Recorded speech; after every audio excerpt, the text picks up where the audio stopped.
Hello? Hello? Hello? and everything's totally normal. It's just like last time we streamed last Monday, right? Everything's still exactly the same, right? No, nothing has changed at all in the world of RWBY or its fandom since last time we streamed, right? Ugh, what a crazy week, right? Crazy. It's finally processed, you know. It's finally come through me. I've, come to terms with it. It wasn't that hard to come to terms with it. RWBY's felt in limbo for me for, a couple of months now, anyway. So yeah. We're still doing this. I got a couple of comments that were like, "What are you gonna do now with your streams now that this has happened?"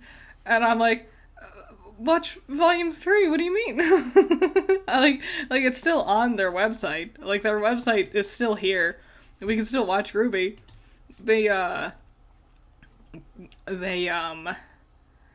I caught the end of their extra stream they had to explain everything, and they said it's going to be 60 days for them to finish shutting down. That's the time frame we're looking at with the ending of Rooster Teeth, and we'll be getting updates on what's going to happen with their website and their shows and things like that. So we have 60 days still. And they also, like they said before they did that, clarification stream, that everything they had planned to release was still going to release. It wasn't a lot of people acted like Warner Brothers was going scorched earth and was gonna nuke the entirety of Rooster Teeth's website and all of its shows off of the internet right then and there. And it's no, they're still releasing. The episodes are still coming out. We just don't know what's gonna be happening, preservation-wise with all the stuff into the future, past that 60-day limit. Do they keep the Rooster Teeth website? It makes them money. Even if they're not, putting new things on the website, it would still make them money because of the ad revenue, you know? So I can't imagine choosing to get rid of this website. Well, we don't know. That clarification stream they had the next day, where they, answered questions, I caught the end of it, and I wanted to watch the whole thing, but in a perfect example of how exactly Rooster Teeth has just completely dropped the ball recently with how to market or promote any of their things, I couldn't find the stream. I wanted to watch it. I wanted to watch the whole thing, but I couldn't figure out what time it was airing. I had seen one tweet somewhere that had said 4 o'clock, but I didn't remember what time zone it was gonna be. I assumed Pacific Standard Time, but I wasn't sure, and I couldn't find the tweet again because I didn't know. It was some random employee, because there's no official Rooster Teeth Twitter account anymore, so I couldn't find the information what time the stream started. And then I found the link that they had to go, quote-unquote, to the stream, but it just led to the homepage of the website, not the actual stream. I had to figure that out, so I only caught the end of it. But they didn't say anything that I didn't already know, except for the whole 60 days thing. But yeah, even right down to the end, they can't market any of their shows or live streams properly. I can't find correct links to things. I can't find time zones or air dates to things. So who'd have guessed that they're getting shut down? Well, they can't even market their own products themselves. Oh well. Let's start. I got everything ready. This is Volume 3, Episode 1. I got subtitles on, just like last time. If I forget about subtitles, just yell at me and I'll get on top of it. Let's dive into Volume 3. I'm gonna try to talk more about the actual volume this time. It's hard with volumes 1 and 2 because I've seen them so many times. And there's just like nothing new to talk about with volumes 1 and 2. I've thought about going back and maybe doing full reviews for some of the past volumes of RWBY, because I've only ever really made like full reviews for volumes 7, 8, and 9. I had your subtitles. I did it before! Jeez.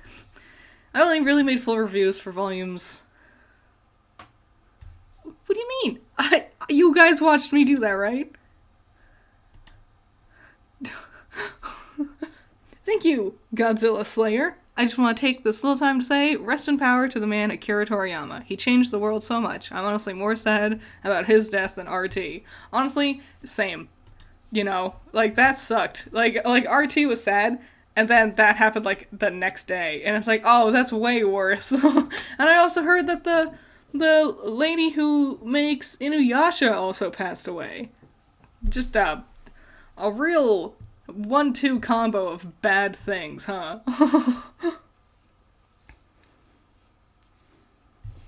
So, the subtitles weren't working. Why is the company getting shut down? I don't know. Maybe all these little things. Death by paper cuts, you know? But yeah, I've only reviewed volumes 7, 8, and 9 so far. Because I started making videos with volume 6, but I didn't make a full volume 6 review. I don't think. So, but also, my volume 7 review isn't amazing. Like, I could have worded myself better. It's a bit short. It was early level video content from me. But I was like, yeah, maybe I could go back and, like, tackle the other volumes that I didn't get to do. But then I was like, I just don't want to do volumes 1 and 2 again. We've talked about them ad nauseum. Everyone said everything about them already. So, I like volume 3 a lot, so that'd be fun to talk about. But honestly, maybe just jumping straight to volume 4 to do a review. Do volumes 4, 5, 6, and maybe recover 7 would be, like, the way to do it. Do you have your beverages to stay hydrated? I have 2 this time. I got myself a Monster. It's great. It tastes like... They all taste the same, if I'm being honest. Like, it's a Rio Punch flavor, apparently. And I also got myself a Powerade. So stay hydrated, drink water, and stay hydrated. I like this intro for Volume 3 a lot. I wish we had more moments like this. Like, just getting RWBY's thoughts. We very rarely get a moment where RWBY can just be earnest and honest. Because she's usually around everyone else, and she's usually putting on, like, her performance as her personality for the rest of the team. So just getting a moment where it's just her, just talking. Like, she's not being a leader or a sister or a friend, it's just her. It's really nice to see. Especially, like, having it be directed at Summer's grave, which I'm glad they finally got Summer's grave into the show, because having it just be in the trailer, the red trailer, it's in the opening for Volume 1, but I'm like, I really hope we get to see it in the show sometime. And especially with how the last shot of this volume is also them at Summer's grave before leaving. It's nice to have it be, like, bookending the volume this time around. That's cool. I like how I just had an ad, and now I get 3 more ads. Awesome. Great stuff. Yeah, rumor about Dylan Goo. Dylan, I retweeted it. I'm totally on board. Dylan Goo has expressed interest in potentially purchasing RWBY. And I still have the overlay up? Which one? You mean, like, my screen blocker thing? Yeah. Is that what you're talking about? I still can't show the footage. It'll get copyright struck.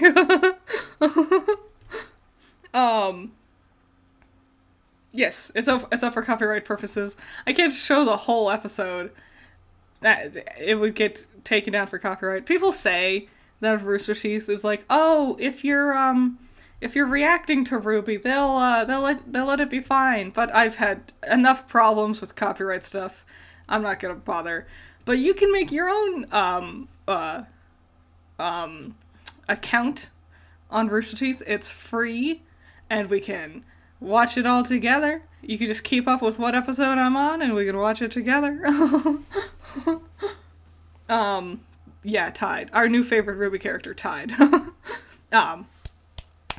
What was I saying? Right, Dylan Goo. Dylan Goo, that's his name on YouTube, Dylan. He was an animator for RWBY. He did a lot of this volume, actually.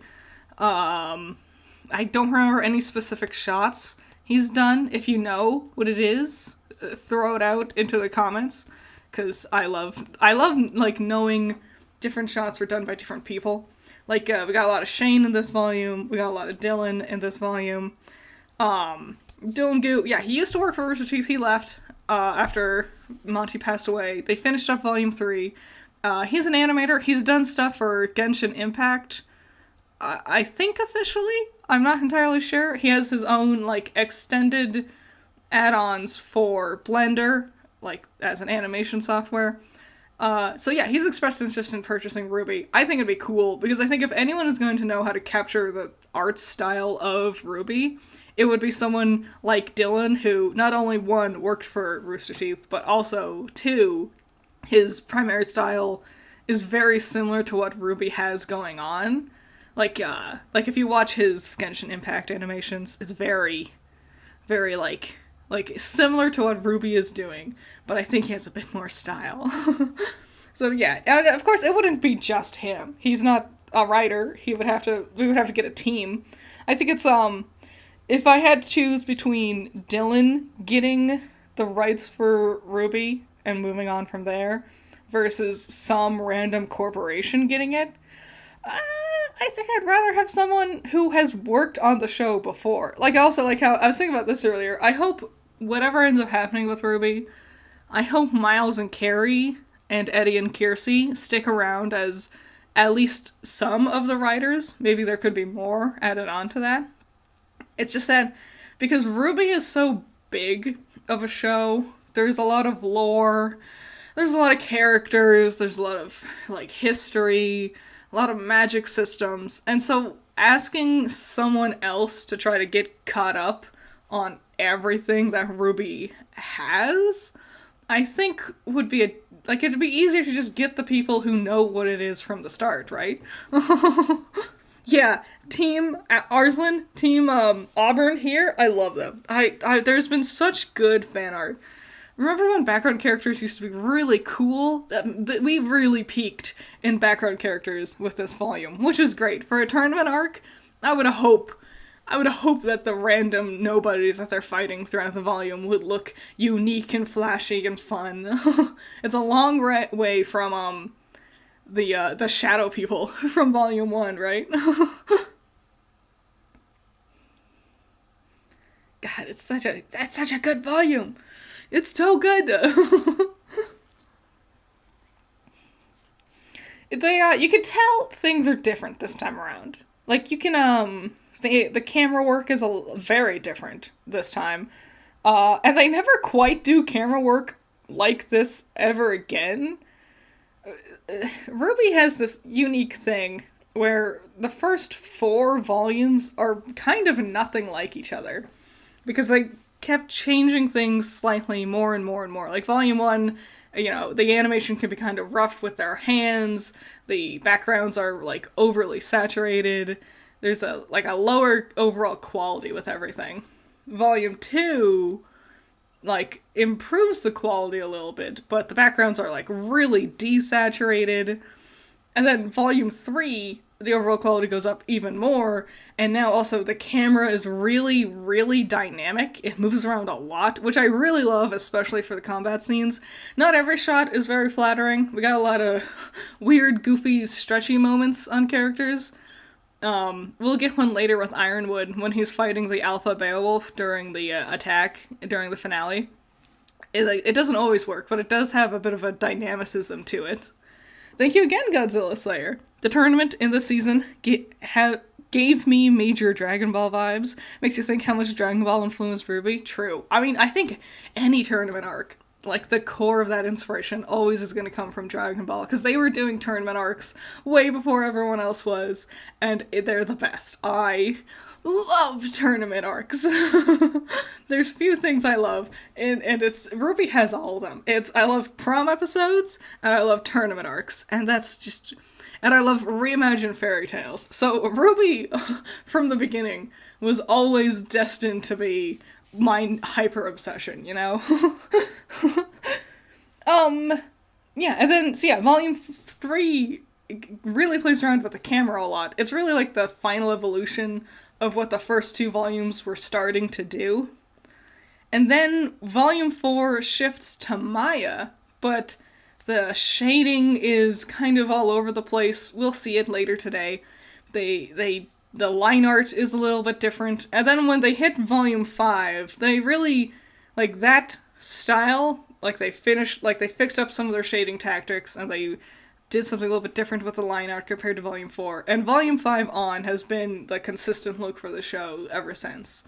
So yeah, the first 4 seasons of the show is so all over the place, quality-wise. You can really see how dark RWBY's reds are in this volume, because everything is a little bit brighter compared to Volume 2. Volume 2 was so muted for some reason. But yeah, you can barely see, there's barely any red. It's so dark. Especially next to, Weiss's red on her, top, inside of her jacket. And RWBY's reds just basically feel like darkness. And I don't know why they went with that option. I don't know why they felt they need to desaturate her colors. Because she's Red Riding Hood. They also did it with, the red in her hair as well. I don't know. I think it just doesn't pop quite as much as having her colors really vibrantly pop out at you. I don't know why they went with those decisions.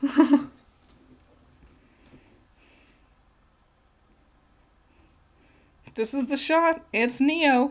Yeah. Thank you, Danny boy. I just had an idea. What if some of the Aesops, like Harriet and Tortuga, were in the festival? They could have Pyrrha and Duo's fight? That would have been fun. I think the Aesops, neat idea, but really dropped the ball with their execution.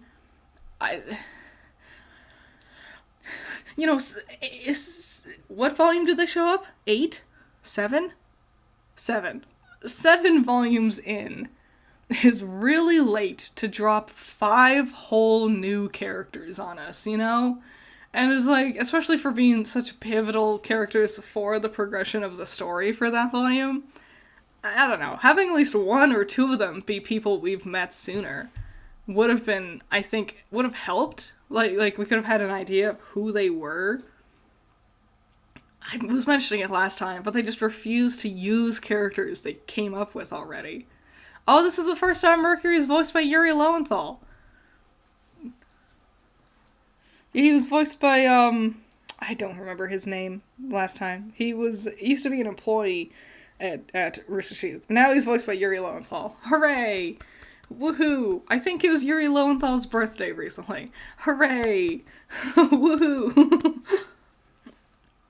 Mercury, I feel could have been a lot more. We could have done a lot more stuff with Mercury, character-wise. Okay, alright. Hold on to your butts. I'm coming in with a really weird, flamin' hot take about how I feel Mercury's character could have been portrayed. Yes, JJ. Thank you. Thank you, Stereotype. So do you know the play Be More Chill? I haven't actually watched it, but I do know about it. And have you heard the song Michael in the Bathroom? Michael in the bathroom by himself. I feel so that song doesn't match Mercury's character. From what we see in the show, it is not a match for Mercury. But if they had written Mercury to be flavored the same flavor as Michael in the Bathroom, I feel it would have been an amazing way to give that boy some characterization. Thank you again, Godzilla. Yuri Lowenthal sweep Sasuke? Is he also Sasuke? No way. He does everything. I was going through his Wikipedia page the other day, and it's endless. It's so much stuff.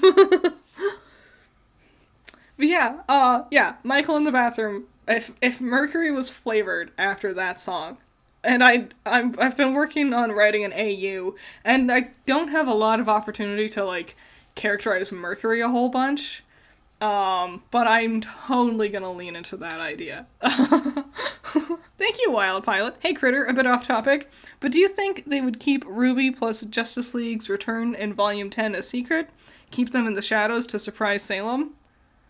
Oh, I totally misread what you said. Sorry. Do you think they'll keep RWBY and Jaune's return in Volume 10 a secret? Keep them in the shadows to surprise Salem?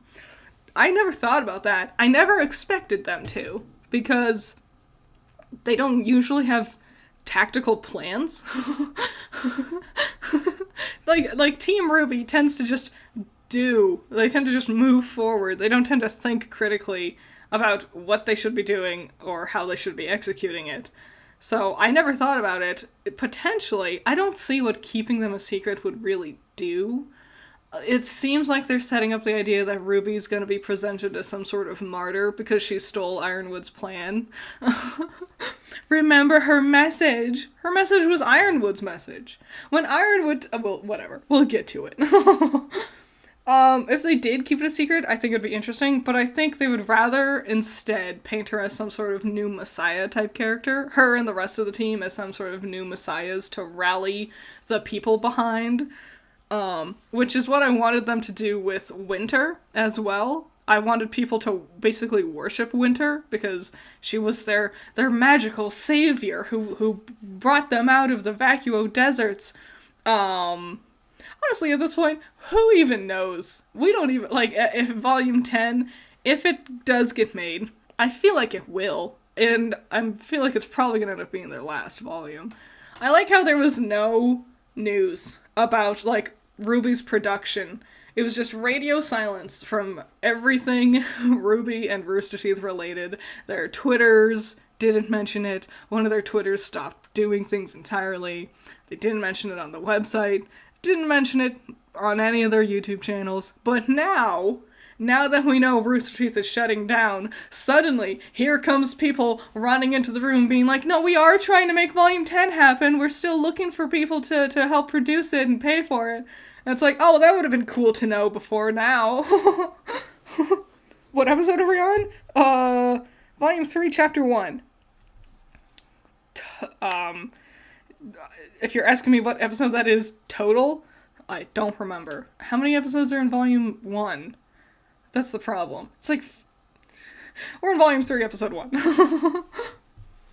Oh yeah, Team Bronze! They're so... okay, I used to really hate them when they were first introduced, because I thought they were incredibly boring. And they are. I think it's mostly their weapons, now that I, have had time to process them as characters. Their weapons are really boring. They're very simple. They don't transform. None of their weapons transform. I think we imply that the sniper girl's sniper rifle could also be an axe or something, but she doesn't ever use it that way. It's just the sniper rifle.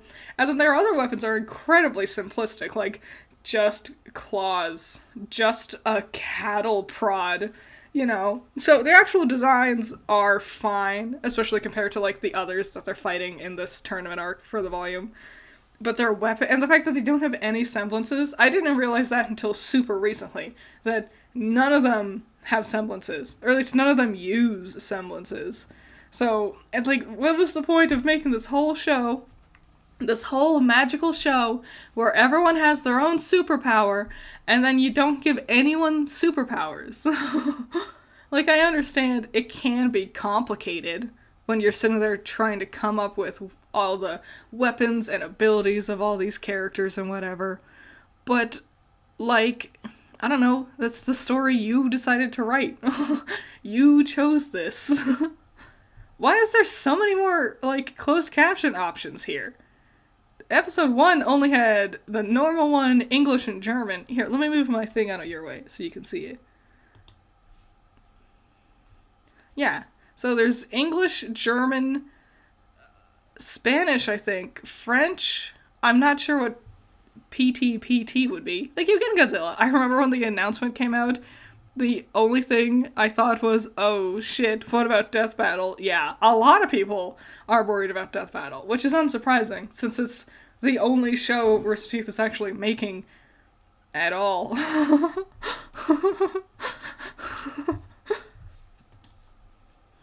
Cover the screen back up. I think Death Battle is going to be fine, because Warner Brothers doesn't actually own Death Battle. Like, they can keep, if I remember correctly, I think they said that they can keep the rights to Death Battle themselves. So, they just need to, like, get the money to hire animators and stuff. Maybe this could help, find new ways of, like, getting revenue and stuff. Like, get Patreons and sponsorship deals and stuff. Because I wonder if the reason Rooster Teeth couldn't get sponsorship deals or Patreons or whatever was because they were attached to Warner Brothers. So, I kept seeing people, because I kept talking about last time that RWBY could go indie. If, now that Rooster Teeth's being shut down, maybe they could do some sort of indie thing. And I saw some people questioning why indie, because RWBY would need a lot of money to, like, fund it. And it does. They would need a lot of money to make RWBY actually work. But I think there's, like, indie products are happening now. Like, there's a rise in indie animation studios. Like, there's potential there. We're in the Wild West of content creation and storytelling.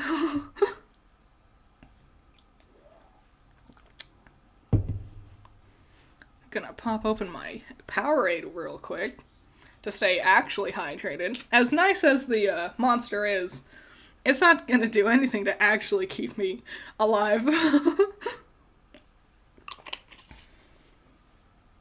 Stuttering Craig wants to buy back Screw Attack. This is so weird. So there was a big phase of the internet world where, like, everyone was selling their companies to other people.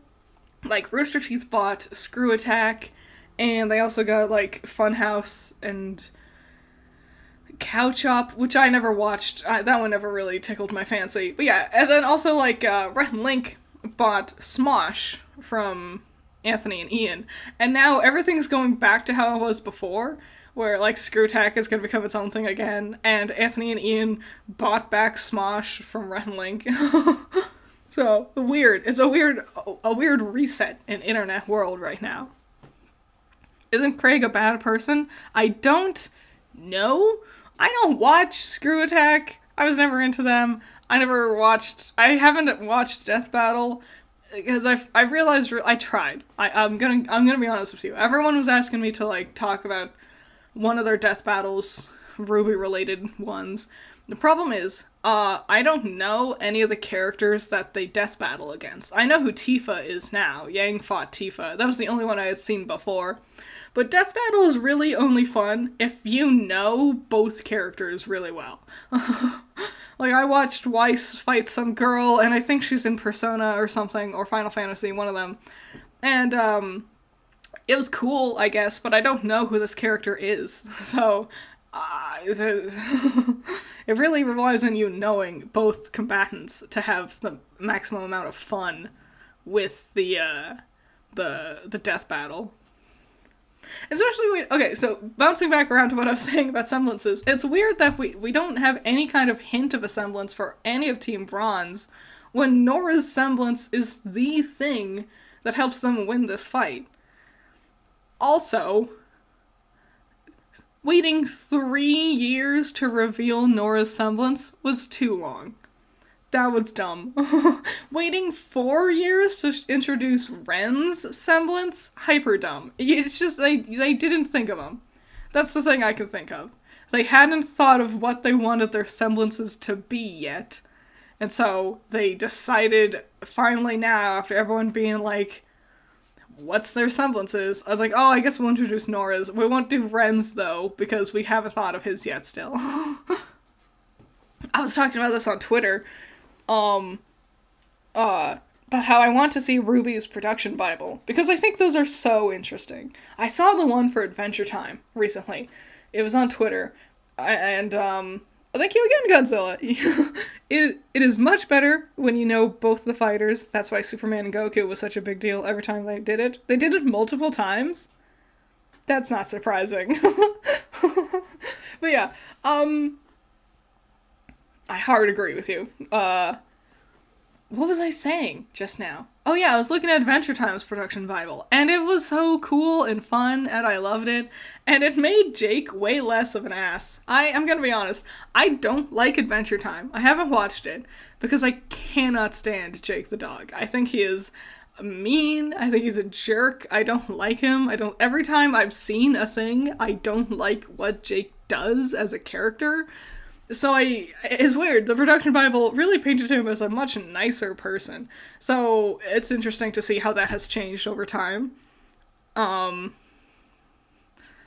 semblances are not important to the story. Yeah, well, Ryan, it's the tournament is.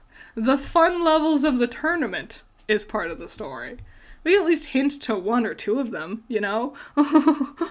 Thank you, Mox. Thank you. Need a background to paint minis to, and hearing you talk is always a pleasure. Aw, you like my horrid voice. What minis you painting? I'm assuming Warhammer 40k? Is that the number? It's 4k or 40k? Have fun. Good luck. That's a hobby I couldn't do. My hands tremble too much, so painting small stuff doesn't work very well for me. Hi, Abby. Hi. What was I saying? I was saying something. It probably wasn't important. Oh yeah, the production Bible thing. Because I want to see RWBY's production Bible. Because you get a lot of, like, early concept art and early sketches that might change. Like I was saying, it is 40k. Thank you. Like I was saying with Adventure Time, Jake's character seems to have changed a lot since its original inception in the production Bible. So I love seeing how things change from your original idea to how the show actually ends up playing out. Because it happens naturally, and it's so fascinating to me. But also, if there is a production Bible, because they claim they have a plan, they claim there's a Monty's plan, it will show us what all is exactly in the supposed illustrious plan. So, I would love to see it. I think it'd be really cool. Also just as, like art preservation, you know? Like keeping ideas of production alive and showing things how they work out in the long run. I think that's fun. I think it's a lot of fun, and I would love to see it. Okay, this is another thing I was thinking about with RWBY. So I've mentioned several times that how they're really bad at marketing their own shows and stuff. And I also mentioned during my stream on Wednesday that their merch is really bad. Like, their shirts aren't good. I was thinking about this. Their shirts have ugly designs. They are overpriced, not even including the cost of shipping, and also they fall apart. Because I was thinking about how I don't have any RWBY merch. I don't have any t-shirts with RWBY related stuff on it. And I was like, well, yeah, because the last time I got a shirt from Rooster Teeth, it was an Achievement Hunter shirt a long time ago. It fell apart. Like, the fabric was really thin, and it got a bunch of holes in it, just from, like, my backpack rubbing against it, or whatever. And the pattern on the shirt, like, faded away immediately. So, but on that note, on the topic of Rooster Teeth and them bumbling the ideas for their merch, they had so many things that was Japanese exclusives. You know? Like, there was a whole, like, not production Bible, that's not the word I'm looking for. There was, like, a a big book cataloging a bunch of information. Like, it talked about a lot of characters as, like, weapons as names that we hadn't known of before.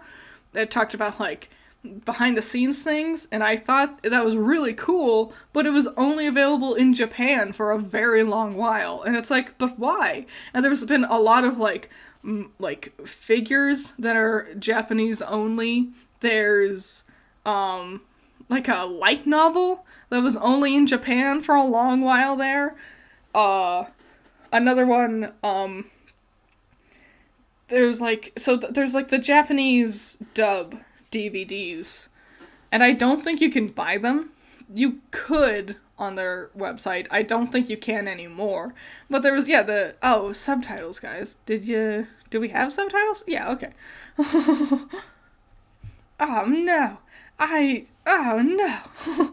In my panic, I accidentally, we'll have to watch the Tide Pod ad again. Oh no. Okay, we're good.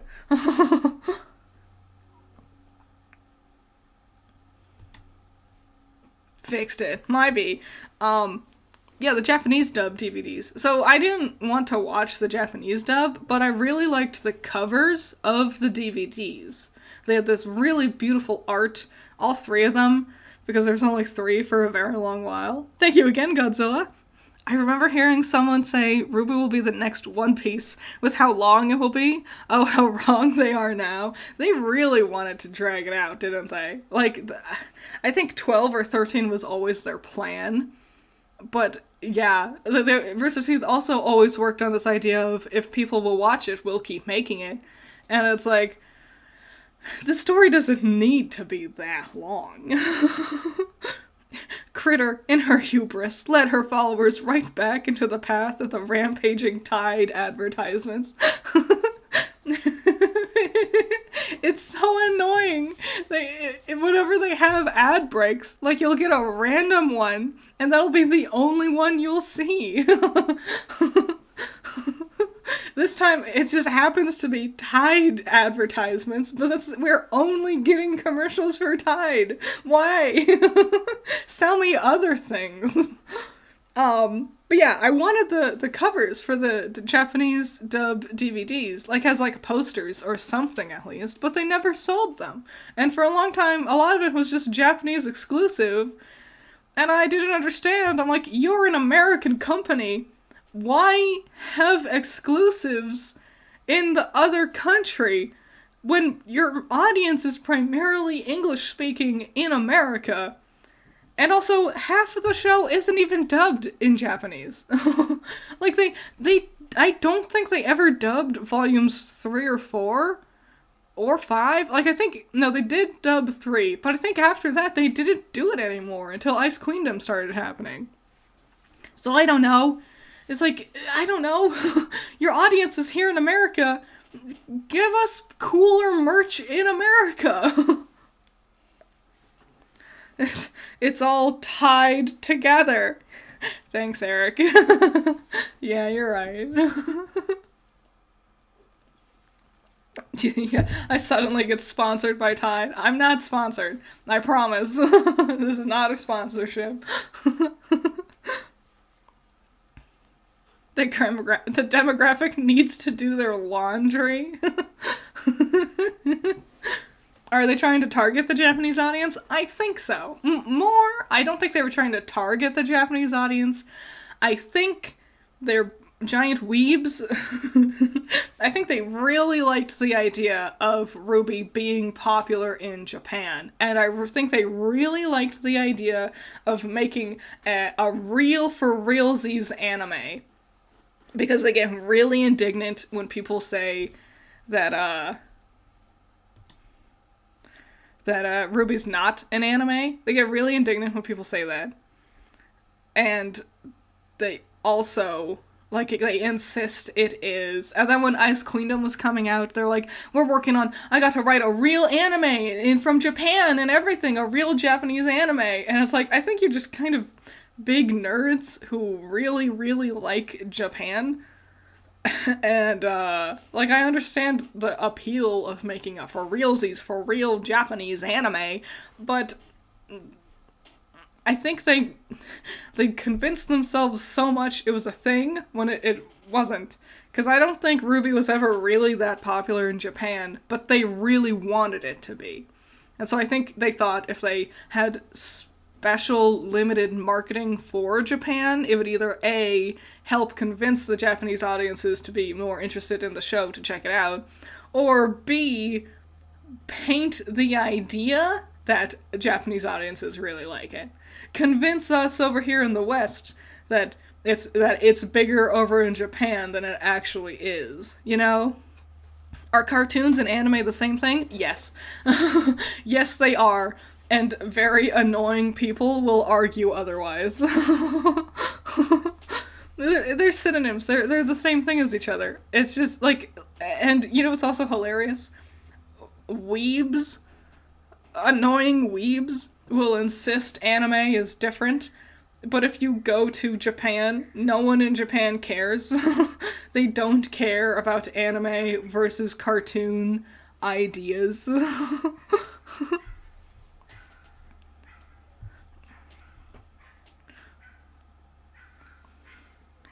Black Sun was the only RWBY ship you had in middle school? I had so many weird ones. All over the place. like Sun and Penny was a ship I really liked.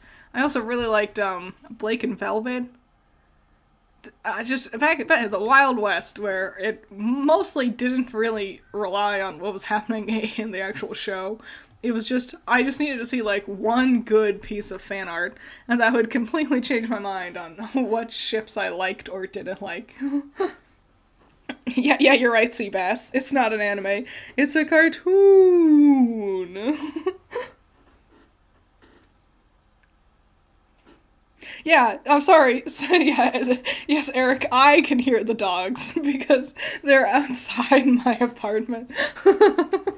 I closed the window so you can't hear the outside noises as much, but I got some really yappy dogs in my apartment complex.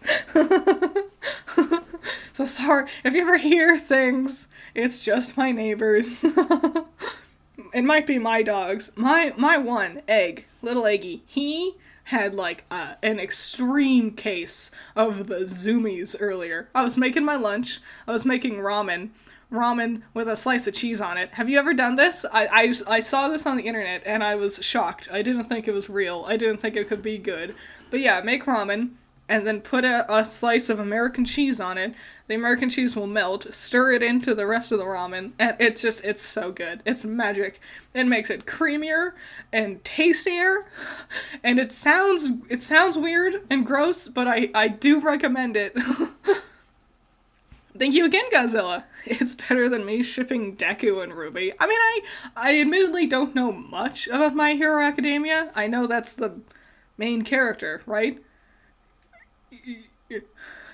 Yes, that's the main character of My Hero Academia. I get it. They're fine. Cross, like, universe shipping was never really my deal. Not in a bad way. It just never crossed my mind. I just compartmentalized different universes separately. Except, unless it was, like, explicitly, like, presented to me. Like Smash Bros, you know? That way, like, totally. But yeah, like, picking a random, like, a Naruto character, and then, like, I don't know, Steven Universe character. That one never made sense to me, and personally. Thank you, Philip. I missed last stream, so I wanted to say something about Volume 1. I think RWBY needed to be older when her mom died to flesh out her motivations. I 100% agree, and I think they intended that, but I think they accidentally wrote themselves into a plot hole with that. Because they say things like, Yang had to take care of RWBY. RWBY, it's specifically a conversation we have in Volume 2, where Yang is talking to Blake, and Yang is like, Dad shut down, RWBY was too young to really remember, but I was there to take care of her. Or whatever. I had to raise RWBY myself, basically. And we find out that RWBY was like maybe 2 years old or something which implies Yang was 4 years old, and I don't care what you say, a 4-year-old is not raising a 2-year-old. I think they initially had ideas that both the girls would have been older, like maybe, I don't know, 7 and 10 or something like that.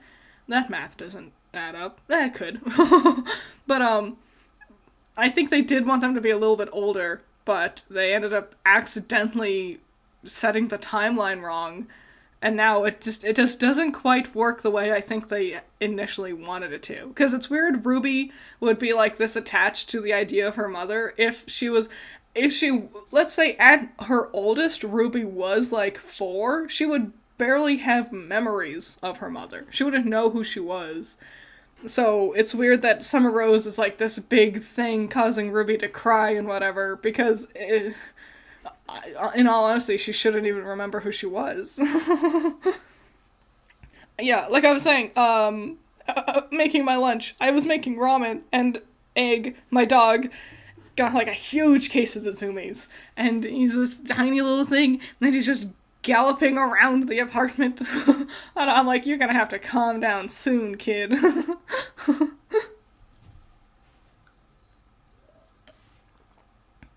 Yang may have just felt like she raised her more as well. Yeah, she might have.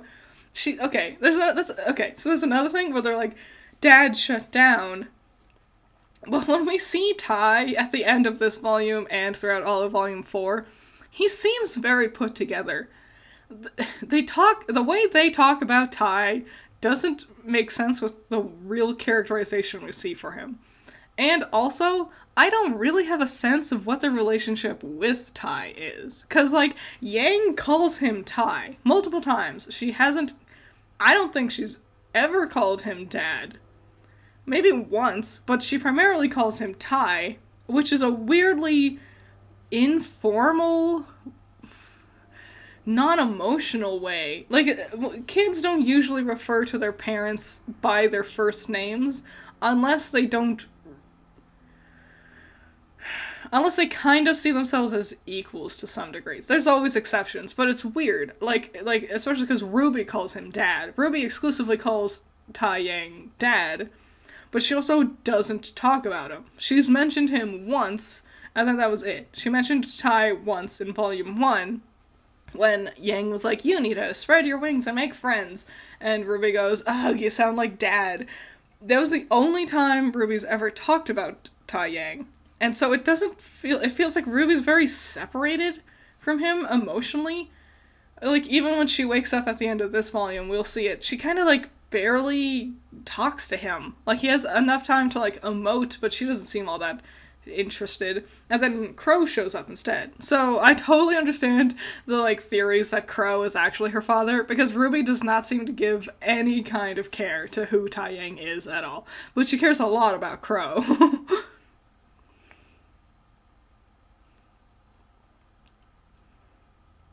Okay, this is more of that thing I was talking about. Talking about the dialogue that sounds like they're saying things, but they're not really saying things. This whole altercation is dumb to me. This is my least favorite fight of this volume, because it's goofy as hell. Like, them being angry at each other makes no sense. Like, she seems to know who he is, but also hasn't met him yet, and he knows who she is, but also hasn't met her yet, and he comes in talking about, like, oh, with your fancy ship, you think you're so high and mighty, but then he doesn't care about the Shnees ever again after this point. It's weird. Like, why did she even show up? Like, she showed up to, like, talk to Ironwood, and then Ironwood immediately tells her to go back home. Like, she leaves the very next episode. So why did she show up? There was so much pomp and circumstance around Winter showing up. Her getting mad at Crow, I'm gonna say, I won't say it feels out of character, but it did feel like he egged her on too easily. Like, she's in the military, right? And and he was just like, you're stinky smelly. And she's like, I am not. And he's like, yeah, you are. And so is Ironwood. And then she started, like, attacking him. And I'm like, I feel like it would have taken a bit more to, like, goad her into fighting. But whatever. It is a cool fight. a little too fast. I remember the commentary talking about this fight. They were talking about how they wanted it to be a lot faster than what we see with RWBY's usual fights, like the team, to show, like implying that their speed and skill are connected. Like, these are older characters, they have better fighting skills and whatever, so they would be a little bit faster than what you would normally be able to register watching the show. I like that idea, but I think they end up just kind of overutilizing this too fast style moving forward with the rest of the show. Because the fights nowadays feel so frantic, and I think the camera doesn't help either. We'll talk about it when we get to later volumes. Because, like, the camera cuts a lot to, like, different angles. So maybe it just makes the fight feel more frantic than it actually is. Thank you again, Philip. RWBY had so much sass in the first 2 volumes. Yeah, volumes 1 and 2, characters. Volumes 3, characters. And volumes 4 plus characters feel like completely different characters. And I feel like in volumes 1 and 2, they were just figuring everyone out, with a bigger emphasis on comedy than usual. And then with volume 3, they had a much greater idea of who everyone was, but now we're leaning more towards drama. So, like, that comedy element is shifting in and out of focus with their characterization.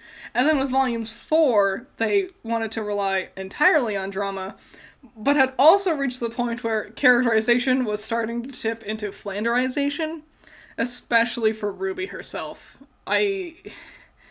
She gets so, like, too goofy. There's been this trend on Twitter recently of talking about canon characters versus fanon characters. And there was one I saw, and it was canon character being classified as... Oh, thank you, Godzilla again! I remember thinking of a story where Yang and RWBY had a younger brother, and since Yang and RWBY weren't really close with Tai, the little brother was, though, and it caused a lot of tension. Just reminded me when you talked about it. That would be a cool idea. It would be cool. It's weird that neither of them care about Tai. Like, it makes sense that RWBY... So sure, RWBY is really close with Summer Rose. We can take that idea. Sure, why not? But you would think Yang would be close to Tai in response to that. But neither of them really are. But Yang doesn't seem close to Summer either. I don't know. I think they forget that they have parents more often than not. But... whatever. Having a brother character, or another one of them, having just one of them be close to Tai, I think would have been cool. Oh well, a lot of missed opportunities with RWBY. But, what was I saying? Flanderization, yeah. Canon character is lighthearted, fun, but still, like, a person. And then fanon interpretation was they are so goofy they're practically incompetent and is basically like a toddler. That's the general gist of the thing I saw on Twitter. And I think RWBY, not even with fanon, just in the show itself, RWBY's, like, cutesy uwu babiness got really crazy with volumes 3 and 4. I think 5, they toned it back a bit. Lindsay's voice being higher pitched than ever in Volume 5 didn't help. Volume 6, they start to, like, tone it all back a lot more. But yeah, in this volume, and Volume 4 especially, RWBY seems, like, painfully incompetent. Those are the only moments where it really does feel like RWBY is actually several years younger than the rest of the cast, because she seems to just not grasp any of the, like, seriousness of the situation around her. But, whatever. We're gonna get to a thing. It'll be several episodes from now. Like, several episodes. I think it's episode 9? 7. It's gonna be episode 7. Nope, I'm lying. It's episode 8. Once we get to episode 8, there's a line that RWBY has. She only says one word, but I hate it. We'll cover it when we get there. This was a whole other scene of, like, we're saying something without really having anything to say. Which is weird, because they have things that they get to at the end of this volume. Like, we set up Salem here. We have the Maidens and we have the Maidens here. So they're dialogue shouldn't feel so hollow, but they're just insistent on saying something in an attempt to pique the audience's interest, but they're not really saying anything. Like, knowing what we know about Maiden, Salem, and the relics, this dialogue doesn't offer anything substantial to read into. He's not saying anything substantial. He's hinting vaguely at vague ideas, and that's it. So, I feel like dialogue has always been a bit of a goof on RWBY's part. They just struggle with exposition so much. They don't know how to have exposition without having characters just spell everything for them. Just spell everything out, like word for word, like they're reading out of a textbook.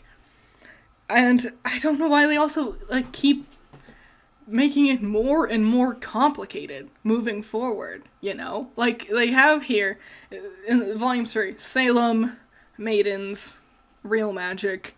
That's all fine and dandy. And then Volume 4, oh, but also here's the relics. Oh, in Volume 5, here's what one of the relics do. Here's Volume 6, we're gonna see one of the relics, and now also the backstory of these characters. And I don't know why they were... And then all the way to Volume 9, did you know that they weren't dragons, they were farm babies?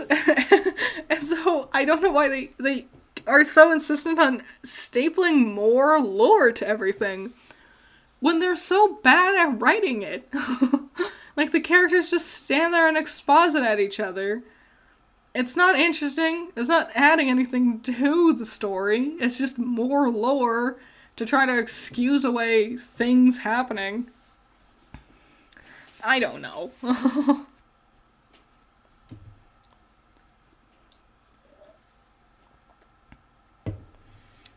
BRB, bye, Mira Mira. See you later.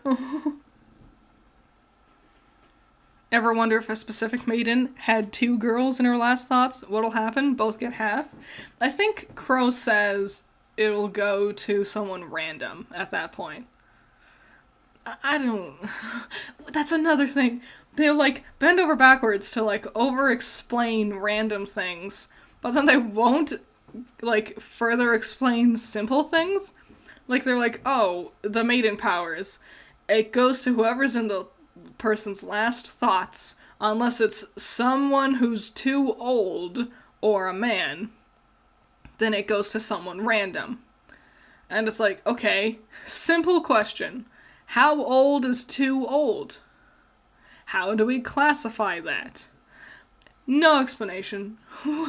We have no idea. Maybe 30 is too old. Maybe 16 is too old. We don't know, because they don't classify. Maybe it's different for every single character.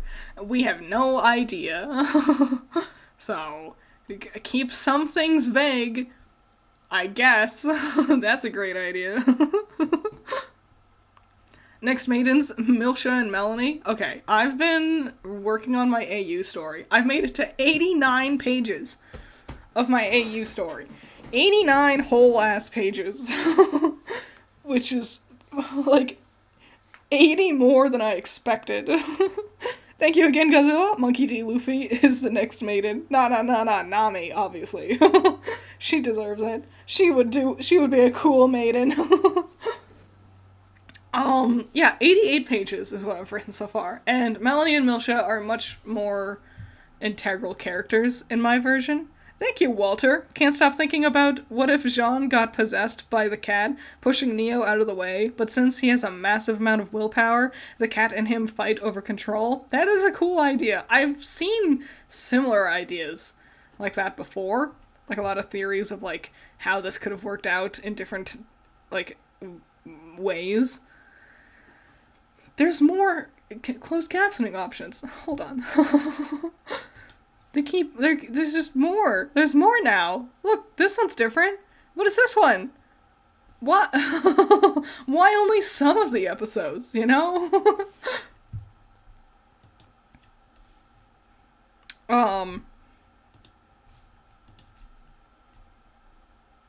Yeah, so I wrote 88 pages. Melanie and Milsha are more integral characters in this different version, and I've fallen in love with my version of them. They're nothing like canon Melanie and Milsha, because canon Melanie and Milsha aren't really characters, but my version? They're the best. Thank you again, Mox. You just need to be young at heart. Yeah, yeah. Freya isn't actually like a really old person who's been the Maiden for a long time. She's just really fun and quirky. At that rate, Maria could be the Maiden, you know?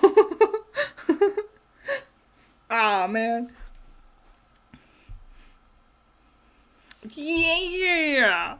Yeah! Team Coffee's so fun. I'm so glad that we got like a glimpse of who Team Coffee is. It's such a shame that I don't like the books because I love Team Coffee. I think they're fun characters, they have fun designs, they are cool.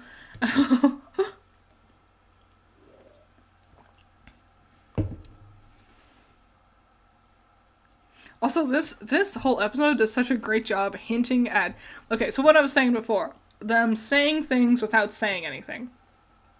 This does a good job showing things and telling us a lot, because once you know the secret of like Emerald's semblance, going back to this fight scene tells us so much in hindsight. When you don't know the secret, it's just like a really fun mystery as you feel the plot continuing to curdle. That's not the thicken. As you feel the plot thickening. Once you know what is happening, going back, you can see so much more going on than you would have initially thought. Especially when you like pay attention to the lyrics of the song, which they're near impossible to understand, not only just over the noise of battle, but also when Casey and Jeff sing quickly like this, they are near impossible to understand. I love this song so much, though. I love this song. But yeah, once you go back and you like pay attention to the lyrics, you're like, oh, there's a lot more happening in the scene than you might think. You might think this scene is superfluous, and I'll be honest, it could be, but also it's nice, like, getting a hint of what their abilities are before we get, no, Colonel is right in a way. I'm quoting, Mystery Science Theater 3000, I watched a video of them, like, doing their thing, but it was with, Harry Potter. And the way they described Hermione learning about Nicholas Flamel was the plot curdling, and I think about that all the time. Thank you, Carmio? Thank you. Hey, Critter, just wanted to thank you for inspiring me to make my own RWBY-based tabletop RPG. Hell yes. I really loved the ideas you had on how to make Remnant feel like a more thought-out world. Carmillo equals shrimp. I'm from Brazil. Oh, okay.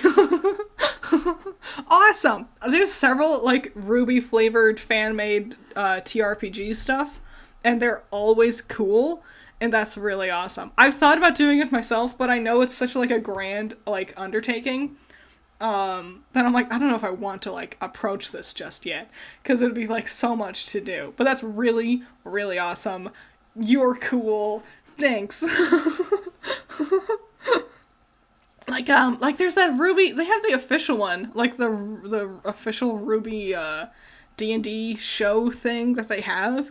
I haven't watched it, just because I don't like watching, I've tried watching their D&D stuff before, Rooster Teeth, that is, and I wasn't a fan of how they, like, did it. I think, especially after watching Dimension 20, Dimension 20's production value with how they do their D&D campaigns and other TTRPG campaign stuff is so good. It's hard going back to others that don't do it the same way they do it. Like, you can. Like, there are fun ones out there. But I think Dimension 20 is way, like, a step ahead.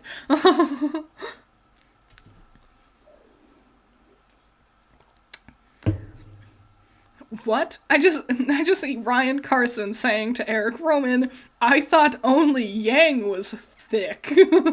Capital Thi, 2 C's thick. Thicker Yang is better Yang, in my opinion. What was I saying? Oh yeah, that scene's also cool. Not only because we get hints at like Emerald's semblance and stuff, but also it's good to set up like the limits of what the villains' weapons and abilities are before we get to the official fight stuff later on, which is actually funny because Emerald and Mercury don't fight during the finale. So, it's a bit of a missed opportunity there. Maybe they did it here just so we would have an idea of, like, what they do have going on as characters, especially for Mercury's fight with Yang during the final rounds of the tournament. Knowing that what his abilities are especially was important, because we set up his, athleticism, his weapon with his bullets, we set up... That's really all we need to set up, because he doesn't have a semblance for us to learn. How long did it take for you to realize that his bullets were wind dust? It took me too long. These ads make you want to do your laundry? It's the subliminal messaging. Do your chores. Do your chores, kids. I gotta do my own laundry. It's clean, I just need to fold it. Ugh.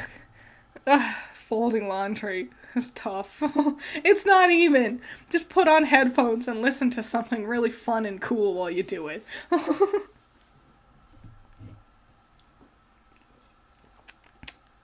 Are you all staying hydrated? We're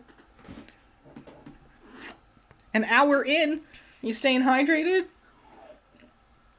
Sorry, I couldn't find the time on my OBS. Are you ready? Are you ready for them to single-handedly ruin Weiss in one fell swoop?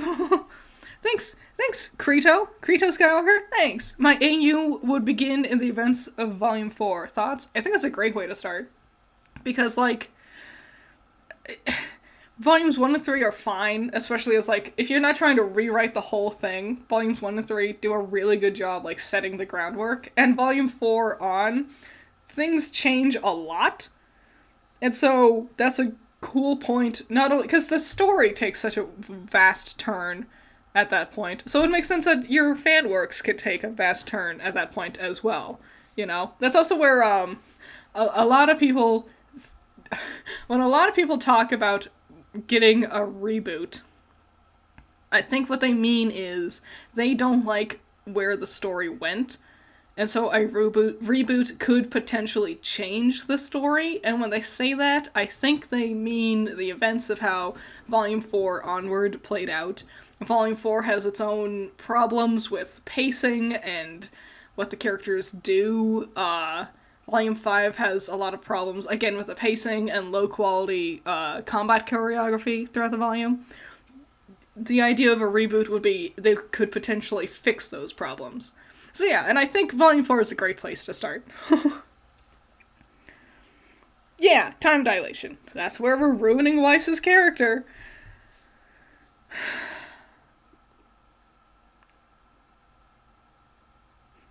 Having your characters play video games is such an easy way to give them characterization. Like, I didn't realize it until I put it into my AU that I'm working on. And it's like, oh, well, that's easy. That's a very easy way. Hey, here's a fun fact. All right, fun fact. You want your story to be longer? Like, you feel like you just haven't reached the episode, like the page length you were looking for, and you want more moments where the characters can just better be given personalities and characterization. 1, just have them talk about random stupid things. 2, make them play video games and have them talk about the video games they like. And then, boom, easy characterization. I have a thing. Thank you, Anton. An hour in, the perfect time to hydrate, subscribe, and like the stream. Perfect stream to listen to for my lunch break. Thank you, Anton. I was thinking about it earlier. I was thinking about this before I started streaming. I was thinking about you making this exact super chat because I knew you would, because you always do. And I'm like, I need to learn to shill as good as Anton does for me.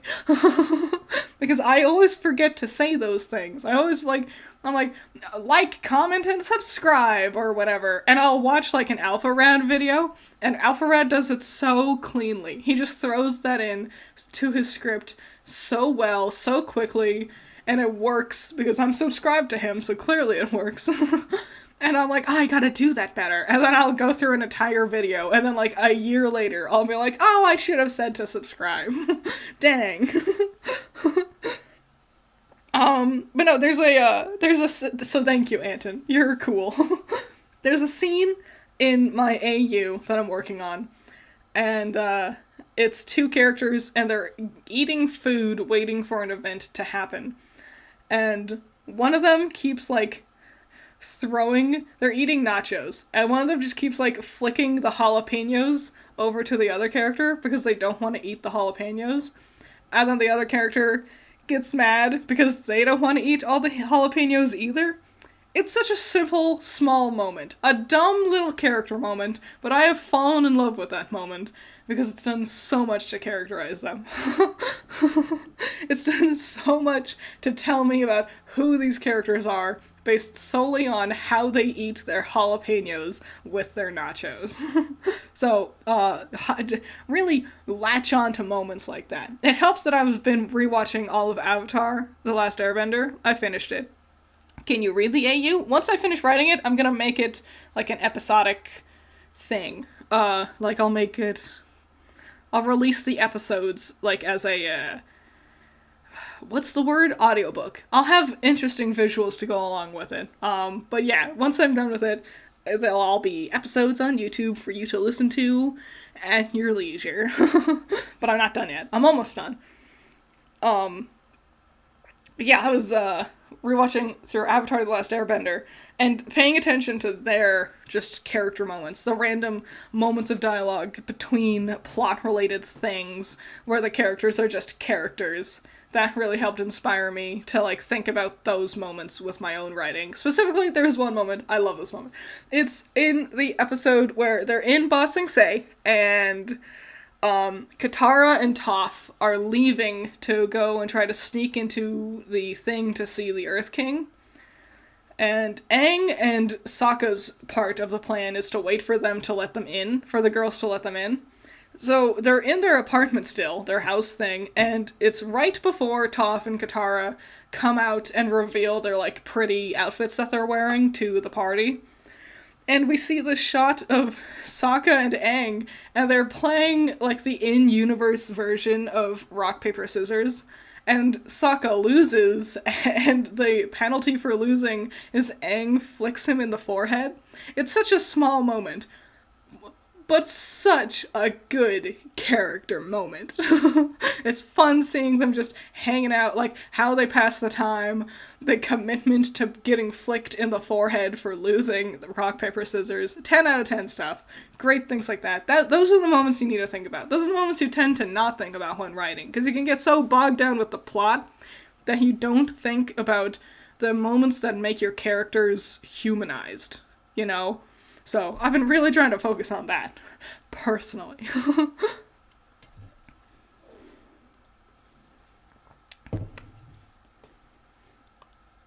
Can you take criticism well? Me? I feel like I can.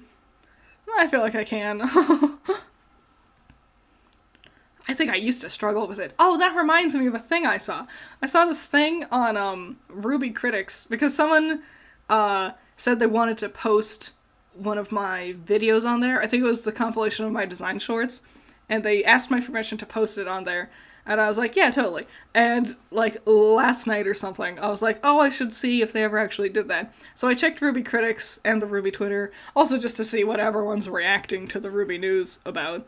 And there's this one post on a different one, where someone was asking, like, what's up with Critter?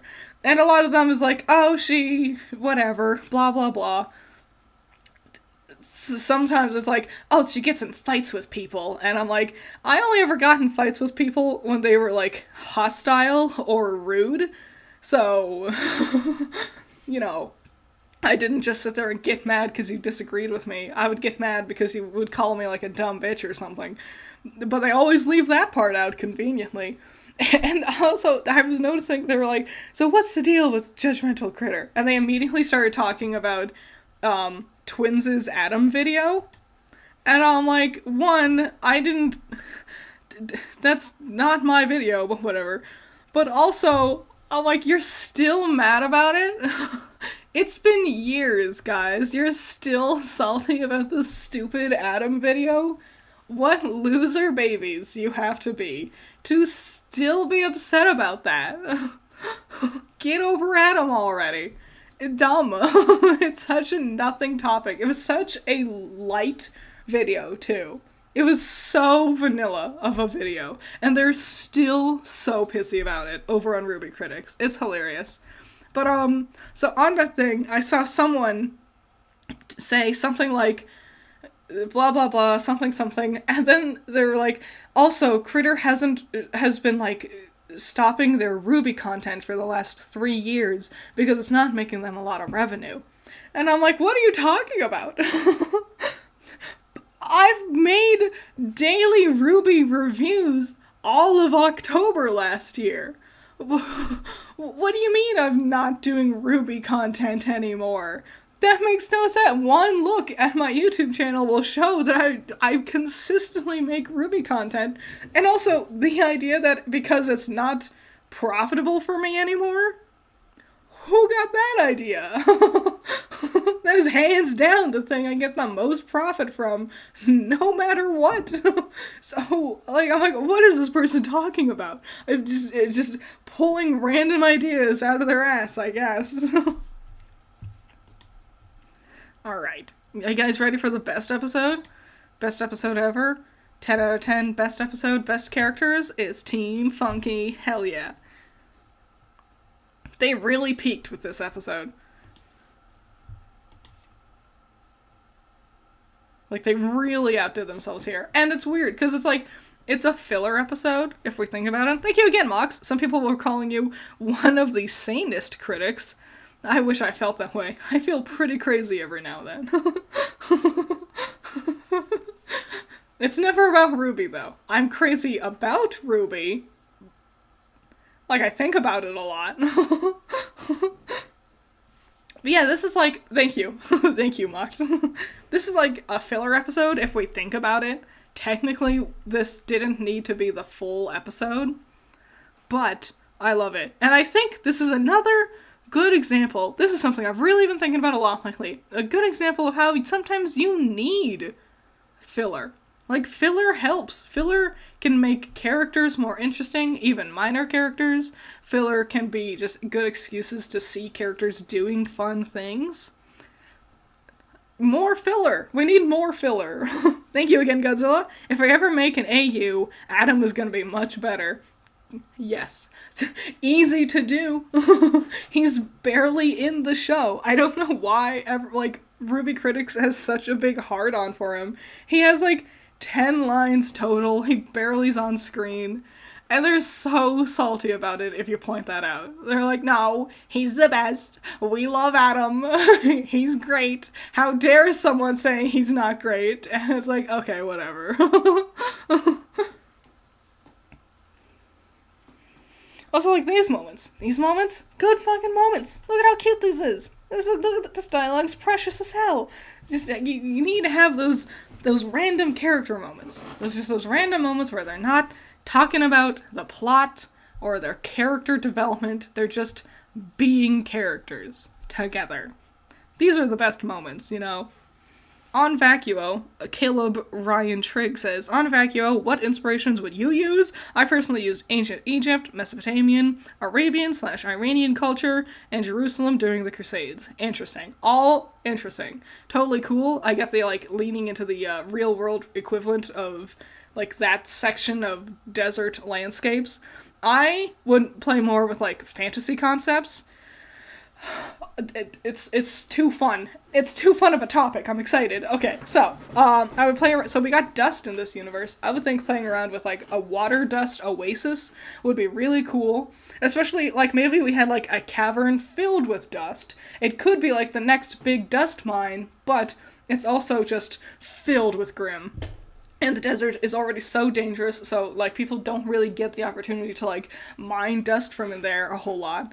So, that would be fun. I also think giant bones is really cool. Giant bones and, giant towers to see over the sandstorms. Those are the kind of, fantasy, I would look at, Like Jack and Daxter 3, Jack 3, their desert setting is cool. It's things like that. Like, take things you like. Like, if you like something about Tatooine from Star Wars, take the parts you like, and then add other cool things you like to it as well. That's how I do. Like, man, deserts have so much potential. Because you could do so many interesting things. Especially with, like, the environment. Like, imagine if there is, like, an oasis of water dust somewhere. Would there be other weird oases? Like, another interesting one we could play with. In Mario Odyssey, they have the upside-down pyramid in the sky. What if we had something that was in the sky? Because the sands are so dangerous, and there's such harsh weathers down there. What if there was some sort of floating island type situation? We kind of did that already with Atlas, so it might be a bit boring of an idea now, but you could always do something more interesting than Atlas, because Atlas was super boring. Not sure if you've seen RWBY X Justice League Part 2. I have. But if you have, what's your thoughts on the little glimpse of Vacuo? Lame. Very lame. It's just empty desert. It's just, they just drew a line and called it the horizon, and that was it. And it's so lazy. That's the one thing I'm the most afraid of, is that they'll go with a very boring, lazy direction for it. There are so many good deserts, like, in media. Borderlands has a lot of great desert environments, you know? And you playing around with the fantasy of your desert in a fantasy story would be so, like, that, do that. Make it fun. This is, especially because in RWBY, we have a lot of really cool fantasy locations already. Like, the Forever Fall Forest is very cool. The floating city of Atlas is very cool. So, having Vacuo just be flat nothingness is very, very boring. Not only just to look at, but, like, world building wise, it's super boring. And also, it'll be, like, whenever there's, like, a combat scene in the desert, it'll be the most boring thing ever. Like, they already fight all their fights on flat playing fields, but sometimes there'll be, like, a waterfall in the background to imply that, oh, this is a slightly more interesting location than some other ones. But if it's all just flat sand, that'll be really boring to look at, combat-wise, or just location-wise. Just, it's a visual medium.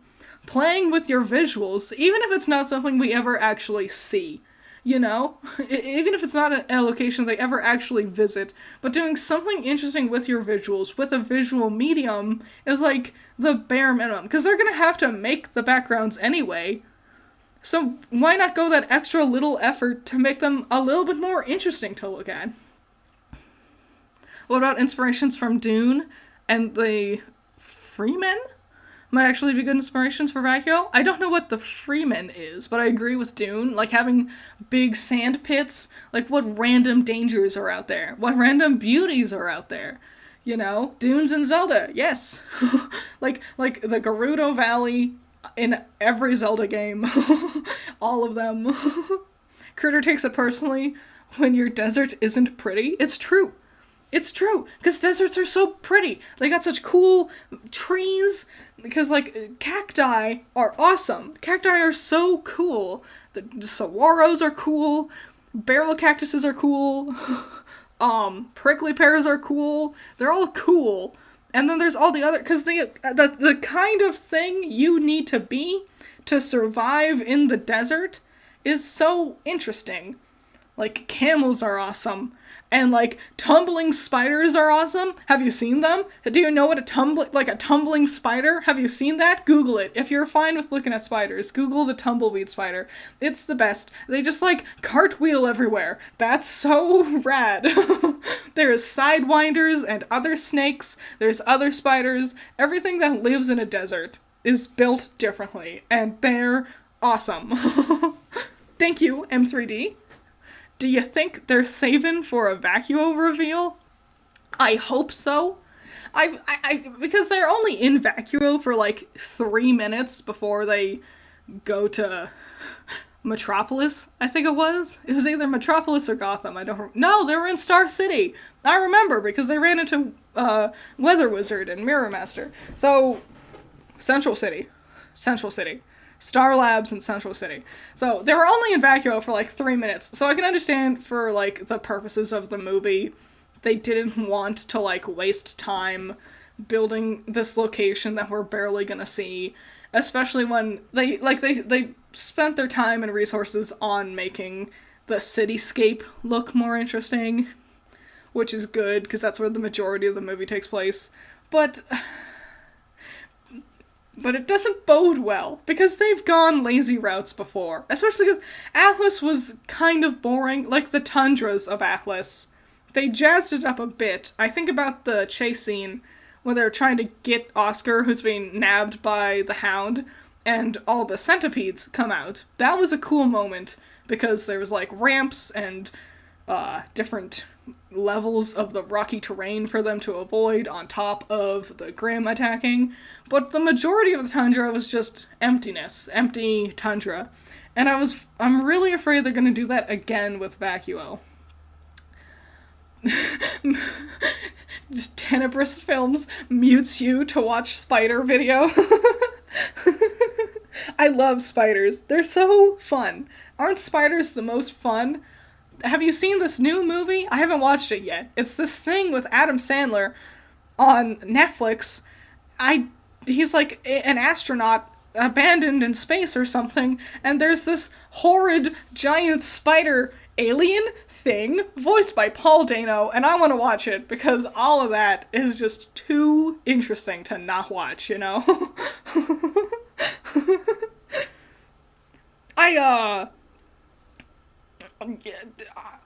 Thinking about the Justice League thing, it's been a long time since we've seen a King Taijutsu, hasn't it? Like a really long time.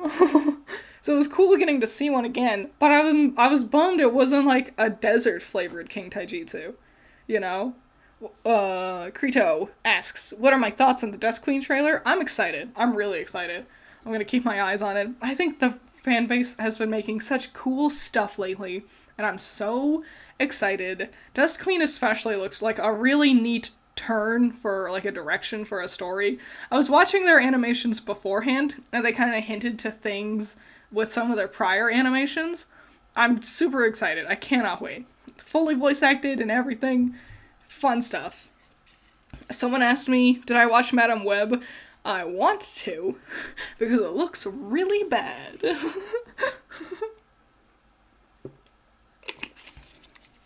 Stay hydrated. Keep drinking, stay hydrated. Is it just called Spaceman? It can't be just called Spaceman. No way. That's so... Oh, whatever. Critter, you think there should be a kingdom based on Aztec and Spanish culture? 100%.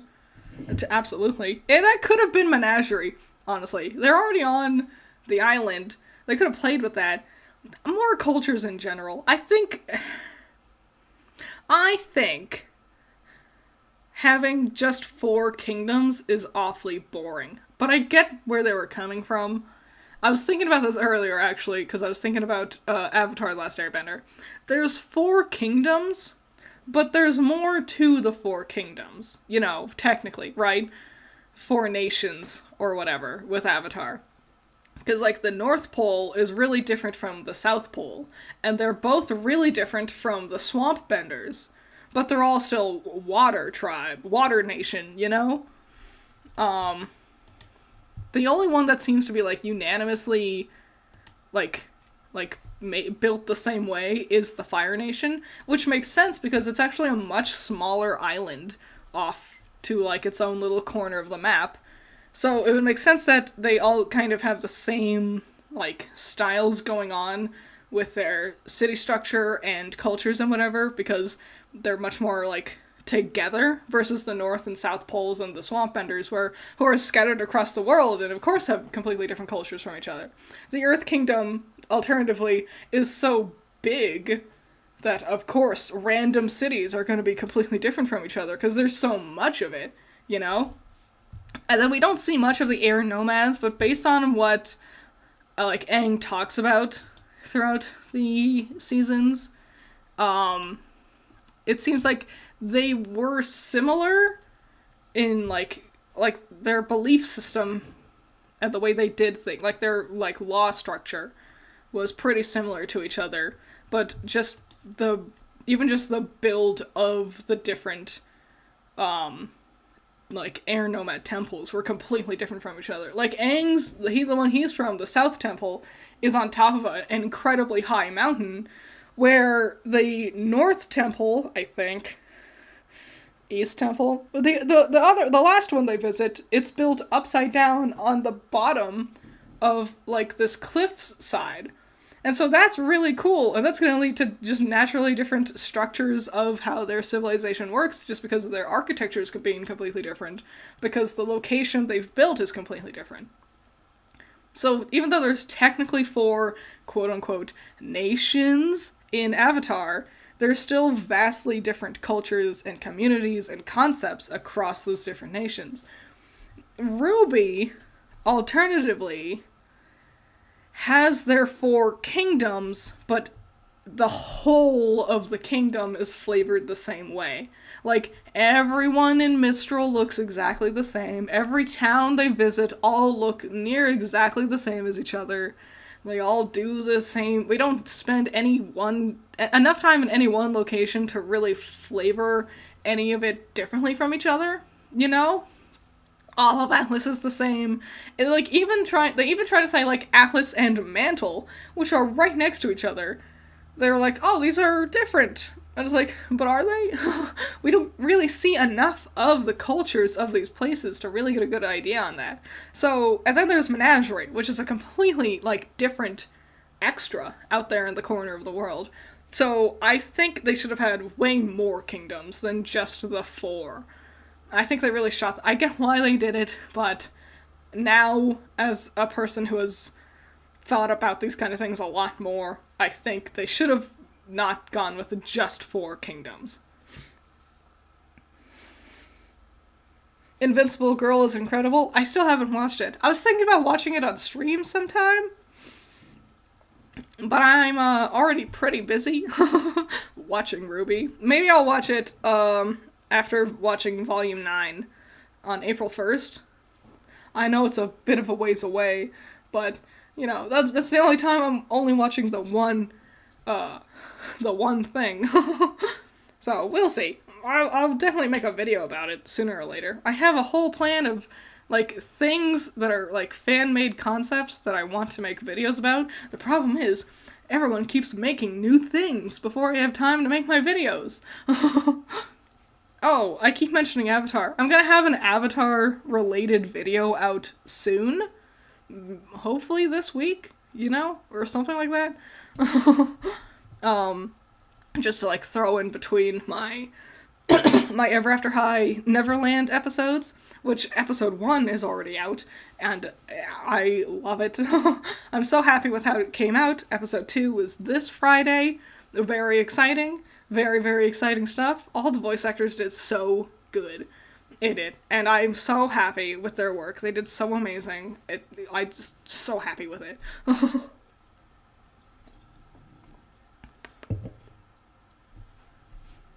This episode, the first 90% of this episode is so much nothing. It's that thing I've been talking about, like, this whole time, where they're talking, but they're not saying anything. You know?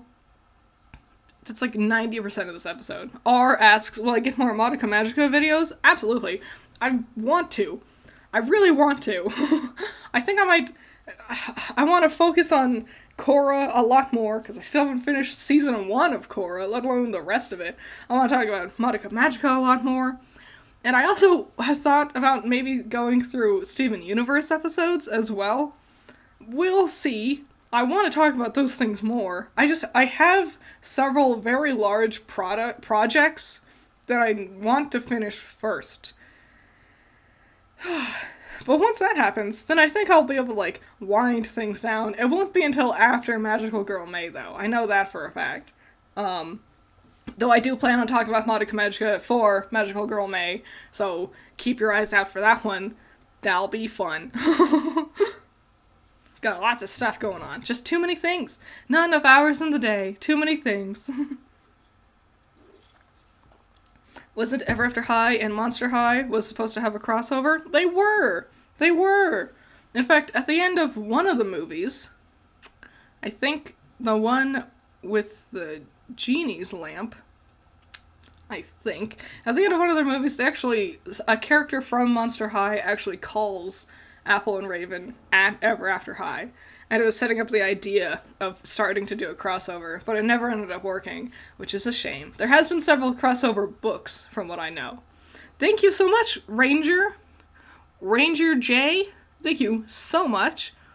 This talk about culture and RWBY is kind of why I called bullshit when Blake talked about it to her other self in Volume 9. Yes.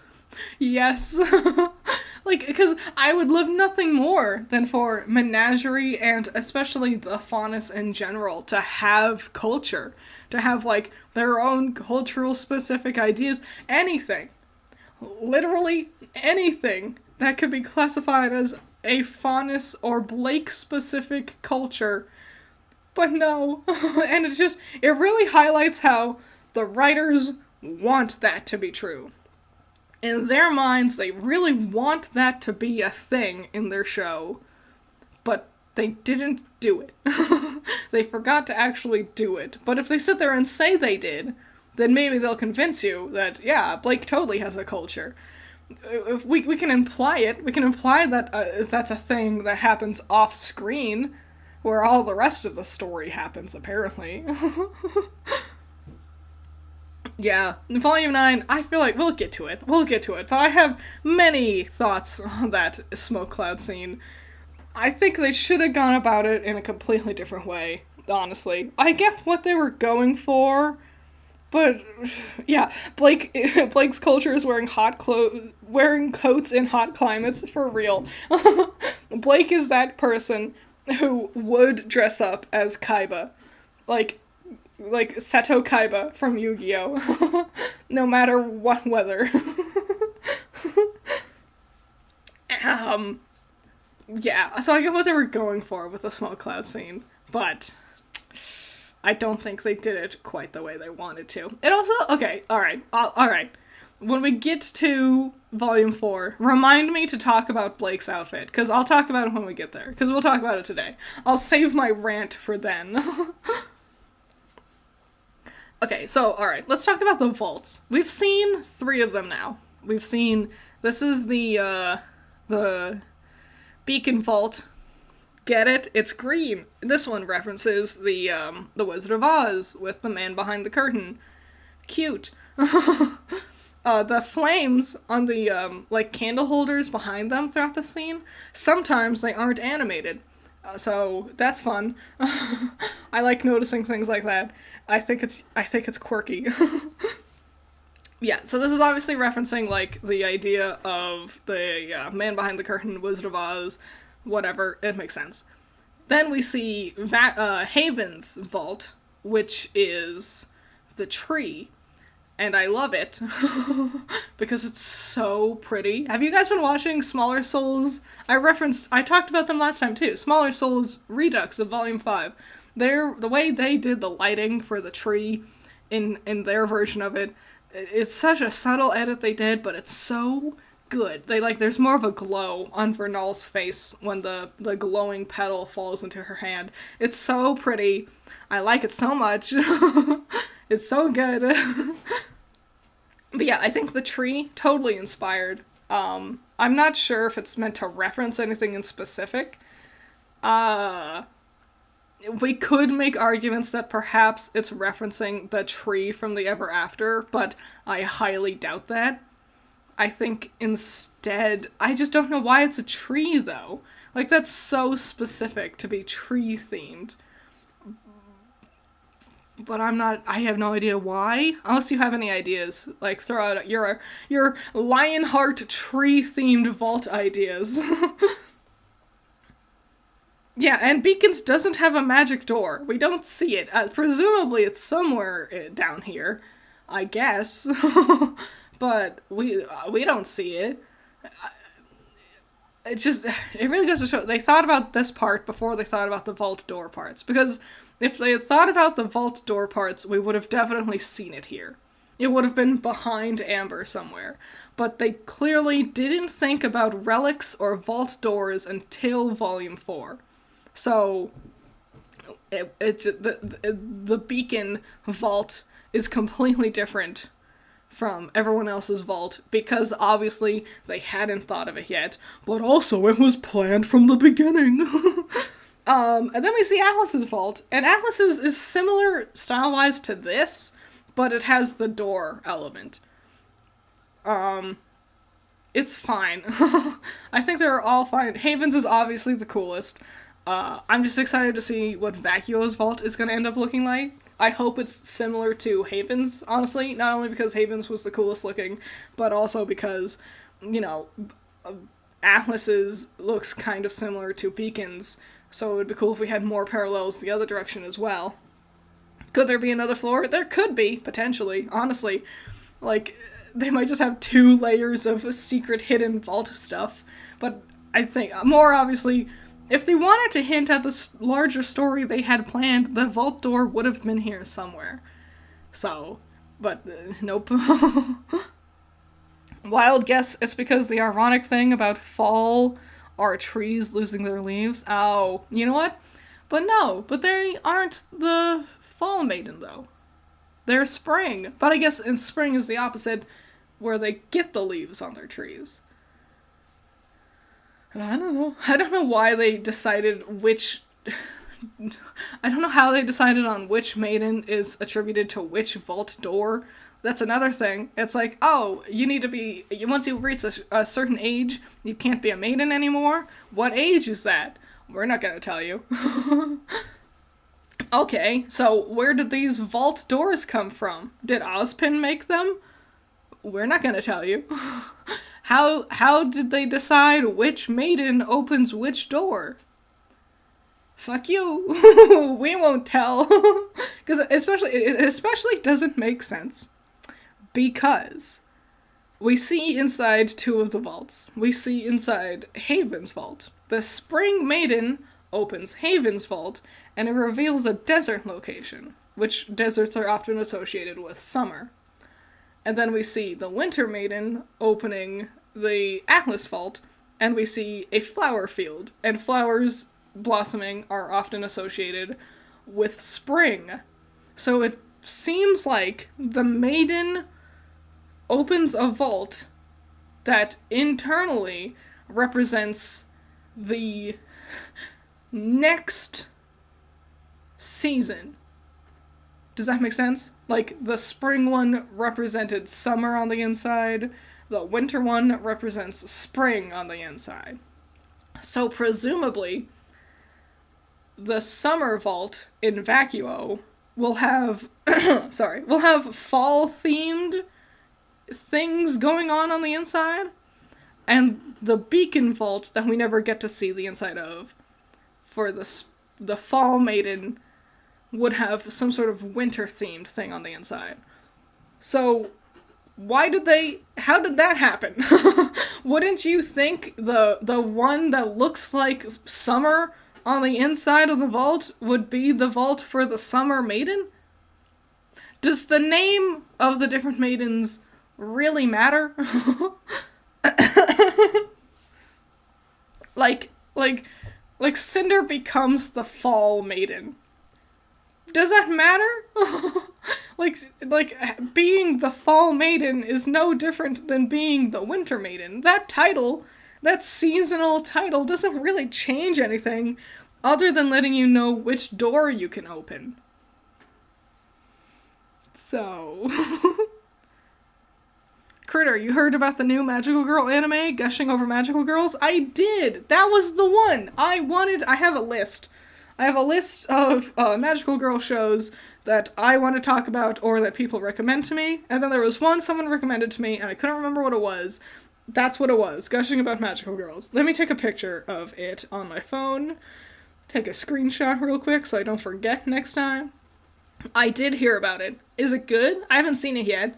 So, I hope it's good. The trailer looked cute. So, maybe I'll talk about that this year for Magical Girl May. Ooh.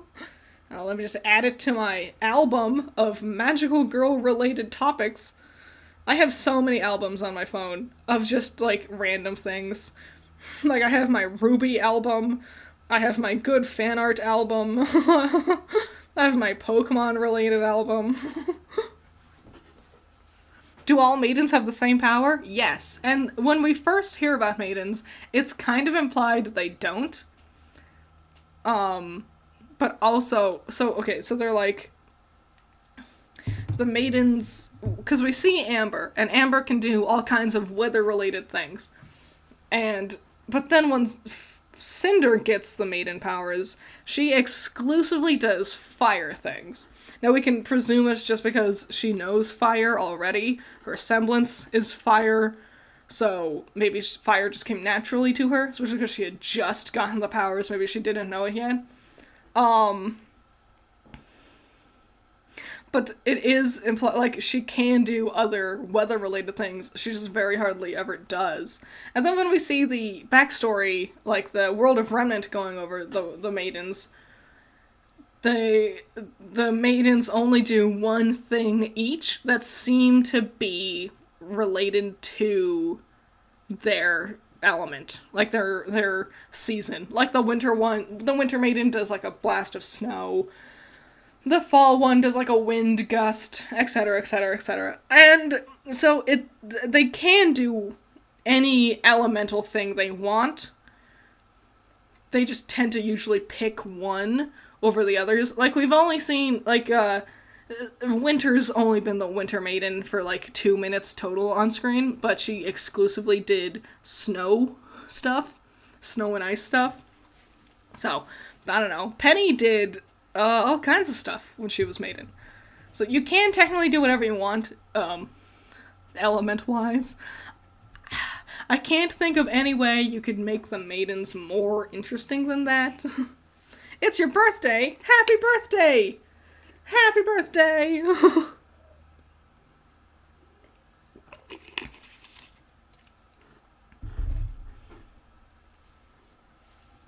What are you guys talking about? I like blacked out to talk about maidens, and now you're all like talking about something completely different. Sailor Moon.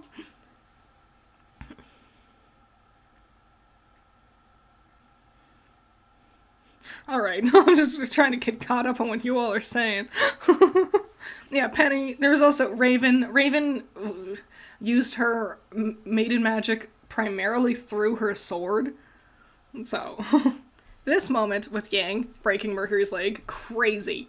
It blew my mind. It was crazy. Because, like I was, especially when I didn't know he had robot legs, it's, alright, and everyone who sits there and gets all pissy at me for saying RWBY should have reacted to cutting off Tyrion's tail. Okay, this is your example right here. Yang thought she broke a dude's leg.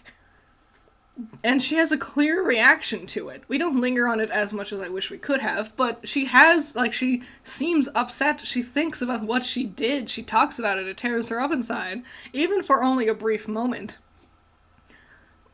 I wish we could have gotten something with that with RWBY for cutting off Tyrion's tail. Especially, like, RWBY didn't have to sit there, like, yeah, Tyrion's a bad guy, whatever. It's okay that she stopped the bad guy from hurting people. She didn't even. She cut off his tail after he had already poisoned Crow, so she couldn't even, like, save Crow. Loser. But, like, it's fine that she did the thing she needed to do to stop the fight and save the others from further harm, potentially. But it's the fact that afterward, she wasn't like, that was my first time really hurting someone. Like, really hurting another human being. Because she's only killed Grimm so far, you know? She didn't intentionally try to hurt Cinder, and I don't think she even knew Cinder was still alive or not. But she didn't mean... Like that's a human, a whole-ass human being. And for being, like, the innocent, pure soul, you would think Ruby Rose would stop and, like, think about hurting someone, dismembering a person, even for just one brief moment. It doesn't need to be like a whole character arc. She doesn't need to like feel guilty over it. But if she just like acknowledged what she did, that's the biggest thing. They never acknowledge about the things they do on screen. That's why Penny's dead, keep that conversation off screen, because we can't talk about any of the things we do. Oh, we're on the episode where the subtitles are literally the only thing, because we gotta save our budget with that entirely black screen backstory episode.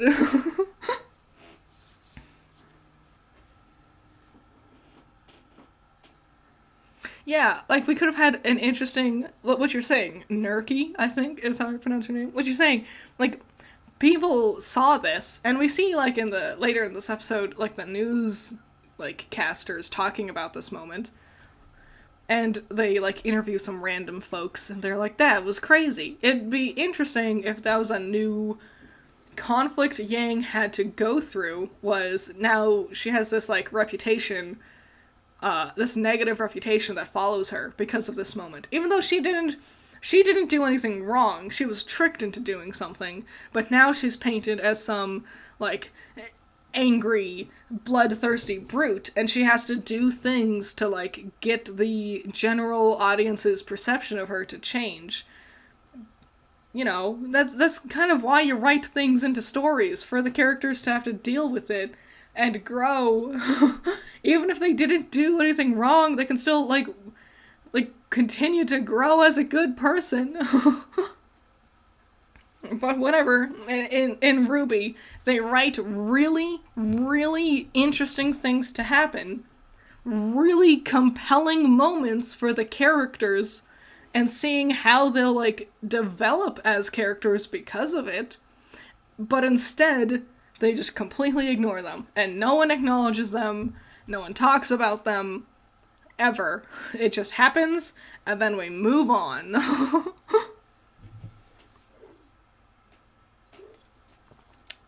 Stay hydrated. Just make sure you stay hydrated, everybody. Yeah, do people even still think she did it? I don't know, we don't talk about it ever again. No one ever acknowledges anything that had happened in this show. No one ever talks about their past experiences, their past, like, things they've done. Oh well. The problem is that characters in RWBY are only allowed to have reactions to things that are major and less/none of the smaller, more intimate moments. Yeah, that's why everything feels like exposition. That's why the whole show is characters sitting around talking, but they don't say anything. They don't interact with each other. They don't develop. They just sit there and react to the latest exposition dump we have on screen. Oh, look, it's what we were talking about. Everyone's favorite little loser, Adam. Spelled Adumb. Everyone's favorite. Oh, the wasted potential. You just liked his design. Don't even kid yourselves. You just like Adam's design, and you wanted him to be on screen more because you think he's cool. Let's not kid ourselves. Trust me, I wish he was on screen more too. I wish he was actually a character that mattered at all, but we can't. We can't act like that's true, because it's not. It's obviously not. Like, oh, and everyone gets so upset over the idea of what they thought Adam might have been. Like, oh, back in the Black trailer, it's like, yeah, but that's not canon. He's barely in it. He doesn't talk. Everyone's so pissy about, oh, the wasted potential of Adam, but he never had a character to begin with. There was no wasted potential. He just was a cool design, and you liked your cool dude design. You fell in love with him because he was the first boy character on screen, and so you wanted him to be your favorite boy. He got this cool edgy design with this cool Yakuza style, and you wanted him to be on screen to be your self-insert, and that's what people care about. He's not a character, he's concept art. He's your favorite piece of concept art. Hey, remember, Tide, more ads.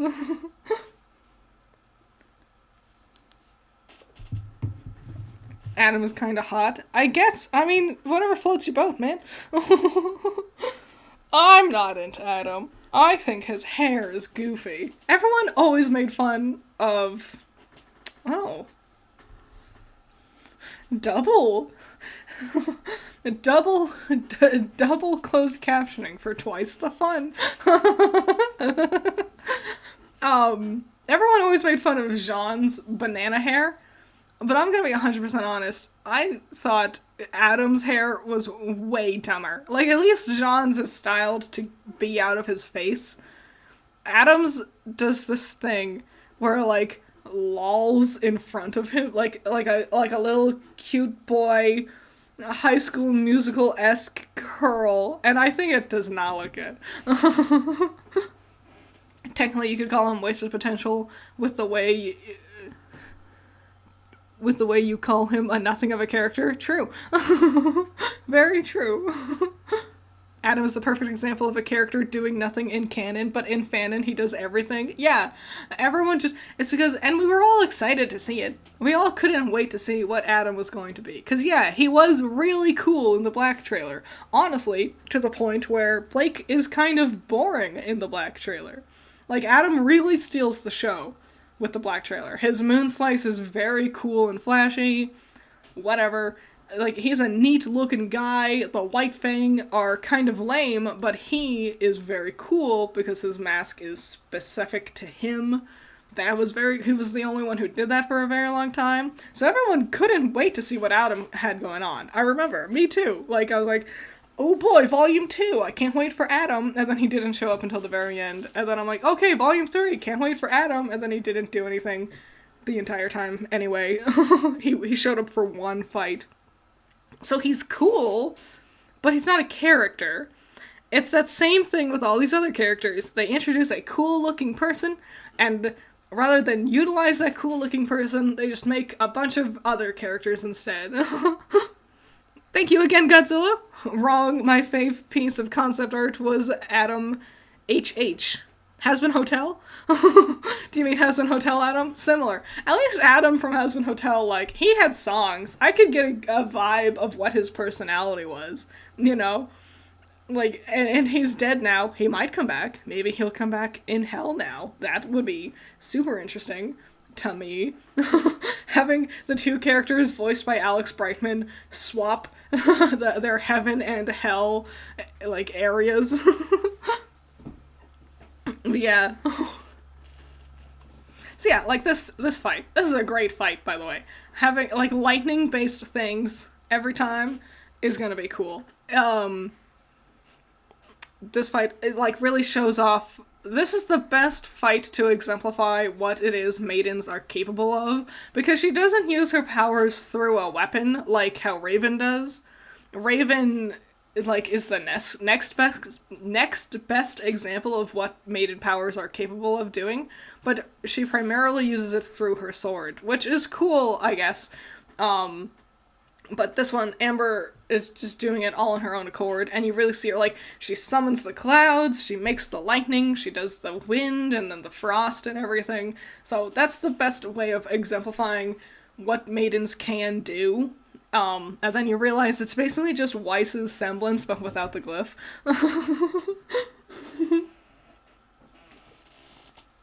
You're watching the best episode of the series right now?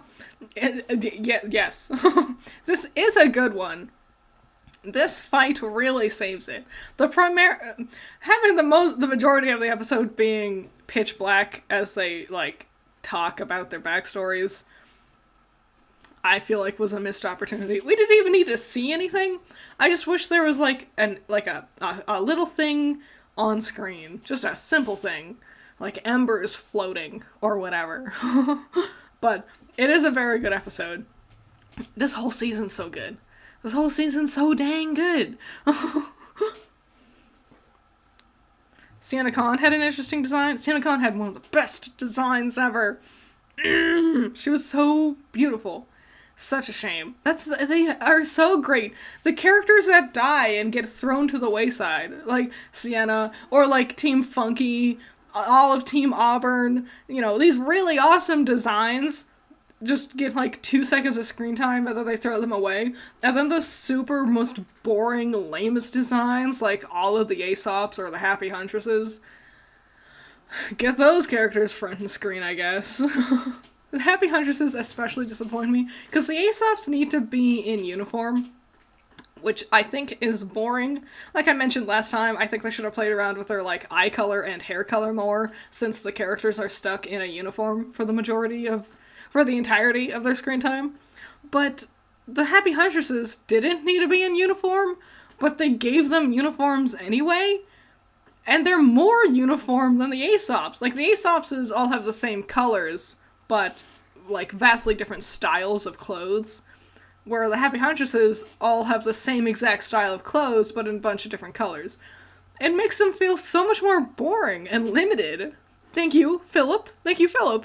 The seasonal elements in astrology are spring equals air, summer equals fire, autumn equals earth, and winter is water. Oh, air plus Cinder's fire semblance would be a potent combo. You are very correct. That'd make explosions. Like Combustion Man or something. That's very cool. I didn't know half of those. Autumn being earth. I always associated autumn with the wind, because it gets windier, because it's spooky Halloween time. What the hell was I saying? What was I talking about? What was I saying? Oh, it must not have been all that important, I guess.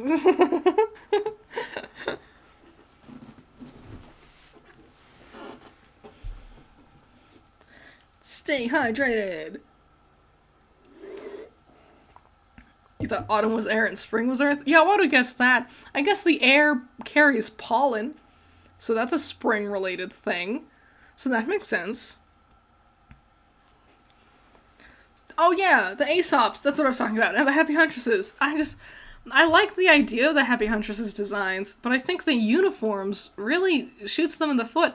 The different colors is nice, but the types of clothes you choose to wear can tell you a lot about a character, and the fact that they limit the Happy Huntresses by having them all be in uniform, I think really is a detriment to defining them as being unique characters from each other.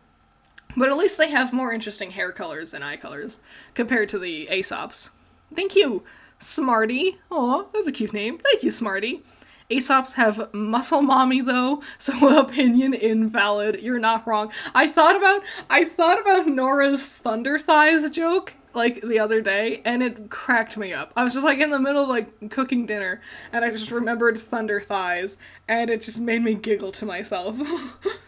Of them all, Elm is totally, it's because no one else is like got the body shape of Elm, especially no other female characters. She's tall, she's strong, she's thick, so like Elm's really cool and she stands out a lot.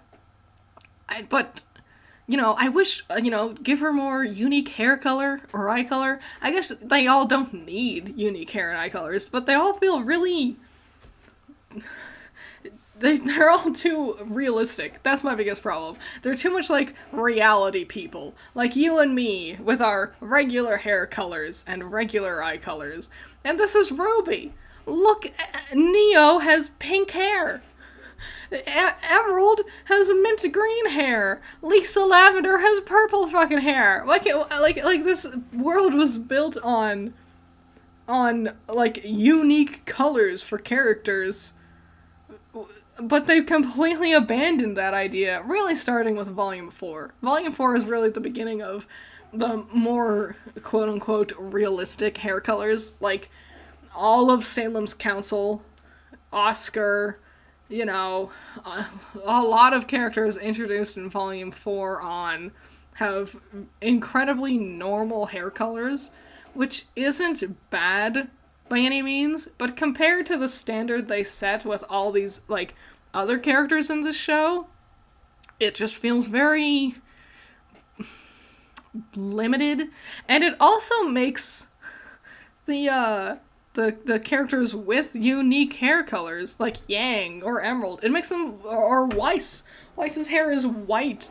It makes them feel like completely alien, waltzing around. Like these bright, saturated colors, and then, like, standing next to completely normal colored characters. It makes them look like they're from different shows. Yeah, I remember Lisa Lavender. I liked seeing how her design always changed every time we saw her. I can't wait for the next time we see her. We haven't seen her since Volume 4. I can't wait to see what she looks like. What happened to rebelling through color? I know! That was like they had like a whole in-universe explanation and everything. And they just, nope, everyone has like black hair or dark brown hair. Their eyes are sometimes unique colors, I guess. Like, I remember Harriet has pink eyes or something. But, I don't know. Like, come on, jazz it up some more. Thank you, Adriarno. Andriarno. I hope I pronounced your name right. Thank you. Do uniforms make sense for a world that had a war about creativity and expression? Shouldn't the bad guys wear uniforms? Yeah, okay, so like the creativity war was the Great War, and that happened like 70 years before the events of the show, or something like that. So, like, everyone, no matter how old, unless you're as old as Ozpin, you should have, like, some unique color concept happening with you. But yeah, like, I think everyone would be pretty against uniforms. Even Atlas doesn't really have uniforms. Thank you, Curly Art. Only characters with normal colors, it would have emphasized how out of his element he is, especially when he first joins. Yes, Oscar. Yeah, yes. Like, it makes him feel, by not looking special, it makes him feel more special. When everyone's super, no one is. And everyone else, that's that quote from The Incredibles, by the way, everyone else being these bright, super saturated colors, you would think any one of them would be the next super special anime boy to be Ozpin's host. But having it be like the normal, no one dude in the background, that's fun. That's really unique and cool. And thank you, Philip. Adam shouldn't be BSBF. B is a traitor to him. Blake's boyfriend. Is that what you're saying? Yeah. I mean, he's kind of an asshole. I don't think they're good for each other in general. I was never really big into the Blake X Adam ship. Like, it's not in the show, so, like, it's fine. Like, they hint to it happening back in the day.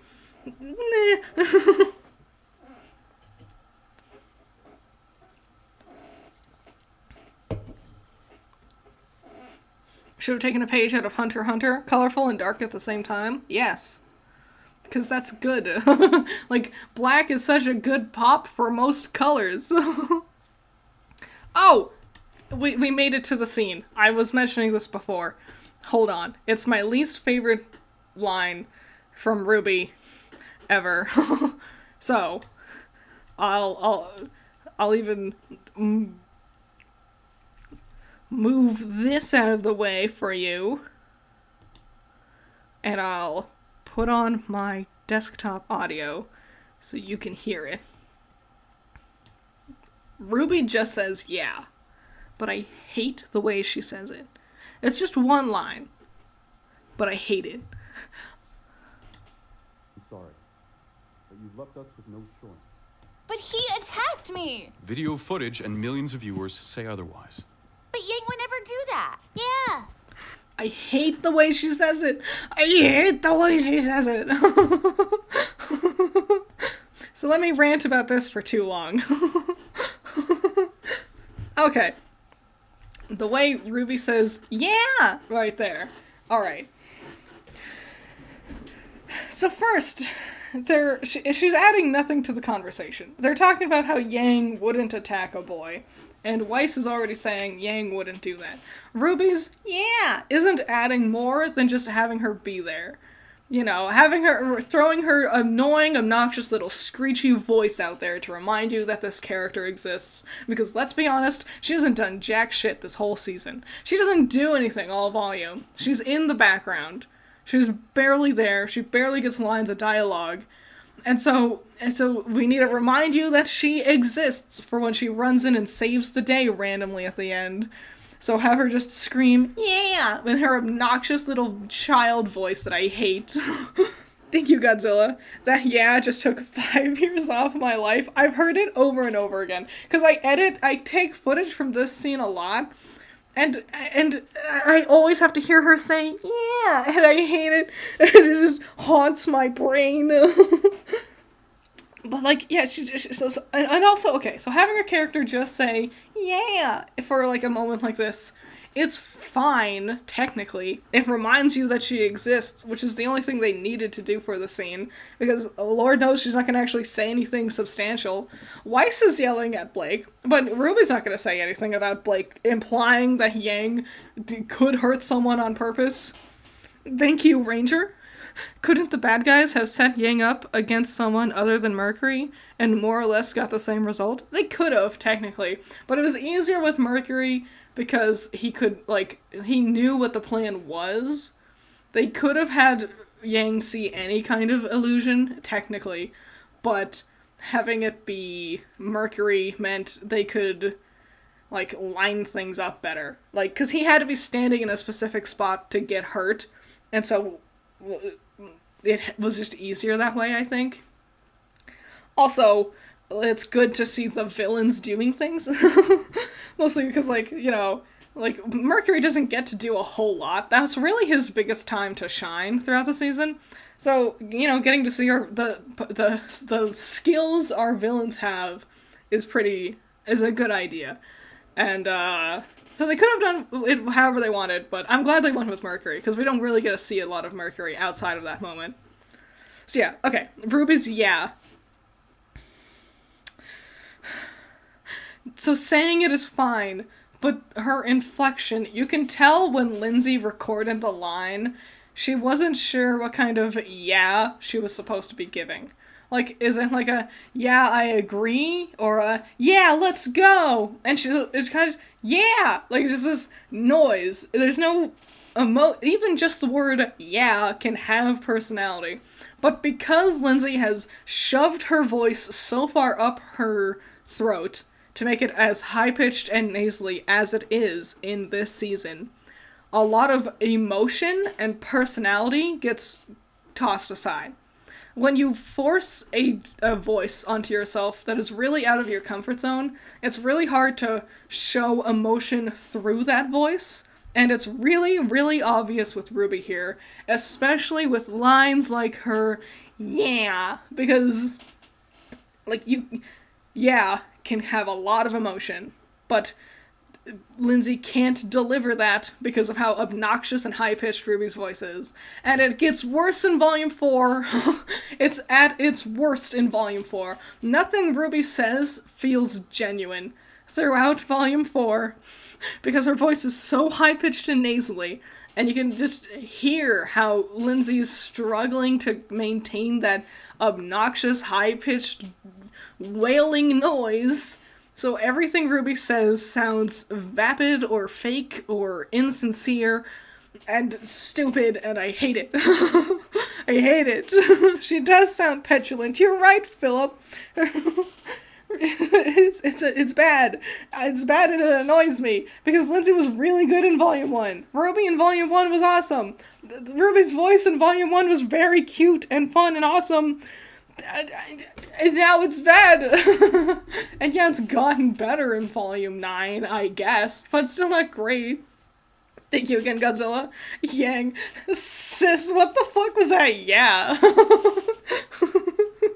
Like, even Yang is sitting there like, what's happening with RWBY's voice?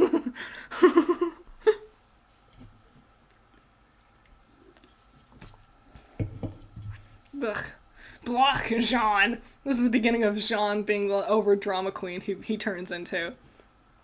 Like, having Jaune be like the voice of confidence and reason for Pyrrha here makes sense, because Pyrrha's been the voice of reason for him throughout all this time, and now it's his turn to do it for her.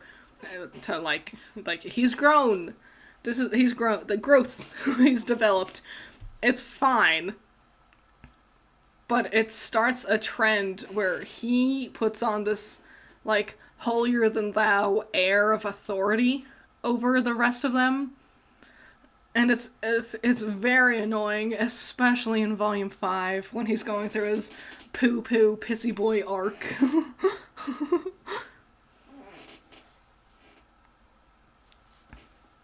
It's strange that her sister doesn't notice Ruby's voice getting weird and high-pitched. Going through reverse puberty. I know, right? It's like when you... Did you ever go back and... Okay, so we all know Cosmo from, Fairly Oddparents. We all know what his voice sounds like. Find a clip of Cosmo from, like, the last season of Fairly Oddparents and listen to a line he has to say. And then find a clip from, like, the first season. Like, as early of an episode, like, episode 1, if you can. And you can really hear how much... It's the same voice actor. It's the same guy. You can really hear how much his performance has completely changed for Cosmo. It's the same thing, where it gets more high-pitched, more nasally. He does it for Cosmo, because Cosmo got slowly more and more dumber, like, as the writing developed for the show. And so that higher pitch thing for Cosmo was to, like, reflect that dumber mindset that he has. But it doesn't, but with RWBY, she's not supposed to sound dumber, but the higher pitched voice just makes her sound younger, and, oh, I just can't stand it. I cannot stand it. Cosmo's voice was deeper, way deeper. Yeah, in the earlier seasons, it's way closer to just his normal speaking voice. Like, that actor, who's also, if you want a comparison without, like, if you can remember off the top of your head, he also voices Timmy's dad, and that's a pretty different voice from Cosmo's voice. It's the same voice actor. Timmy's dad is closer to his normal speaking voice. But yeah, like, having a voice become higher pitched and annoying over the time, it's a real shame. And I feel like, for it to happen 3 seasons in for RWBY, I feel like the writers should have said something. I feel like the voice directors should have said something, but also I feel like they don't have voice directors, because a lot of the time, a lot of problems with people's dialogue feels like it comes from a lack of direction. Like, I don't like Vic Mignogna's performance as Crow. I think it's actually incredibly bad. He sounds like he's okay in this season, I guess. It's not impressive for me, definitely. But especially, like, seasons 4, 5, and definitely season 6. It sounds like he's just, like, reading off, like pages in a history book. Like, he's just saying the words. And Crow gets more and more shit to say, especially because they had him do the World of Remnants, too. So he was already recording a bunch of lines of dialogue as this, like, low, gravelly voice that was probably a real, like drag on his throat. But also, Crow was just saying so much crap, and there's no personality. He doesn't seem to know why he's saying things certain ways or not. Crow also has to talk about a lot of, like, abstract concepts, like history stuff. So, and a lot of, and with this volume especially, a lot of Cinder's dialogue. Ugh. Cinder's dialogue in this volume is garbage, and a lot of people hate Cinder, and I used to really hate Cinder too, because her lines were just awful, and Jessica Negri's performance really just screamed of having no real direction. Like, she's supposed to sound threatening, but it sounds like she's reading the line for the first time as she's saying it, so she doesn't know where her, like, villainous cadence needs to go throughout the sentence. And it's really bad in this season. She gets better. She gets way, way, way better as those volumes go on. But a lot of RWBY's dialogue boils down to, I feel like there was no one really directing the voice actors. I feel like they had to, like, read the script and rush through it, because everything with RWBY's production was rushed. So I feel like they had to just, like, get a lot of first takes for lines and just go with it. I don't think a lot of people went in studio to record their lines, because I think a lot of them recorded in their own like home studios or their own usual like recording booths wherever they would do that, and just sent the files to Rooster Teeth. So like it's fine to do things that way, but I just feel like perhaps Rooster Teeth didn't know how to properly direct people, because especially a lot of the like, they're like, oh, you did it, that's good. We need the lines now, just you're good, send it over. You know what you're doing, just send it to us. You don't even need directing. I don't know how it worked. I'm not gonna act like I know how it works, but, like, how Rooster Teeth specifically does it. But I cannot help but feel like it's a lot of voice directors not directing people properly. Or being too complacent to ask for another take, you know? Like a lot of, that's good enough mentality, you know? Does that make sense? What do I think of Crow's voice in Volume 7 onwards? Jason Liebrecht? Is that his last name? I remember it's Jason. I think it's Liebrecht, is how you pronounce his last name. I think he's way better. I actually super love his performance for Crow. It's very similar, but I feel like the lower, huskier element of it comes more naturally to him. He does a less of a gravel, so you get a bit more of a personality throughout certain lines of dialogue. I think he's great. I think it's really fun. Like a 10 out of 10 performance. I think I would like to go back and redo volumes 1 through 6 just so we could get Jason voicing Crow throughout over this like boring ass half-hearted performance Vic Mignon is giving here.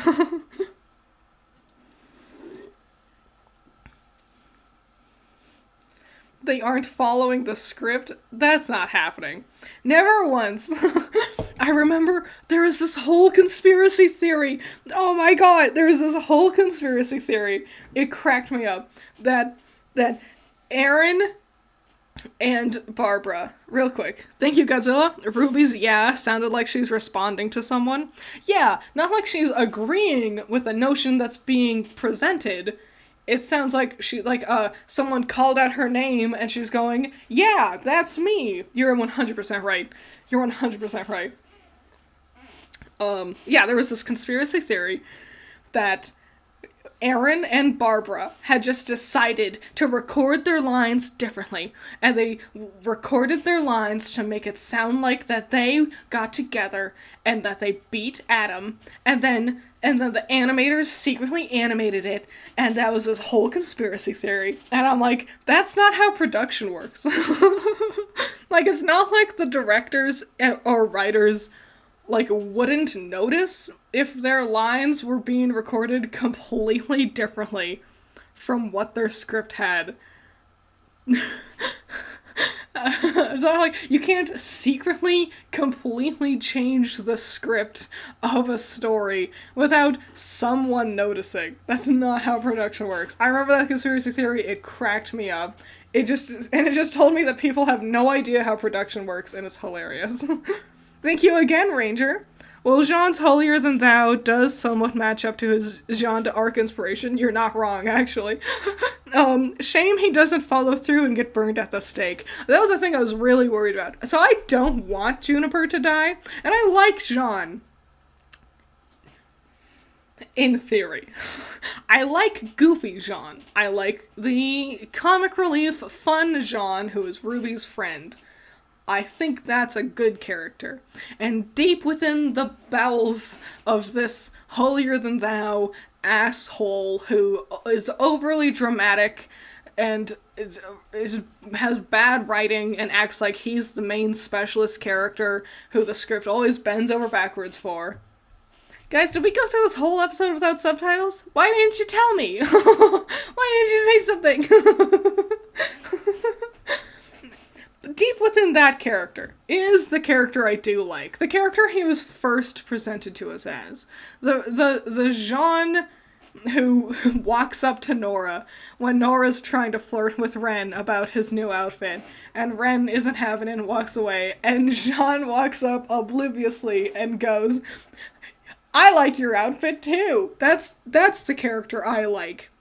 So I don't want him to die. I do really like Juniper a lot. I do worry though. Like the Juniper will die theory was one that I'm like, I don't want to do it. I don't think I would be happy losing Jaune.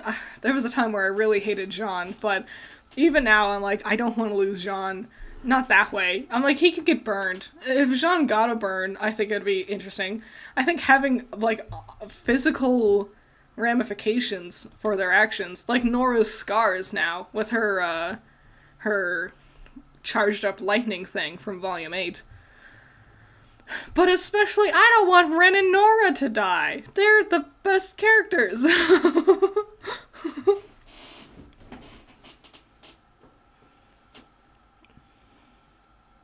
I miss when the main blondes did indeed have more fun. Yeah!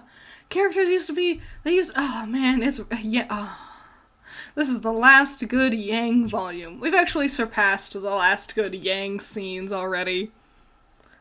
How do you feel if Jaune died instead of Pyrrha? I have like a whole, I think it would have made way more sense. I want to make that a video. I have too many dang video ideas. Guys, guys, I have too many video things I want to talk about. Alright, hold on. I need to write something down so I don't forget. Hold on. I need a piece of paper. There's like 100 on my desk, but which one can I actually write on? Hold on. I'm gonna write down a thing for Patreon next month. Thank you, Sora. Okay. This part of RWBY really kind of pisses me off. RWBY just gets up and walks randomly where Mercury is for no reason. Yeah, I don't know why she did that. She's trying to get across the stadium. I don't know why she went behind everything. I don't know why Mercury was just there. I don't know why she doesn't use her semblance. She has super speed. Whatever. Thank you, Godzilla. Is that Overseer Jaune is peak Jaune? Yes, RWBY Abridged Jaune, where he, like, has, like, the accent and everything. God, Zet Overseer is so funny. Everything Zet Overseer has done with RWBY is hilarious. Alright, I'm gonna write down a thing. It's gonna be, it's gonna be for Patreon next month. Oh, wait, next month's Patreon is gonna be Magical Girl May. It'll be an upcoming Patreon. Hold on. Hold on. Jaune dies instead of Pyrrha, or Weiss's color not being white anymore. Okay, so that's gonna be a Patreon thing you can vote on in the future. We'll get to it later. It won't be next month, because next month you'll be voting for Magical Girl May topic, if I remember correctly. Yeah, next month's April. Yeah, so, but it'll be the next one after that. Awesome. If you ever want to be able to vote on an upcoming video topic that I'm working on, become a patron. You can see they're, currently they're voting on a topic for, some other shorts, other design shorts that I want to do. So if you want to be able to vote on what you want to hear me talk about, if you ever want a say in what fight analysis video I'm doing next, consider supporting me on Patreon, because it's always up to my patrons. They make every decision, like which volume they choose, which fight from the volume. They make those decisions. So if you want to be able to vote on what it is going to be, consider becoming a patron. Even $1 patrons can vote. So it's all really cool and worth your money. Am I shilling good enough? Anton, am I shilling good? Drink water and subscribe, and don't forget to like the video.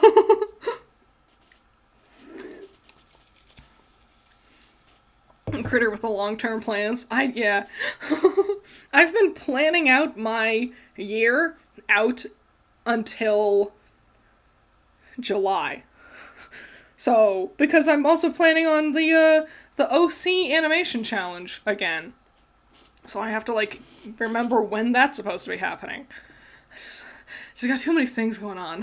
Just got too many things, not enough time in the day. Thank you. Thank you again, Adriano.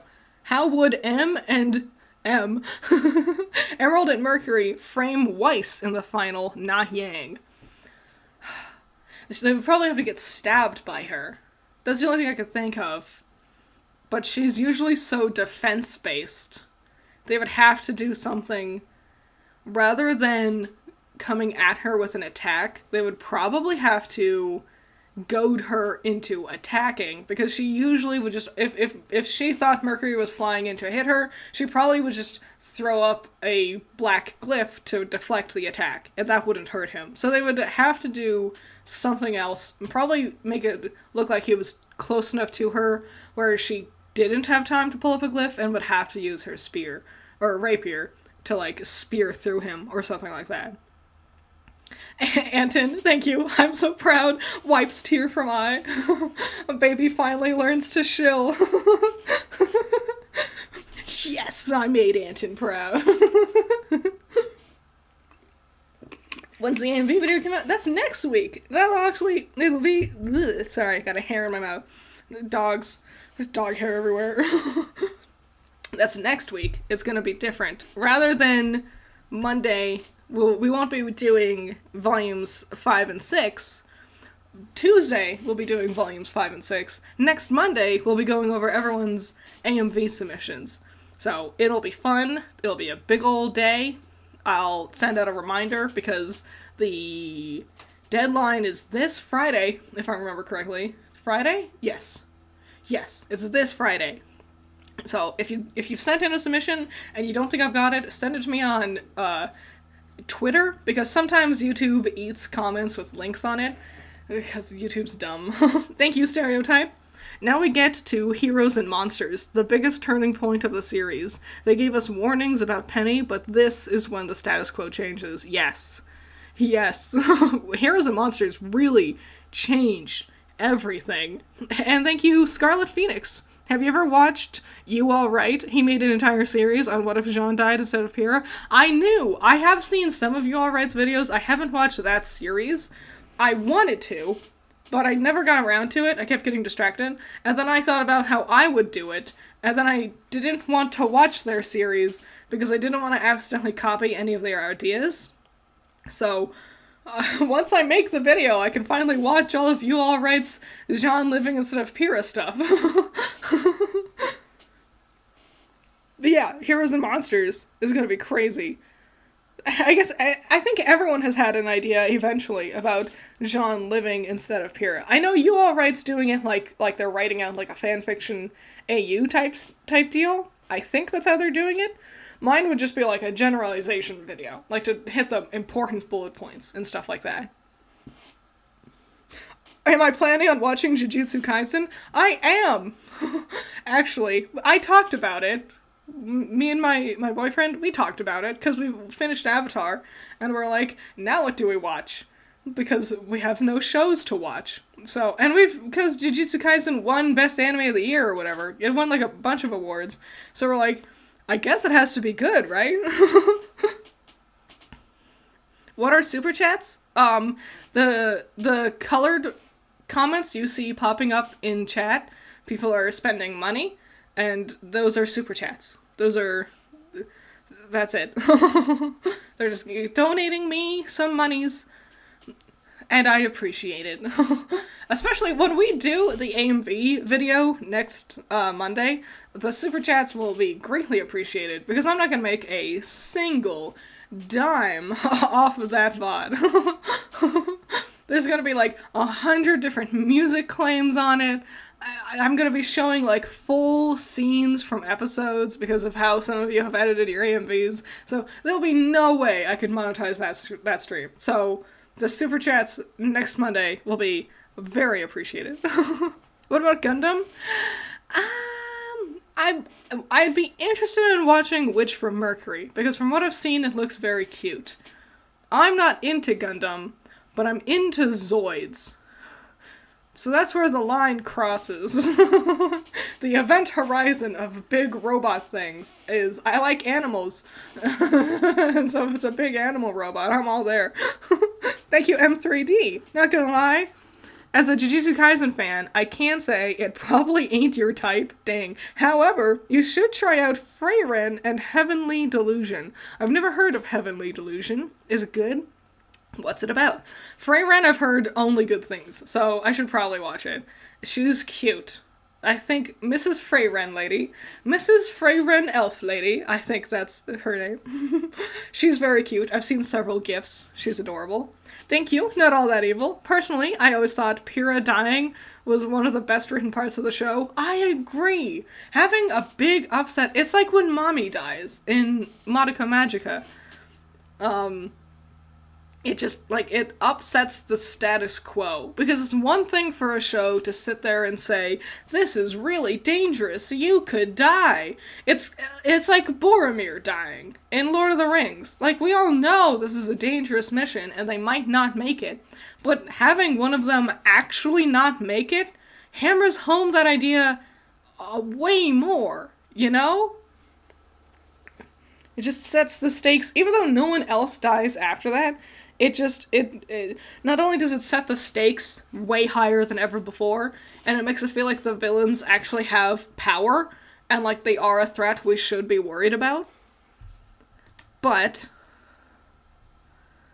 it also gives us something developmental-wise to talk about, because then, like, Pyrrha dies, and that has ramifications on RWBY and Jaune. Just like how when Boromir dies, there's, you know, they talk about it together. We meet Faramir, and then, their dad, what's his name?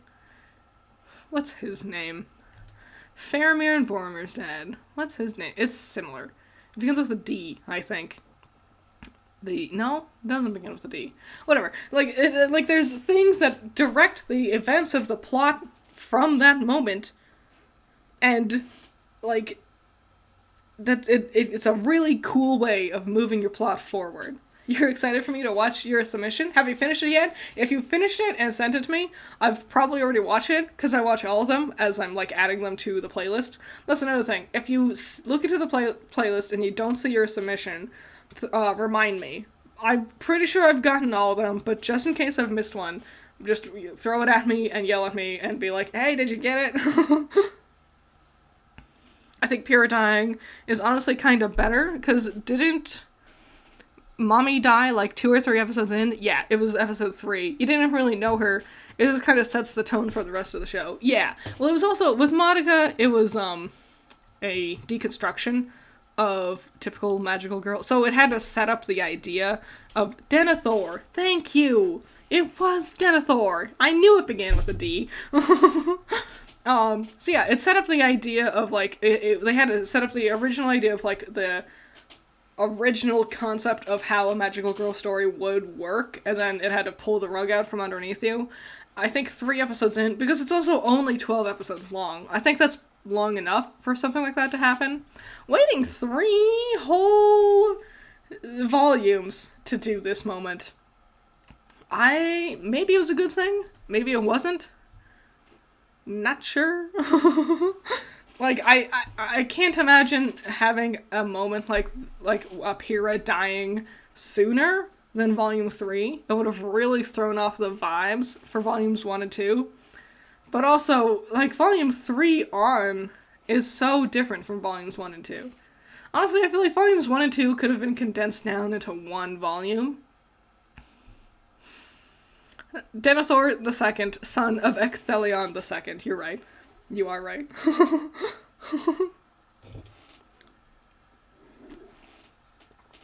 God, I love Lord of the Rings. I should rewatch Lord of the Rings. I rewatch Lord of the Rings multiple times a year. It's too good.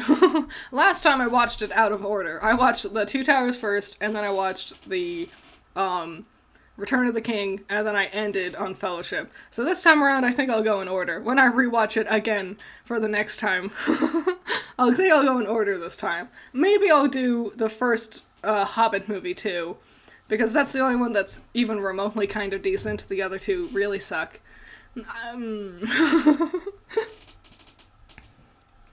All these good anime recommendations are going to my friends because I watch OG Pokemon, DBZ, and Zatch Bell, where my emotions are safe. I watched Pokemon Horizons. Did you watch that one? Cute. Cute stuff. Like it. Very different, but I'm enjoying it. Thank you again, Sora. Sorry. Thank you again, Sora. I've been thinking about an AU where Team RWBY were the heroes of the Great War, and then 800 years later, modern Remnant, a new team looks up to them and wants to follow in their footsteps, like as like a mentor type deal. That's a cool idea. I think that's a lot of fun. I think there's a lot of untapped potential with the Great War. I think that's a fun idea. And thank you again, Godzilla. All I'm gonna say is, Mihawk could slam all these people. Yeah, Mihawk's never lost, right? Not on screen or page in the story so far. Horizon slaps? Hell yes. Will the stream where you react to the AMVs be recorded? Yeah, I'll keep the VOD up. Like, it will be on my channel. It's not, if you're ever, like, if you can't find the VODs, this might not be a very handy place to mention it, but there's a video section, a shorts section, and then a live section. All of the VODs from my past streams are under the live section. So, it'll be there. Yeah, that's where you'll be able to find it. But yes, it's gonna be on the channel. I won't be able to monetize it because it'll have copyrighted music throughout the whole thing. But it'll be on the channel for everyone to, like, go through and hear what I have to say about all your cool edits and everything. I'm excited. Everyone's submissions have been so fun. What a great idea I had. I've gotten so much good RWBY AMV content in my life. Pat myself on the back. It all worked out perfectly for me. I got exactly what I wanted. This episode, what a not episode. Like, nothing happens in this whole dang episode. Like, it is weird, because I was talking about the importance of filler. This doesn't feel like enough filler. Like, RWBY doesn't get to talk to Pyrrha. This is the only time she ever starts to talk one-on-one with Pyrrha. Ever. And immediately Jaune walks up and takes the conversation instead. Like, Pyrrha just killed one of RWBY's best friends. This was our one chance to do it. Why didn't we get to do it? Rooster Teeth. Rooster Teeth. Why? Critter. Good work, me. Critter. Hey, thanks, man. Thanks, Self. You're welcome, Self. You're right, I am smart, aren't I? Thanks for the AMV thing, to be honest, because I haven't seen any new ones since, like, 2018, 2019. Yeah, that was the thing, because, like, a lot of the classic ones I love them. And I didn't keep up with any of the new ones. There are good ones out there. Like, Apotheosis still makes great AMVs. Someone else did really good ones, too. Thus Kindly I Scatter, I think is what their name is. There's still ones being made, but not nearly as many, with as many different song choices. And I'm like, I just miss the classics. The good old days. And so, I think it was a great idea, and it's been fun. Can't wait to spread your rosebud agenda? Hell yes. In my take of RWBY, I'd be using Torchwick Neo, uses Merc, M, and Cinder, maybe, and of course Salem, but replace all the incompetent villains under her with menacing, grimified warlords. That'd be fun. I think we really underutilized the Grim in this setting. Like, we set up the story that the Grim are the bad guys. They're the threat. They're the forces of evil. And they just get thrown to the wayside because, but magic.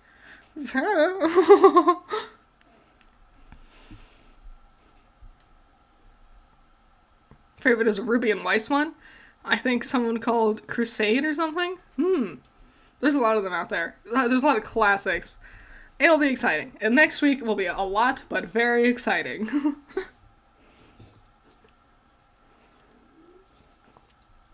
You guys staying hydrated? I've almost finished my monster. That's right. The monster that I opened at the beginning of the stream 2.5 hours ago. I still haven't finished it yet. And yes, you are correct. It is warm now. I used to be really bad at, like, I would, like, if I got a soda, I would just drink it. Like, I would just chug the whole thing in, like, a couple of minutes. And my parents were always like, don't chug your drinks like that. You should enjoy them. And I took that to heart, and now I take too dang long. And I spend, like, hours on one soda until it gets all gross and room temperature. Yeah, Grim Cult. Grim Cult. Yes. Yes. Agreed. Are monsters called Grim in RWBY? Yes. Like this thing, this wolf thing Ironwood is fighting here. If you were watching the episode, you could see it. They're the Grim, because, get it? Because the brothers Grimm, because they're all based on fairy tales, and also Grim is a spooky word. It is clever. RWBY can be clever. They have clever things happening every now and then.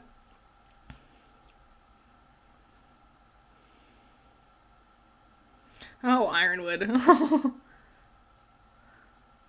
Just like how, like people, like the thing I was talking about earlier, like people need to get over Adam. We've gotten to the point where people need to get over Ironwood. Enough years have passed where it's like, yeah, they really ruined that character. Oh well. There's nothing new to say. Off topic, Kung Fu Panda 4 was mid. I heard that. I watched, Wonka, and that was mid as hell. Ugh. Werewolves and vampires in RWBY? Yeah, there's so much potential. I'll give you a bit of a spoiler teaser. I have a RWBY OC team that I want to make, character trailers for. I just haven't had the time to animate. Because animating is hard. But one of them is, she's a faunus, and she's a bat faunus, and so she has the bat teeth, and so she looks like a vampire. Come on, RWBY! You can be cool and creative like that too. Yeah, no one wanted Kung Fu Panda 4? You're so right. I can't believe that franchise is still gasping for air. Had to step away from stream for a bit. Sorry if you answered this, but is submissions for the AMV thing closed already? It is not yet. You have until this Friday. I'll send out a reminder probably tomorrow on Twitter and on YouTube somewhere, just to remind everyone to get them in by Friday. If you get them in, like, early Saturday, I'll also probably accept them, because I understand time zones are goofy. So, and, like, daylight savings happened. I did not know that was this week. I didn't know it was this month. I just, like, saw people talking about daylight savings, and I'm like, why is everyone making the same jokes about daylight savings right now? And then I checked my calendar, and I'm like, oh, that's why. Thank you, Stereotype. I would disagree on Ironwood, because his semblance metal, the writers gave him a mental handicap in addition to ruining his character. Yeah, what a not necessary element. Like, first of all, why? Why make that his semblance? Also, thank you, Godzilla. A cool RWBY idea would be Grim going rogue and disobeying Salem. Yes. Yes. If there were, like, other factors, if someone's semblance was also able to control Grim, that would be awesome. That would be cool as hell. Have them join RWBY's team, because they could also stop the grim forces that Salem can control. 100% that'd be cool. But yeah, with metal, it's not hinted at in the show, unless you're, like, really headcanoning the smallest, dumbest things. Like, sometimes people are like, sometimes his eyes has a tiny little shine next to the pupil. That's his semblance, I think, maybe. And it's like, it's not. It's obviously not. Because they didn't think of his semblance at all. They hadn't given him a semblance, and didn't have a good reason why he wouldn't have a semblance. So instead, what is metal? I'll explain it. So, Ironwood's semblance, according to some Q&A crap that they had after Volume 8 aired, Ironwood's semblance is called metal. What it does is it gives him, like, he hyper focuses on what it is he's doing. That's the, like, gist of what it supposedly does. It's nothing you can measure. There's no in-universe implication that it's even happening. It's vague. Even as far as we know it, the concept is vague. And so clearly they hadn't given him a semblance, but they had no good reason as to why they never gave him a semblance.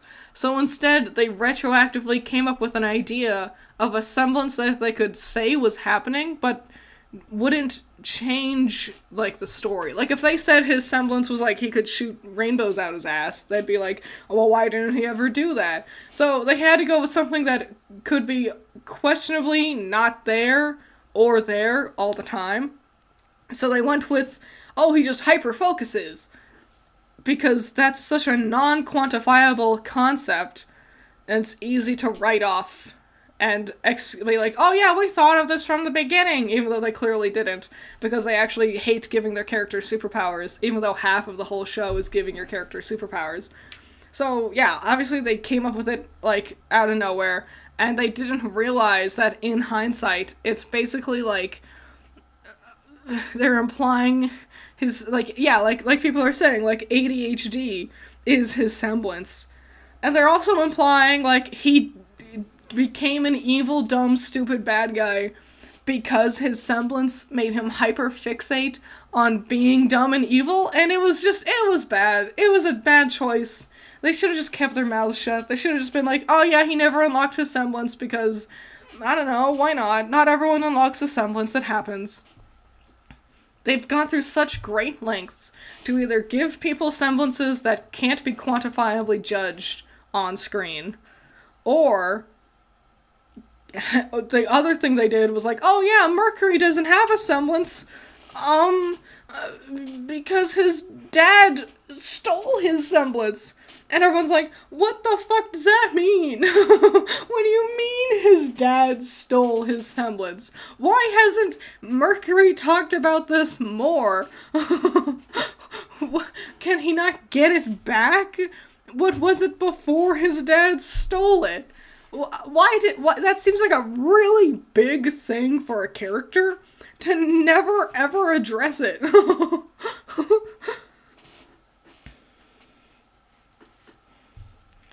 Yay! Dragons. Sounds like a disability? Yeah, that's like, a lot of people are like, that just sounds like ADHD or whatever. I like the idea of, like, big mystical creatures being, like, the top tier type of Grimm in this world. Like a Kirin Grimm would be cool. Dragon Grimm are awesome, obviously. But I think they really shot themselves in the foot. Because their Grimm designs in later seasons are so, it's an elephant, but bigger. Crazy idea. Didn't unlock his semblance because he relied on his mechanical upgrades more. See? Yes! Still possibly ableist, but way better than the current option. Yeah. And I don't even see, because, like, especially with Atlas, like, he would see, like, the potential of the electronic advancements because he's an older fellow, all the robotic things would be really popping off at that time. So he would be like, that makes sense. That's the future. That's the thing we need to really focus on. But whatever. We didn't do it. Is this the last episode? No. Second to last episode of Volume 3. Then we have all of Volume 4 to go through. Yeah, Mermaid Grimm, that'd be cool. Even though there's so many magical creatures they could be leaning into with Grimm designs, they just go with, like, animals. This Grimm is a big cat. Oh, okay. This Grimm is a big snake. Alright. What about, like you had, like a Griffin Grimm. That was cool. We get the Dragon Grimm. Those are awesome. You got any other cool ideas? Nope. Oh, okay. Never mind then. The dragon is a wyvern. A wyvern is a subsect of dragon. They're all classified under the same umbrella. I know it's technically a wyvern. I am aware. It's not, I get it. I am also that guy when it comes to classifications of dragons.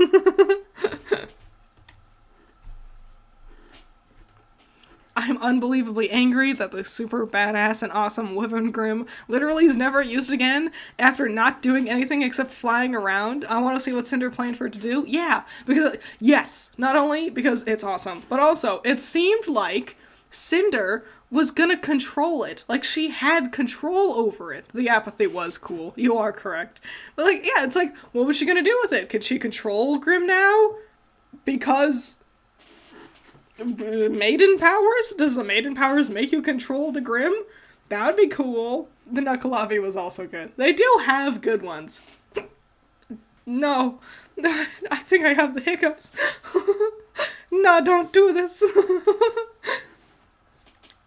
I think mostly what I'm talking about is volumes 7, 8, 9. Their Grim were rather boring. Like, they, presumably they went with, like, a, prehistoric concept for their Grim in volumes 7, for the Tundra Grim, because, like, they got the big centipedes, they got, the pterodactyl one, the saber-tooth Grim, the mammoth Grim. You know, like, I get the idea that they're going for, but I don't know. Give me a friggin' unicorn already. Give me a unicorn Grim. Give me, like, a Cerberus Grim. I don't know. Hold my breath. You want to know the trick on how to beat the hiccups? Here's the trick. This works 100% of the time. So, like, okay, you need to get a big breath, hold your breath, and drink water at the same time for 20 seconds. That will cure your hiccups every single time.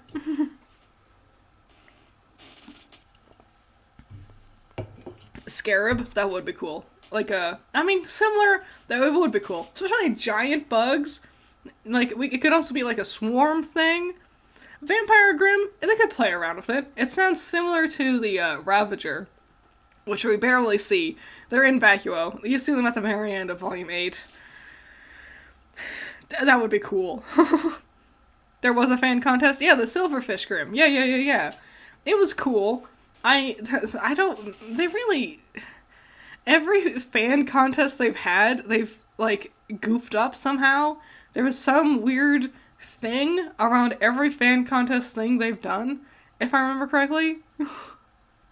Stop breathing, it'll kill the hiccups. Yeah. Shark Grim. Yeah, I just don't see a lot of Grim. Of course, the Grim, I feel like, get underutilized in general, because, like, they're supposed to be attracted to negative emotion, but, you know, they say that regularly, but also, people, it doesn't really seem to matter. Like, the kids will be sitting there, like, bawling their eyes out, screaming, being upset, but then, you know, Grim aren't there. So, like, how much negative emotion does there need to be to attract them? They're also supposedly attracted to the relics, even though that only ever happened once, maybe? So, I don't know. Bigfoot Grim, that would be fun. Yes. Loch Ness Monster Grim, hell yeah. Hydra Grim or a Spider Grim, both would be cool. They had a Nidhogg Grim in the Justice League Part 2 movie. Did you miss Roman's death? No, not yet. Yeah, everyone's saying Spider Grim. Did you all watch the Team Dark trailers? I reviewed them a while ago on my channel, but the second one, the red one, the one with the dude in the knight armor, I don't remember his name. I don't remember any of their names, now that I think about it. They fought a big ol' Spider Grim in that one, and that one was cool. Thank you, Sora. My AU will be different than canon. For example, Vale is known as the Kingdom of Seasons. Nice name. Good name. Many different areas are always the same seasons, like Foreverfall Forest. That makes sense. Vale will also have a real king. All fun. Fun changes. I like areas that always have like a specific vibe to them, like weather-wise. Forever Fall is so cool, so leaning into that idea makes perfect sense. Having a king makes more sense than having a council, let's be honest. They treat Ozpin like a king already, so like, just call him the king, what does it matter, you know? It also would be like, because every place has that. There's a council for every kingdom, and I think that's boring. Like I was talking about earlier with the different, like, nations in Avatar. Like, there's the Fire Lord, the Earth King, but also, the Earth King isn't the only Earth King, because, like, King Boomy is also there. He's a king, technically, but there's, like, kings, and then it's implied that he's, like, the Earth King is, like, the High King, for example. And then there's chiefs for the water tribes, and then the Air Nomads don't seem to have, like, they have a kind of a council system. Not sure if it was, like, for the Avatar specifically, or if it was for the Air Nomads in general. But yeah, like, even if you, like, they all technically serve the same kind of purpose, but giving them different names makes it feel like a bigger world, where with RWBY it's like, here's this council, and then here's this council. Yeah, we haven't gotten to Roman's death yet. We're still fighting on top of the airship. RWBY's one time to try to be the hero. You'd think, you know, and it's right up RWBY's alley. Like, running off to try to chase down the baddies is something that feels like something RWBY would do all the time, based off her personality and her characterization throughout the series. Like, she does it here, and it makes perfect sense, you know?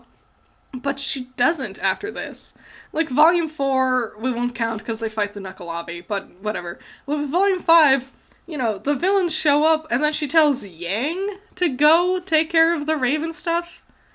That was weird. Like, I'm like, RWBY should have been itching to go after them herself. And then in Volume 6, like, come on, she's the main character. She has all the personality of a person who wants to run into the fray and stop the baddies, but they just often have her sidelined for one of the hundreds of other characters to do it instead.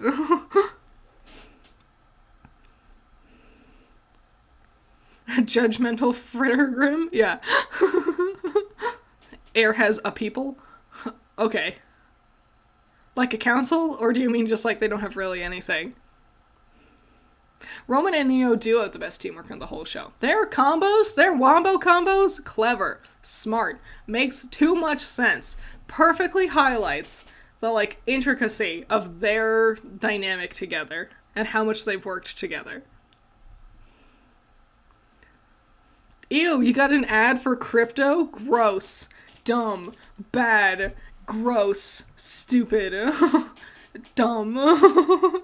Crypto sucks, it is stupid. Roman randomly being eaten feels like the death of a secondary character and villain in a Jurassic movie. Really cool, but wouldn't feel fitting for a main bad guy. Except it is, that is in this the case. Yeah. He was such a fun villain, with such a fun, charismatic personality. So I'm bummed he couldn't live more, because he's so neat. But also, he didn't live long enough to get ruined.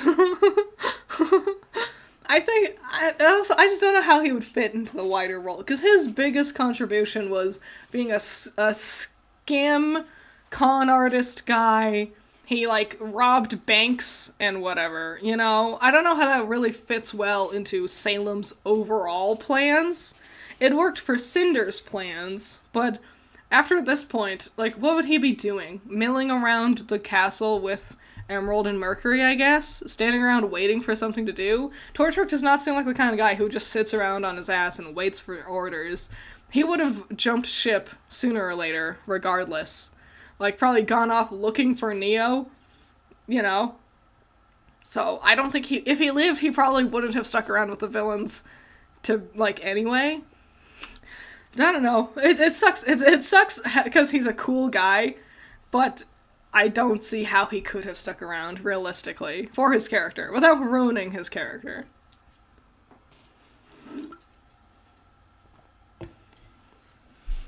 Yeah, that one moment with Cardin here, I guess just to remind people that he exists. It could have been anybody, and it's weird because he's there, and then he's immediately not in the scene anymore. Like, Ironwood shows up to save him, but he's not here. Whatever. I feel like Cardin was underutilized. I feel like we had the potential of, like, bully arcs, bully characters, for the heroes to be cool and dunk on, you know? And we underutilized the bulliness of the characters. They were in the one arc for Volume 1, and then he never showed up again. And I'm like, having him, like, be a jackass for Team RWBY to show up would have been such a smart utilization of this character. But just like every other character in RWBY, they introduce them and then throw them away to instead introduce other new characters instead. Because why not? Celtic Phoenix's Roman is better? Yeah, 100%. Smart idea. It's a fun AU concept. Having it be Roman. It's a shame because I do like Oscar, but making it a character we had known before, way smarter idea. He ends up dating CL off screen. the spin-off AU concept of Cardin x CL being abandoned, forgotten characters. Oh, speaking of spin-off stuff, so they had like an official statement or whatever about the future of RWBY, which told us nothing. They basically said they want to keep RWBY going, but they have to figure out what's going to be happening. It was a very nothing statement, but whatever. One of the things they said was, we want to expand more with this universe. It was something along those lines. But I'm like, what does that mean? Do you mean like more crossover movies?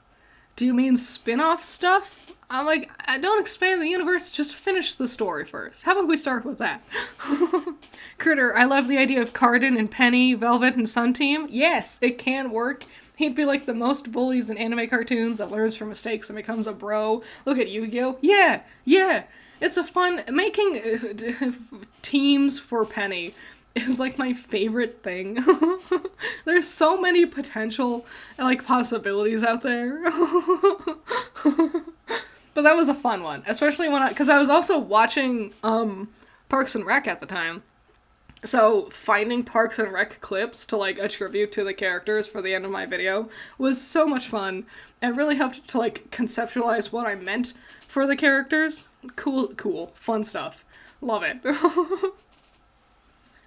It's the scene. It's the scene. Fun fact, I had to go back and re-record the last 10 minutes, not even, the last 5 minutes of this episode over and over and over and over again, because I needed Yang getting her arm cut off, or, Amber dying. Another one I needed to get a lot was, Pyrrha dying. I went back and re-recorded these scenes so many times, because I would record the scene, and then I didn't need the scene anymore, so I would delete it, but then I would need it again for some future project, so I would record it again.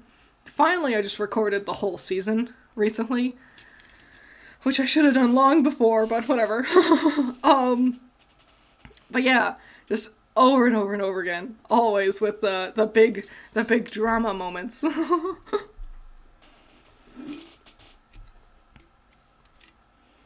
Here comes the most hated moment of Volume 3, when Yang loses her character as well. Oh yeah. I feel like it was, potential-wise, tons of potential. Could have been so interesting. I was on the edge of my seat. I couldn't wait to see what was going to happen with Yang in Volume 4. Because this moment for Yang, losing her arm, is so intense. And in any other show would have been a huge turning point for her character. But unfortunately for RWBY, it's a turning point for the downhill execution of her character. Thank you, Stereotype. This moon slice isn't just stylish, it's the most important scene in the entire show. Yes, it is. Like I'm saying, it's so much potential. This was a game changer. This was a huge game changer. Because, yeah, Penny dying was crazy, and Pyrrha dying is crazy. Those sets really big, like, expectations for what the villains can do, and also really establishes the threat level that the heroes are diving into with their adventure. But Yang losing an arm, like, Yang's not dead, but this is a thing she has to personally grow from. This is something that she will never be the same, and this is a huge moment for a character. To lose an entire arm, especially as a brawler, it's crazy. This moment is like the biggest moment for RWBY for a reason, because that is such a crazy change of fate for one of your main characters to go through, you know? But they just don't quite live up to the potential of what this moment had. Yang doesn't really grow much. She just grows moody. You know? She doesn't change her fighting style. She doesn't... She claims she fights smarter, but only once. She activates her semblance more often than ever after this moment, honestly. Do I prefer any of the Yangs after Volume 3? Not really. Fun Yang from Volumes 1 and 2 was the best. She was fun, cute, funny, interesting, cool, nuanced, deep. Like, she was the funny one who would party and would say puns and be goofy, but she was also the motherly one who was emotional and would be the backbone of support for you if you needed it. And it's a lot. That's an incredibly nuanced character. An incredibly deep character to be labeled as the quote-unquote fun one. The goofy one. The one that runs around and parties. That's crazy to have that much depth to that kind of character. And they end up throwing a lot of it away to just make her the sad one, you know? Like, she's angry about the world now, and whatever. She never really... She doesn't grow, she just changes, and not in a good way. Thank you, George. I wanted to say you and Team Jacked have really inspired me to return to writing. I'm currently working on a RWBY story I've been keeping on to the back burner for a long time now. Hell yeah! I've also been really inspired with writing. And we all can inspire each other. Hooray! We're all growing together as writers and storytellers. Yeah! Yeah, I don't know. Maybe it was doing more things with Team Jacked. It was also a combination of watching, like, a lot of really cool, like, Evermorrow and Dust Queen's trailer and, like, Smaller Souls stuff and Cal stuff. Just a lot of things. As The Invincible Girl. Like, it's all been, like, cool and inspiring lately. And so just diving into working on these RWBY fan works. So, which is something... So, like, Rooster Teeth is shut down. It's shutting down. And a lot of people had a lot of responses like, it's over. This is the end. RWBY's... It's gone. And I'm just sitting here like, I'm not stopping. I'm not gonna stop talking about RWBY. Like, I still have big plans for a lot of content up to talk about RWBY. Like, literally, I was talking about doing the Jaune dying instead of Pyrrha video, talking about Weiss not wearing white to represent her anymore. I have my big AU thing that I've been working on for a long time. I also have a really big video that I want to do about, talking about all the characters' fairy tale inspirations and the different things that they all take from that. So I have lots of stuff that I want to talk about with RWBY, and I don't plan on stopping anytime soon. Even if the show ends. Because I like RWBY. And I talk about it because I like it. And I keep thinking about it because I like it. So just because the show's over doesn't mean we all need to stop talking about the show. You know? Even if we never get Volume 10, I'm not gonna stop being all about RWBY. And I think that's gonna be the real test of, like, the fan works and stuff. Like, I don't want to stop. Like, look at the other things I talk about on my channel. Like, Modica Magica. When I first started making videos about Modica Magica, Magio Record wasn't a thing yet. You know? These things, I talk about Legend of Korra, but thinking about talking about Steven Universe, those ended years ago. Ever After High ended years ago. Being relevant was never really my top priority. I just talk about the things I like. I like RWBY, and I'll just keep talking about it until I eventually run out of something to say. After a while, I'll run out of topics eventually, but, you know, I still got lots of time.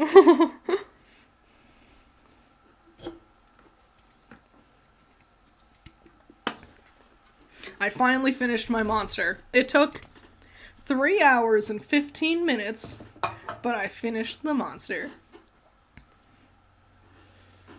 Watch my Wednesday video? Thank you! I like that one too. Because that's the thing. Every time I do talk about something current, like Wednesday, or I did my Husband Hotel review recently, it's because it's something I watch, and then it, like, consumes me. And I'm like, I have to talk about this in detail. I also, my Ghost Adventures video, that one I keep getting, like, people keep watching that one, which surprises me. Because I only expect people to talk about Ghost Adventures during Halloween.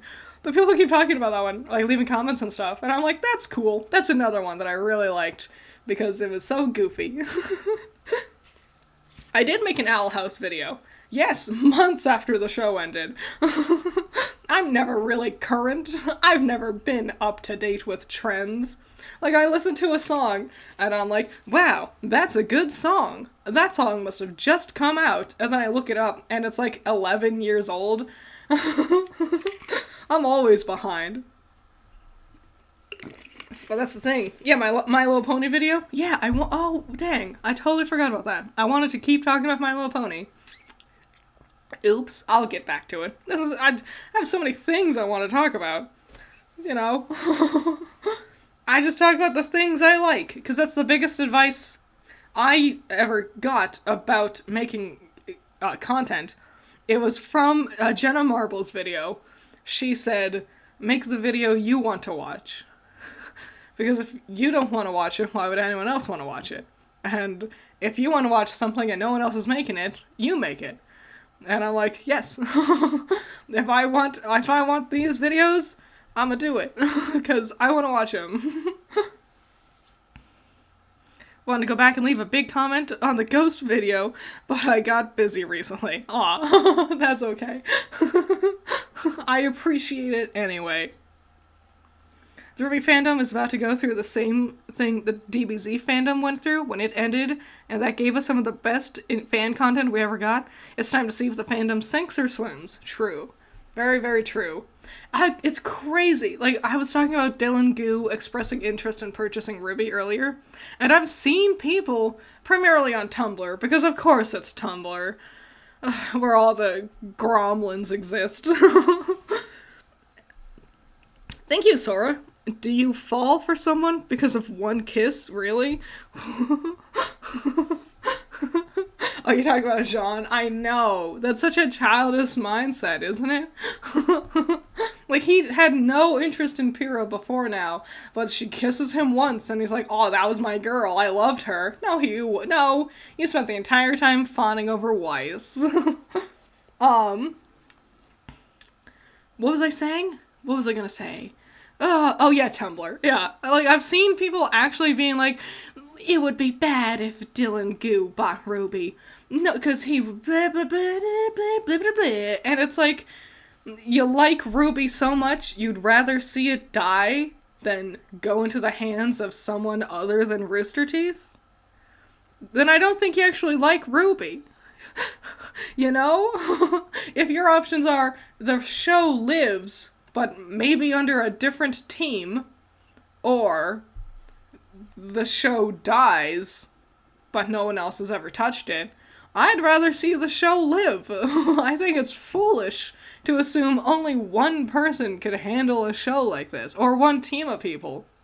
Like I mentioned in My Little Pony, there was like 3 writers when the show started, 3 or 4, something like that. By the time the show was ending, there's all kinds of different writers, and like 7, 8, 9, you know, it's natural for a show's production to bring on new people, new management, new direction. You know, RWBY already went through that. You know, Monty sadly passed away. You know, the direction of the show changed after he passed because that happens. That's production. to be so sacred about the show. To assume, to think it would be better dying than continuing to live on under someone else's management. It just tells me you didn't actually like the show. You liked a company. You liked a corporation. You were a bootlicker who liked Rooster Teeth's boots. You know, that's what that tells me. They didn't actually care about the show. The people sitting there being like, RWBY would be better off being over forever than Dylan Goo potentially purchasing it. They don't like the show. They like Rooster Teeth, and that's it. Which corporation do you think should own RWBY? Me, it's Man of Action or MAPPA. I don't know what Man of Action is. MAPPA would be neat. I've seen... Who... Did MAPPA make Ice Queendom? I don't think anyone like that would get RWBY, honestly. Hello. Hello, Frey. Faye? Hello, Faye James. Hello again. I don't think an anime team would think about purchasing it. Maybe Crunchyroll, if anybody. That's the thing, I don't know. I was maybe like A24 helped picking it up or something like that, but I am not sure, because A24 does a lot of, like, not guaranteed indie things, you know? A lot of, like, unique stuff that bigger brands don't usually want to touch. But I don't know. I have no idea. What is Man of Action? Help me. What's Man of Action, guys? Oh, they made Ben 10. Oh. I didn't really watch Ben 10. I watched it until its art style changed. And then I didn't like it anymore. It was the same thing with American Dragon Jake Long. They changed the art style, and I was like, oh well. MAPPA didn't make Ice Queendom. Oh, well, okay then. MAPPA makes Jujutsu Kaisen and Attack on Titan. Okay, I get it. I don't think they would want to touch RWBY, because like I was saying earlier, RWBY's not popular in Japan. I don't think they would want to do this. Like, it was already a show that failed over here once, clearly, because Rooster Teeth shut down. So I don't know why they would want to touch it themselves if it's not their animation style or anything like that. I don't know. I'm not sure. It's a weird question. Honestly, I feel like it probably won't be... It might be a completely new team, a new division of someone. Like, whatever in my mind, Dylan Goo purchases it, and then the remnants of Rooster Teeth or people come together to make a new production company to help get funding from places like Crunchyroll or Netflix or A24 or something, and then they can produce it. So I don't think it'll be a team of people we currently know, other than, like, a producer like A24 or Netflix or something. I'm not sure. I don't know. I really don't know, and I don't feel like I'm good enough at predicting things to guess beyond that. WB might sell it to Disney? I mean, maybe Disney would touch it. Disney's been making some goofy choices. I don't think it's out of Disney's wheelhouse, but I don't think... I don't know. I don't know. This is the thing. RWBY's so its own thing. It's hard picturing it under anyone else's umbrella. And I think that's why the Justice League movies always felt weird. Because RWBY's so different. It's so unique. It's its own story. You know, like, it doesn't feel like anything else. So seeing this stand next to, like, Superman always felt weird, you know? It didn't feel like they matched. Even though they were both owned by Warner Brothers, they never really felt like they matched. No matter how many comics they made, no matter how many official DC RWBY comics they made, it never felt like this world matched anything else that they had going on. You wouldn't trust Disney with it? Disney, just like WB, has been making a lot of really bad choices lately.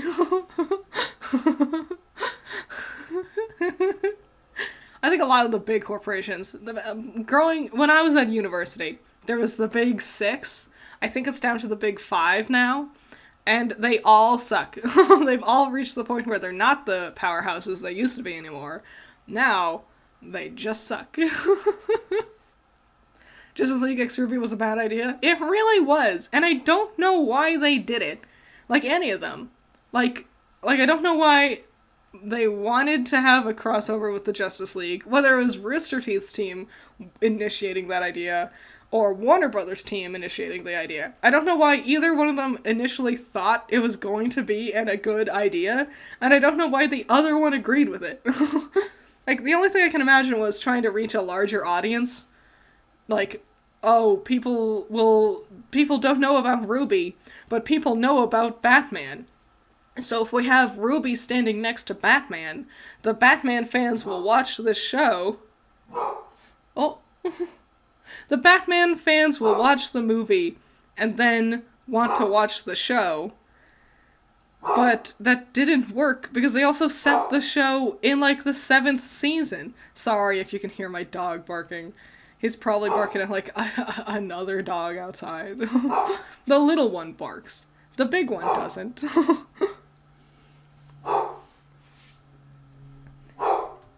Eggy! Hey!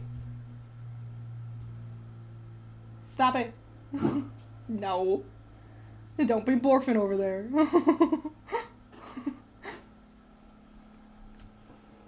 What the dog doing? Yeah, I know. They'll just bark. Sometimes they'll bark at things that pass by like 2 minutes beforehand. Like a dog will be there and then it'll walk past and then they'll be like barking at it.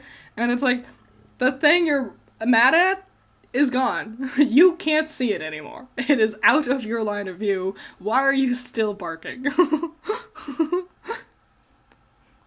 They had to isekai them to get it to work? Yeah. It was just weird, because like, oh, people who are a fan of Batman will watch the show and see RWBY, and they'll like RWBY so much they'll watch the show. But they set the era of RWBY in like volume 7. There's like 7 years worth of really intense lore that people need to like get caught up on, and it would be impossible. So it feels like it was a show made for RWBY fans. Be like, oh look, you like RWBY, now Batman's also here. And I'm like, I don't know who wanted these two things to be together to begin with. You know? Like, I never wanted to see RWBY hanging out with Batman. That's not a crossover I cared for. So I don't know why any executive anywhere thought it was a good idea, or why the way they did it was the way they wanted to do it. So, who knows?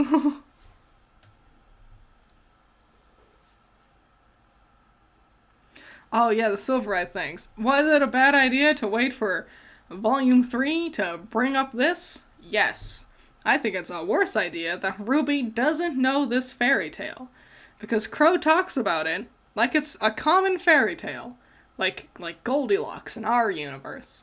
You would think RWBY would know about the fairy tale, given the fact she has silver eyes. I don't know. I feel like they wanted the silver eyes thing to be important. They had Ozpin talk about silver eyes back in Volume 1, because that was supposed to be something important. But they didn't think about what the important thing was gonna be. So then they needed to come up with something big and special for the ending of this volume. And they're like, sorry, I got your dogs barking now. I'm sorry. Whoops. A chain reaction. It's like that scene in 101 Dalmatians where the barking, like, travels across the continent to relay information. But, yeah, they needed a thing to, like, be the big wrap-up finale for Volume 3. They needed a reason for RWBY to instantly win some big, impressive doohickey for her to win and save the day and be the big special one. So they went with a Silver Eyes blast, but they didn't think about how it didn't make sense that no one knew about this before. They didn't think about how it doesn't make, like, she now could easily win every fight with Grimm, which are, like, their go-to enemies. Which is why she doesn't bother trying to, like, learn about her silver eyes. She doesn't try to make them do.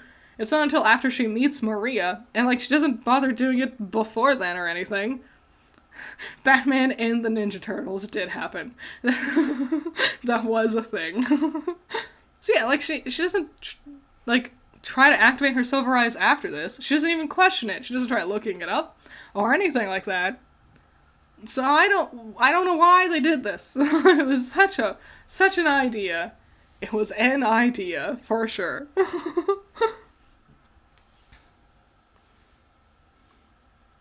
Why is Yang in this room? The yellow bed in Ruby's room is implied to be Yang's because it's yellow, and you have to be in a bed that's color coordinated for you, right? I guess maybe Yang wanted to be alone. Maybe Ruby snores.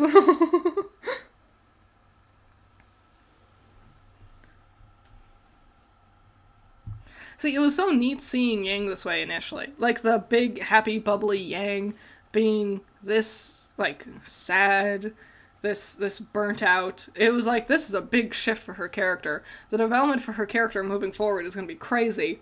But they really... It just sucks that she stays so grumpy all the time. She's just not a fun character anymore. She's not fun when she talks, she's not quirky, she doesn't have good quips.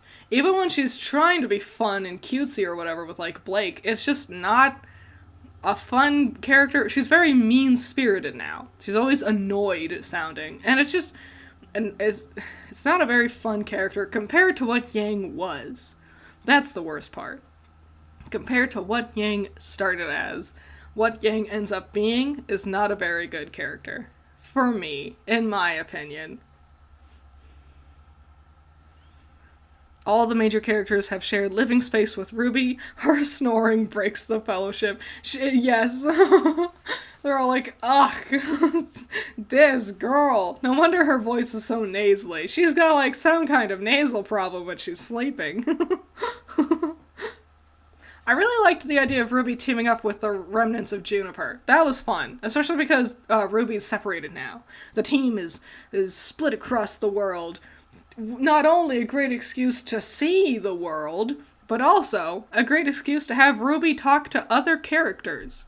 That's great. That's a fun idea. We can develop these friendships even more. We can see it's like I was mentioning earlier, just seeing RWBY talking one-on-one with herself.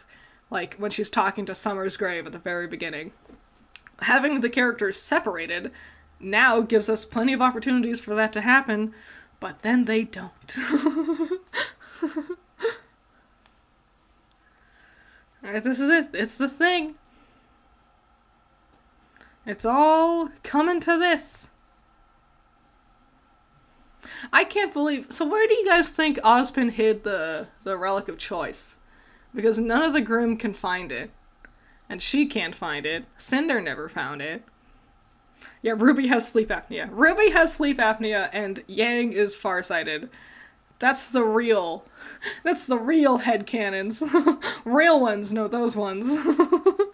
I was so blown away when I was writing that script for the Yang versus Mercury analysis, because I was writing the joke, Yang misses, she must need glasses, and as I was writing the joke, I was like, I've written this joke before. So I went back and rewatched the fight scene with the cat, and I'm like, oh my god, she needs glasses.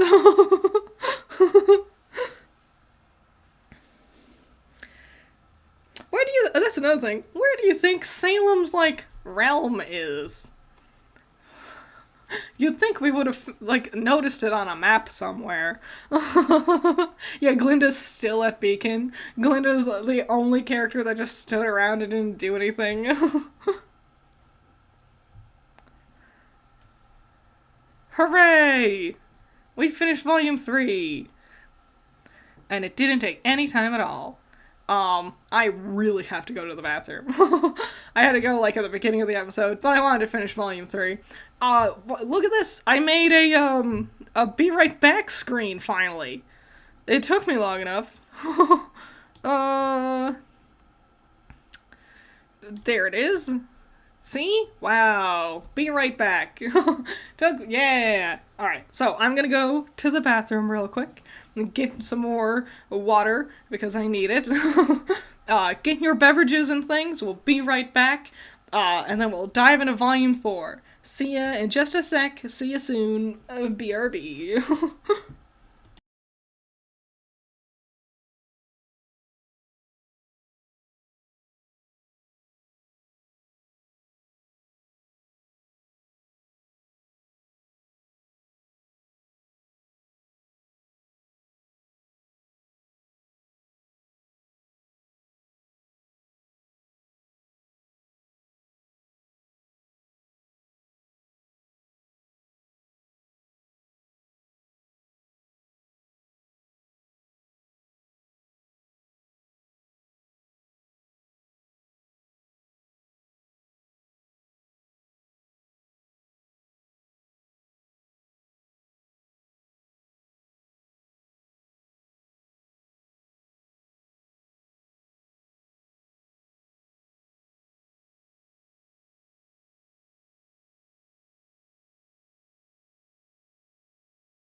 Are you guys singing the Rickroll? Are you singing Never Give You Up?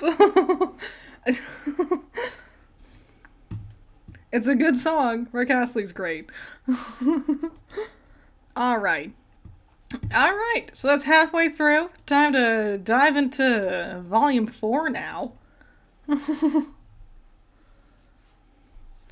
Alright, so Volume 4, I looked it up. The runtime for the volume is 3 hours and 32 minutes and 17 seconds. So, based on my calculations, we should be wrapping up, I don't know, like around 6 o'clock, 6:30, something like that. You stop looking at chat for a bit. What is happening?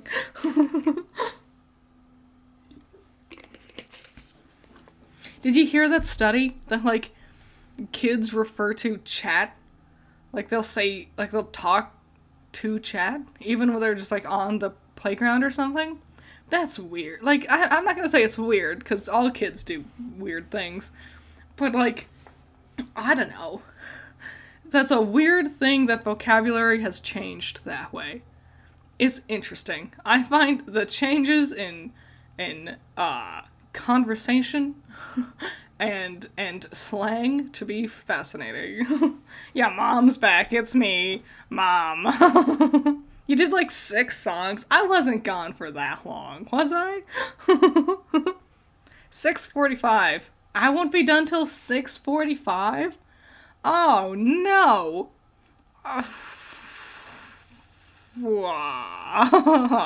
Whoops. Maybe I should start sooner. But I want to eat lunch. That's the thing that's, like, slowing me down, is I want to be able to eat lunch.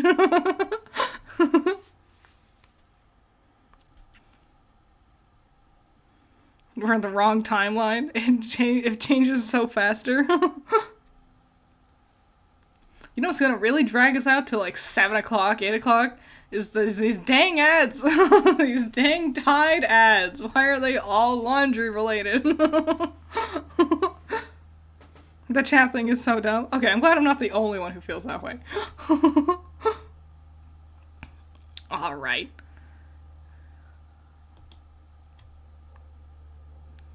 Oh wait, yeah, there's no intro in the beginning of this one. Okay. Volume 4. Bam. Maybe we won't finish Volume 4. We'll see. We'll see how we feel. Because I don't know, how long do you all want to go for? You know? How long do you want to be stuck here watching RWBY in the background behind my block screen? So, like, I don't know.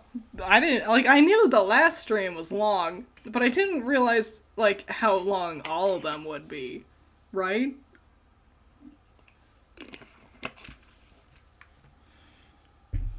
And then volumes 5 and 6 next week, those are even longer. No. Critter finds herself grocery shopping one day and inexplicably has 5 canisters of Tide in her cart. It's just a Tide curse. I'm like a sleeper agent for Tide. I just walk through the store and suddenly I buy all of them. It's been 3 hours, 25 seconds, and 25 minutes and 50 seconds. What, the stream? Yeah. Well, I knew. Yes? Yeah. No. Yeah, almost. Leave it for work in an hour, but I'll stick it out if I can. Half a season 4. 720 same. They slowly get longer. Okay. Yeah, they do slowly get longer. I was watching Camp and RWBY last week, and I mostly got out of it with RWBY because of how short most of the episodes are. But I was losing it when it was 3 of the same Tide ads in a row. Yeah! Oh, it's just, why is it just Tide? Everyone's favorite character, Tide. See, I wanted to do 2 volumes a week because I wanted to line up for Volume 9 airing on on March 30th, which I think is a Sunday, and I don't want to, no? It's a Saturday, and I don't want to stream on Saturday, because I got stuff to do. But, Do I want to do that much streaming in one day? That much marathon streaming in one day? That seems like too much for one day. And I got other stuff to do. Oh no, Rooster Teeth sponsored by Tide, right? the whole thing. Tide is the you want to know who's going to be the production company that picks up RWBY after Rooster Teeth is shut down? Tide. It'll be made by the laundry company.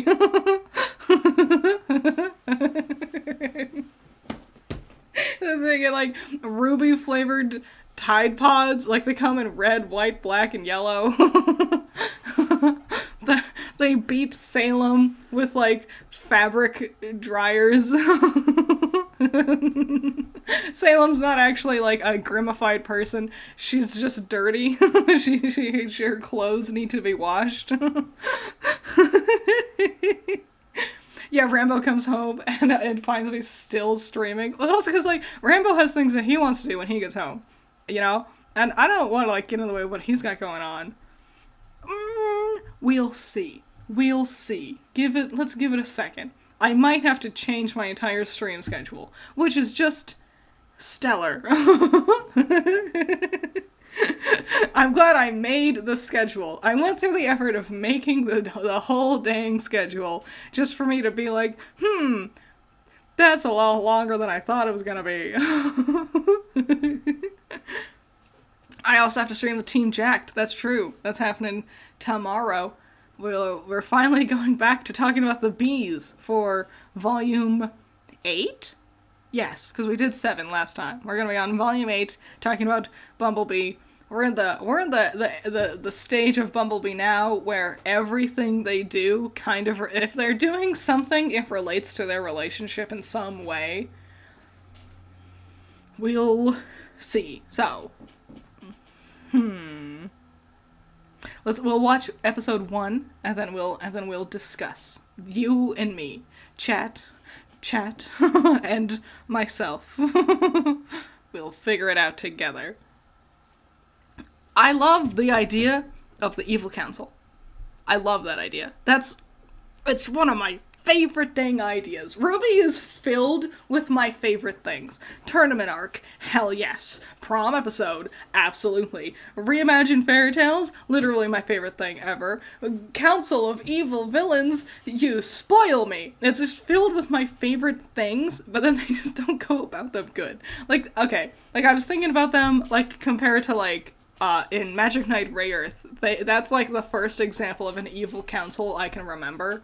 Rurouni Kenshin also had like a council of evil, and they're so fun because they have all different abilities, and you watch the heroes beat each one, and it shows you them slowly growing stronger and stronger as they like stop more of them, and it's like, oh, because they all offer different threats, like Tyrion's the fast one, so they need to think about how to beat the fast guy. But, oh no, Hazel's the strong one, so that now they need to find new strategies to beat the strong guy.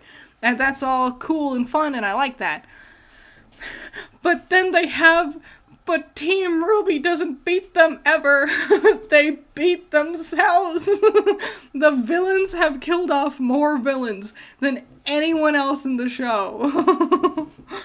RWBY could sit back and do absolutely nothing because Cinder was gonna kill Watts and Tyrion and not Tyrion. Watts and Hazel was gonna die anyway.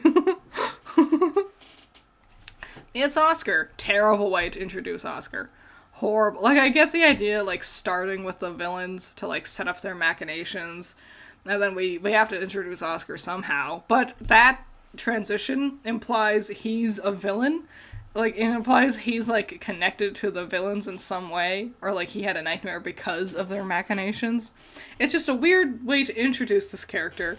It's a weird character to introduce regardless, because there's no good transition to throwing this whole-ass new character on screen. You know? Do I have a TikTok? I do. It's also the Judgmental critter. Is it? Is the included? Hold on, let me double check. I do. I should probably put a link to it somewhere. I guess. Judgmental critter. It's just judgmental critter. One word, no the. That's me. I just post all my shorts like usual.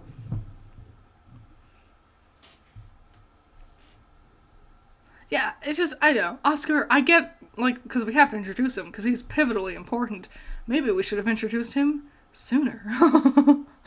Or something, you know? Look, it's our favorite person. Tied. Was I the only one who thought Oscar was the spring maiden the first time he showed up? That'd be cute. That hairstyle would have been adorable if he was the spring maiden. That would have been fun, but I never thought that. I honestly didn't know what was up with Oscar. I know my sister really hated him when he first showed up. She was like, I hope he doesn't stick around. And I'm like, I'm pretty sure he's gonna stick around.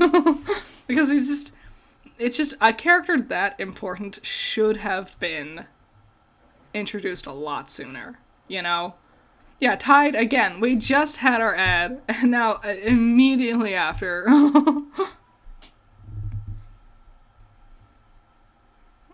You'd read that fanfic? Nice.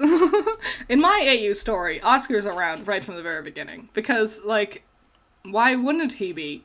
We gotta go through all this effort. Yeah, me likes girls with short hair. They're cute. I like girls with I like girls.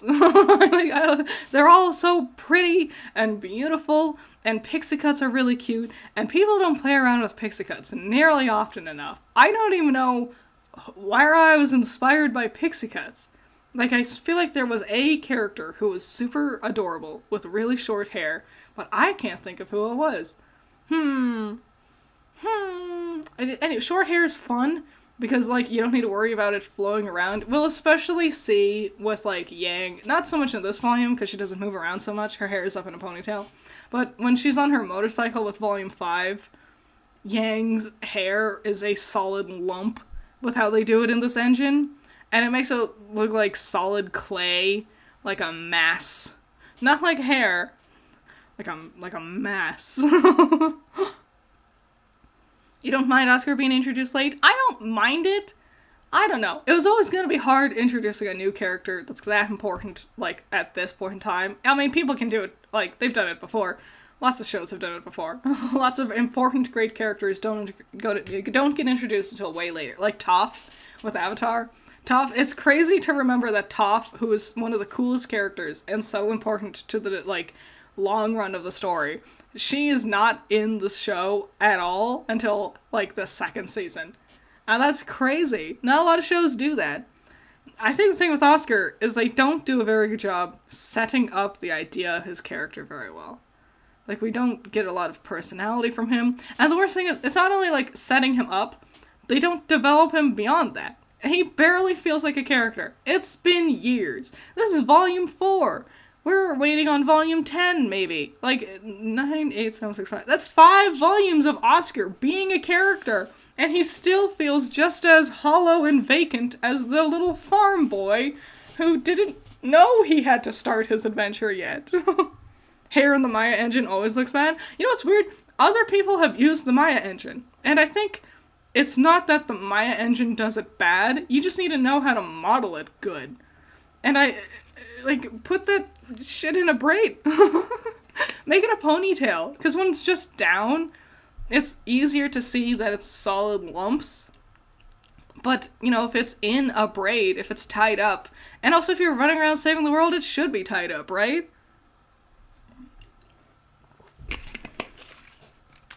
God, I want to animate my own OC team trailers. I just don't have the time.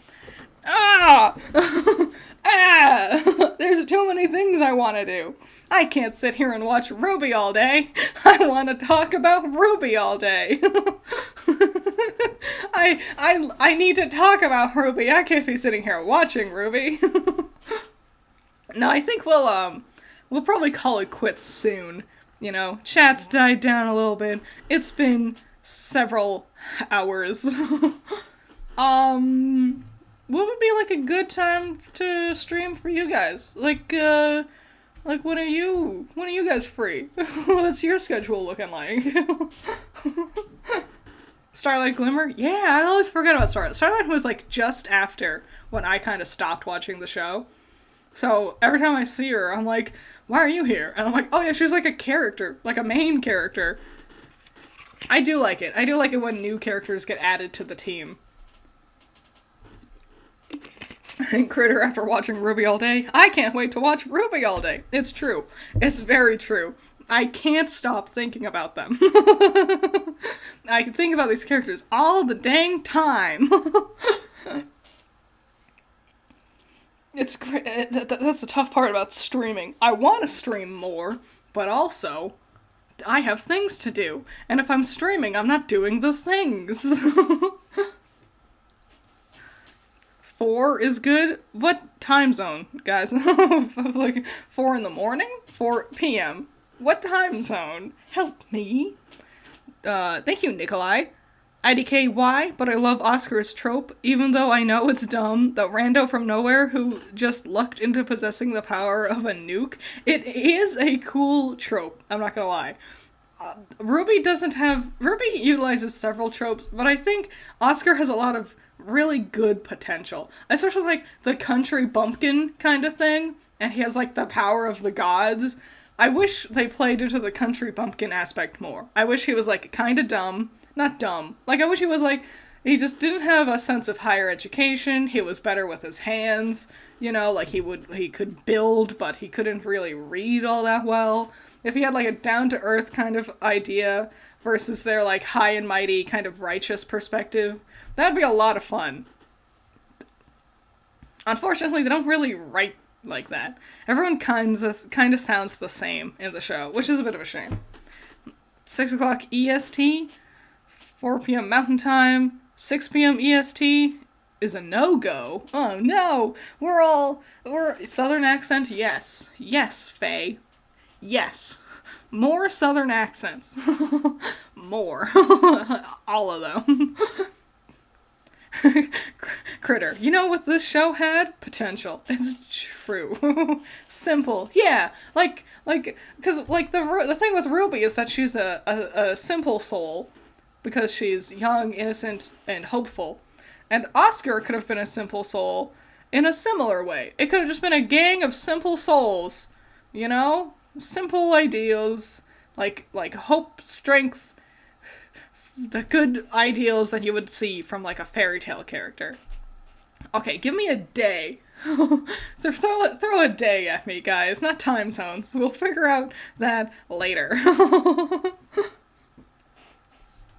Favorite trope in fiction, Critter. Mine is hero versus their evil future selves. I love the idea of destiny versus free will. That's a not common one, but it is a cool one. My favorite trope?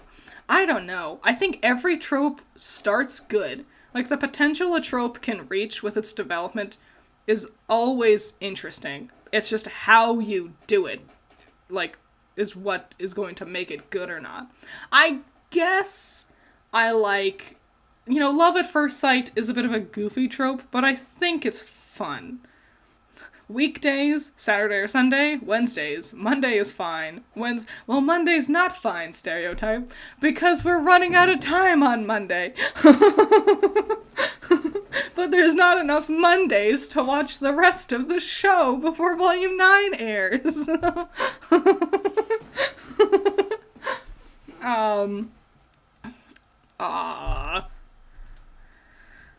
Yeah, like, love at first sight, it's a schlocky trope, but I think it's cute. It can be very cute. Like a lot of,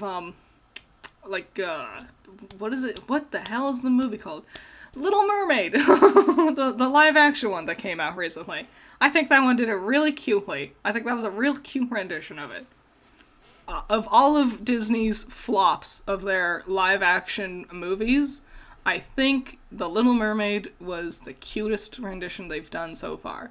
I don't know if I would call it better than the original, because it's missing a lot of the style. Wait, when is Volume 9 on RT's site? March 30th. That's the very end of the month. The second to last day of the month. So yeah, so I was gonna watch it on April 1st, because that's the following Monday. Uh, we'll see. Lovers to enemies, that's another good one. Enemies to lovers, that's another good one. I like, you know it's a shame? Emerald's redemption. Especially after watching all of Avatar The Last Airbender and seeing how good Zuko's redemption is. Emerald's redemption, such ass, isn't it? What's my least favorite trope? I don't know if I have a least favorite trope. Oh no, wait, I totally do. It's the prophecy. The prophecy says, the prophecy hero. I hate it. I think it's dumb. It is ass. It is the worst story. It's what makes the Tim Burton Alice in Wonderland movie my least favorite movie of all time. This big, goofy prophecy about Alice. Stupid. Dumb. No, it also takes away the free will of the character. Not even the free will, just the interestingness of the. If you're sitting there like, you will save the world, and then it's like, oh, okay, I will, and then they just do. Like, that's lame. That's boring. That's dumb. I don't like. No. Prophecy heroes are the worst every single time. It also ruined Harry Potter. I remember when they like did the whole thing with the Ministry in like the 6th, 5th, one of them. Did this whole stupid thing with the prophecy thing, and I'm like, that's dumb. I've lost interest at that point. Thank you again, Sora. My favorite trope is enemies to lovers. That's why my only RWBY ship is Cardin x Velvet. I get it. 100%. Cardin x Velvet, I don't ship it. Totally get why other people do. There are other enemies to lovers ideas that I'm into. Like Neon and Yang, totally. I'd be on board with that one. Cardin and Jaune. That's another interesting one. Thank you, Godzilla. God, that giant ruby head just took 10 years off. Yeah, the comedy just dives. It just nosedives into this volume. Thank you, M3D. Fave spin on the Chosen One trope. I don't know if it's a spin, but the Chosen One, but it's all faked to, like, trick you into doing something. Like, it's part of a scam. That one's funny. The Owl House had a fun twist on that in episode 2 or 3, one of them, where she thinks she has the map to, like, a prophecy's, like, staff or something like that, and really it was just a big scam. That was fun. I like that. No, yeah, the comedy. It's so weird. RWBY was funny. And it's the same team. Like, it's the same writers. So I don't know how the comedy became so bad with Volume 4. Like, none of the jokes are good. RWBY's voice is horrible in this volume. She just screeches her obnoxious, ear-piercing, nails on a chalkboard ass voice. Thank you, Nikolai again. I will never stop truthing Crowin. The OST was great? Like OST? Or they just was great? Just was great. Yes. Crowin. What is Crowin? What is that one? Oh, Crow Ozpin? Is that what that is? I get it. I could see it. I never thought of it before, but I see it. So, what are you all thinking? I'm thinking we watch one more episode, because I wanted to rant about Blake's outfit. I'm thinking we watch one more episode, and then we can watch the rest of Volume 4 later this week. You guys thinking maybe Saturday? I'm thinking maybe Saturday. Hang out on St. Patrick's Day. Is that the Saturday or is it Friday? Hanging out together? Twin tropes are cute. I'm not a fan of most of them. If I'm 100% honest. Crow X Winter? Oh, is that what it is? Oh, I should have guessed. Yeah, I'm thinking maybe Saturday. We can stream again together. Will you all want to hang out on Saturday and be my buddies? Maybe Sunday? Which one sounds better? Saturday or Sunday? And we can watch the rest of Volume 4. How does that sound? Can't do Saturdays? How does Sunday sound? Sure, why not? May not be able to make it. Croix Winter. Okay, Croix Willow! Oh, that makes way more sense. Thank you, Nikolai. Crow Winter UST, unresolved sexual tension. Ah! I see. See, I'm an old lady. I don't know the slang. I don't know the acronyms that you kids use these days. I remember when Chad was being a word, and I had to Google what Chad meant, and that was when I accepted my fate that I am in fact old. When I was like, I don't understand, what's a Chad? I had to Google it and look it up because I couldn't understand what everyone was saying. Sunday, Saturday, or Friday works. Friday? Can't be Friday, because I'm releasing the new episode of Ever After High, episode 2, The Neverland Story on Friday. Yay! You're like 32. Kinda. Yes, almost. Not really. Close-ish. You'll never know. You'll never know how old I am. I could be like, I don't know, 80. You don't know me.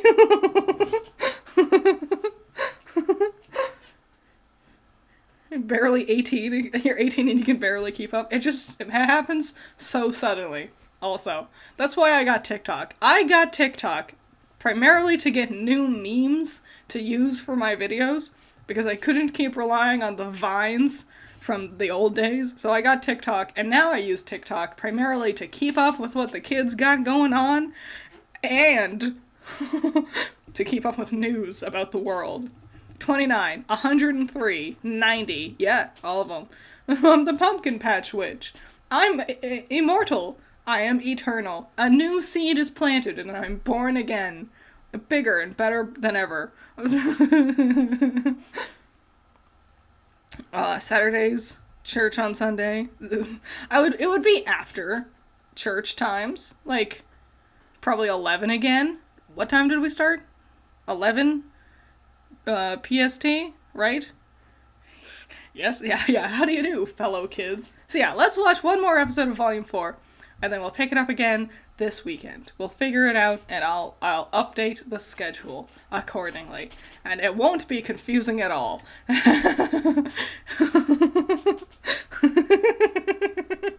Everyone will be totally on board and up to date with what the schedule is looking like, and won't at all be confused with the fact that I had posted the schedule already. I posted the schedule, and I forgot about daylight savings, and now I'm like, oh, I can't watch 2 volumes a day. How stupid I was. I am the Great Pumpkin. Lionel was afraid of me. Current ship for me is Has-Been 1, to be fair, Alistair X Lucifer. Okay, Nikolai, real talk? Yes. I watched one video. I think the audio was from Modern Family. Maybe? I haven't watched it, but I think that's what it was from. It was a fan-made little animatic thing of them, like, being dads and taking care of baby Charlie, and that did everything. It did everything to make me be on board for the ship, because I wasn't on board for that ship. And then I watched that animatic, and I was like, oh no, them being cute dads that don't really like each other, but both love their daughter, is yes. 100% yes. That's what I was saying earlier. You just need to watch one really good fan art or fan fiction thing, and that will completely change your mind on a ship. Critter is an immortal witch, Celtic is an immortal phoenix. So that's the thing, storytellers live forever.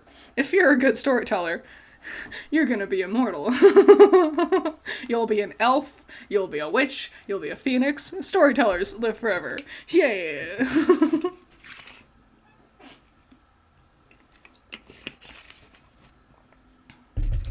Willie is such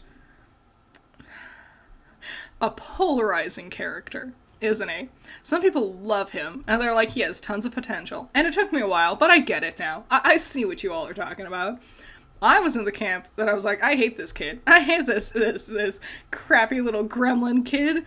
You're mean, and I don't like you. But I get it. I think I've mentioned last time that it is very annoying that Weiss's whole character is centered only around her family. I think it is boring and limiting, especially with later volumes. But more annoying is that it's centered entirely around her family, and Whitley still doesn't get to be a character. It's, Oscar X Whitley, right there with you, Eric. Not only is it an adorable ship, it has great fan art, for some reason. Like, people really latched onto that one. But they're both the same, is that they, despite being on screen since Volume 4, they don't get any personalities. They barely get to develop. I think Volume 8 did a lot to make me really start to empathize with Whitley. Him and Willow running around the Schnee Manor, running away from the Hound, was top tier. Good stuff. Thank you again, Godzilla. Yes, they do. They'll always remember Akira Toriyama. Yes. Also immortal. Because remember, Akira Toriyama represented himself as a little robot dude, and robots are immortal. Storytellers are immortal. They live forever. Oh, I got Ruby's voice. Ugh.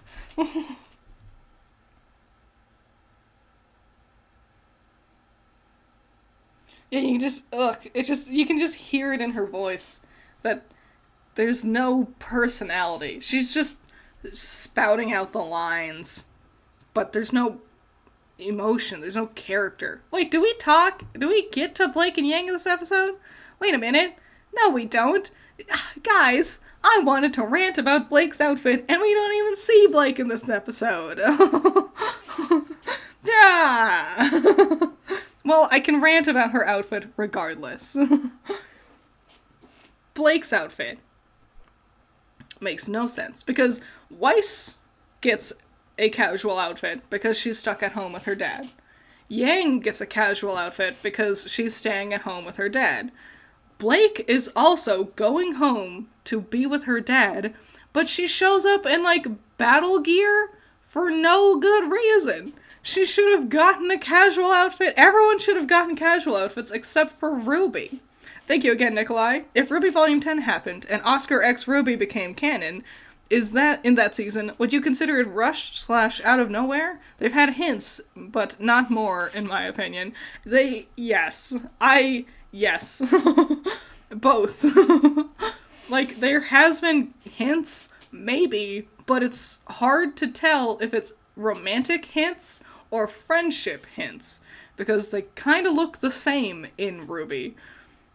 I think it would be rushed, but it wouldn't be out of character with how the show has handled its relationships before. So, yeah, with Blake's outfit, she should have had a casual outfit. I don't know why they gave her, like, this hyper-battle outfit.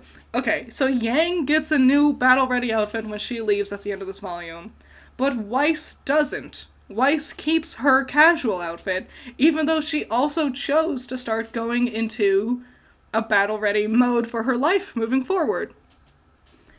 But she doesn't get a new outfit.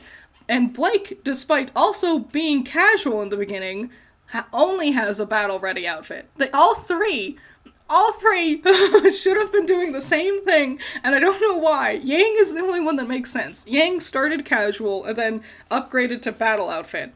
Everyone else also followed the plot beats of starting casual and then going into battle-ready mode, but Weiss and Blake are complete opposites. Like, Weiss stays too casual, and Blake stays too battle-ready, and I don't understand.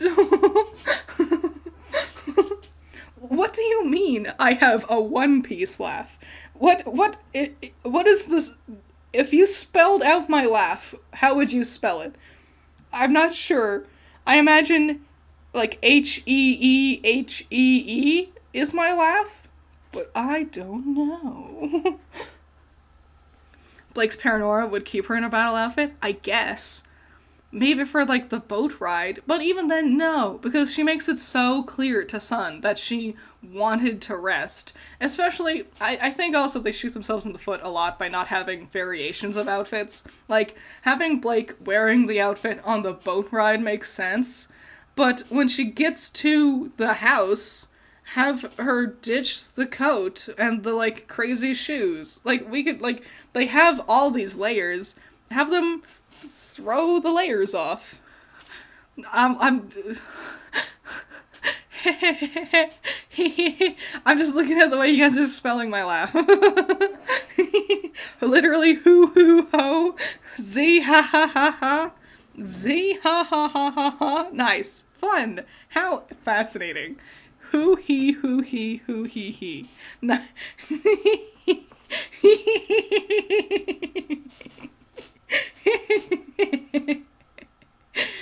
It's just silly. It's funny seeing the way laughs are spelled out.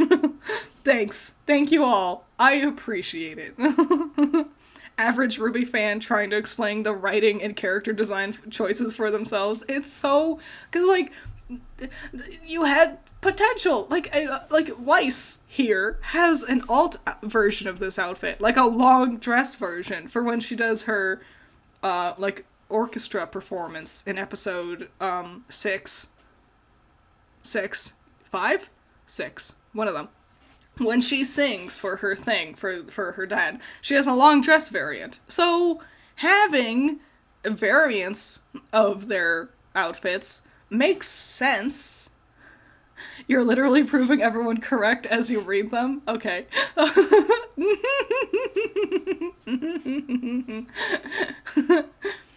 So, like having outfit variants, not only would it, like, because they like, hint at it in Volume 2. When we see them in the beginning of Volume 2 with the food fight, they talk about giving them unique uniforms, and then they never wear them again, which was great. But, like, you know, having them, like, remove layers, like, why is she wearing shoes indoors? I could see for the Schnee household, yeah, I guess. But, like, later... Everyone always just wears their shoes all the time. No one took their shoes off and walks around in socks or slippers. Like, no one takes off their jacket once you gotta wear the armor, even when you're resting in Mistral in Volume 5. I don't know, man. Like, variations of outfits, like, and that's another thing watching Avatar: The Last Airbender. Like, Sokka and Katara have jackets. They have really heavy-duty jackets. And then they take them off. And then when they're, like, resting, they have, like, pajamas. And then when they go swimming, they have swimsuits. Having variations to outfits is so simple, but it really elevates... It makes it feel like a real world, you know? Rather than just a small story that's being told. You know? Does that make sense? I got a witch laugh? When I get, like, a real bad laughing fit, I do have, like, the full-on witch ah-ha-ha-ha-ha-ha cackle.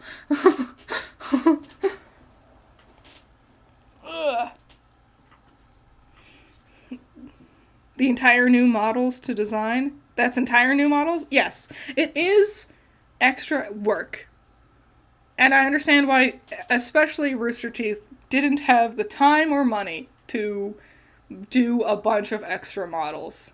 But also, I think it would have been worth it in the long run. You know, maybe not for Volume 4, because they had to do a lot of stuff for Volume 4. Maybe not Volume 5, because apparently they were super rushed throughout Volume 5. But moving onward, like, especially, like with Volume 9, they didn't ditch the layers now that they're in the Ever After. I don't know. Like, it's when they're like, oh, it's cold in the tundra, and you see them, like, shivering outside in the Atlas tundra. But then they go inside, where it's supposedly warm, but they don't take off their jackets or anything. Especially with later seasons, I feel like they really missed opportunities to really make the world feel more lived in by having variations with outfits and, like, clothing layers and stuff. What does RT have the time and money for? Apparently making a Justice League crossover. Apparently they had all the time in the world for, like, I don't know, man. All of those podcasts? They have so many podcasts. Why? You guess why the RWBY characters don't change outfits more? It's harder to animate that, especially when 3D models. Yeah, as I'm starting to dabble with 3D animation now, so I understand, like, oh, that's an entirely new model. If you have, like, the base outline for it, it's easy enough to make some new stuff. It's fine. And I'm gonna be honest, like, you can, like, cheat a lot of that. Like, you could just, like, rather than, we want them to take their shoes off, that could be an easy thing to do. I understand, like, having a jacketless option is, like, that's a whole new model you have to make, basically. But I don't know, man. Like, I think it would be worth it, though. I think it would be worth it. Because also, once you make the model once, you don't need to worry about it again. Especially if they had, like, just two, like, outside variant and then casual variant. Like, that would be all they need to do. And you could make the casual variant as you're modeling the outside variant. I don't know. Maybe the way they model the characters in general. But it's weird because, like, they have the time to, like, model Weiss's long skirt form option of her dress. They have time to model Yang, an entirely different casual outfit. But all these other options, they don't have the potential, they don't have the time for. I don't know. Never watched an RT podcast? I used to watch the RT podcast all the time. All of them, every week. I always kept up to date. I did a lot of art while listening to the RT podcast. And then after a while, I was so just bored. Because it's just the same 4 people telling the same old stories, and they have nothing new to say to each other because they just have talked about everything already.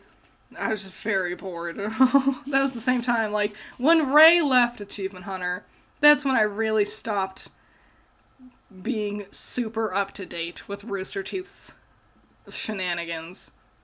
I tried watching Achievement Hunter for a while after Ray left, and it wasn't bad by any means, but there was just something different. And it wasn't Ray leaving that did it. It was just, at that point in time, a lot of things were changing. And I wasn't super just invested with all of it anymore. It felt like more like a chore, like a waste of time than anything. There's nothing worse than being boring. Yes. Like, even like if you're bad in, like, a fascinating way, you will be talked about. Like, everyone talks about The Room, for example. I think Madam Web is going to be talked about for how amazing with how bad it is. But a boring movie, a boring show, just gets forgotten. You know, Wonka is going to be lost to time. Aquaman 2. Because they're not good. They're not good enough to worthy of talking about. But they're not bad to be exceptionally fun to dissect either. They're just boring. And boring things die and get forgotten. And a lot of Rooster Teeth's products are pretty dang boring. So, we got to episode 2 out of volume 4. And I think, we've gone for 4.5 hours. That's about, how long did we go last time? Like 5.5 hours? That's about the same runtime-ish, right? As last time. I don't think we could finish volume 4 today. I got some other stuff I would like to do. But yeah, we could, like, meet up if you're not busy or whatever. We could, like, meet up on Saturday or Sunday or something and maybe, like, watch the rest of the volume if you want.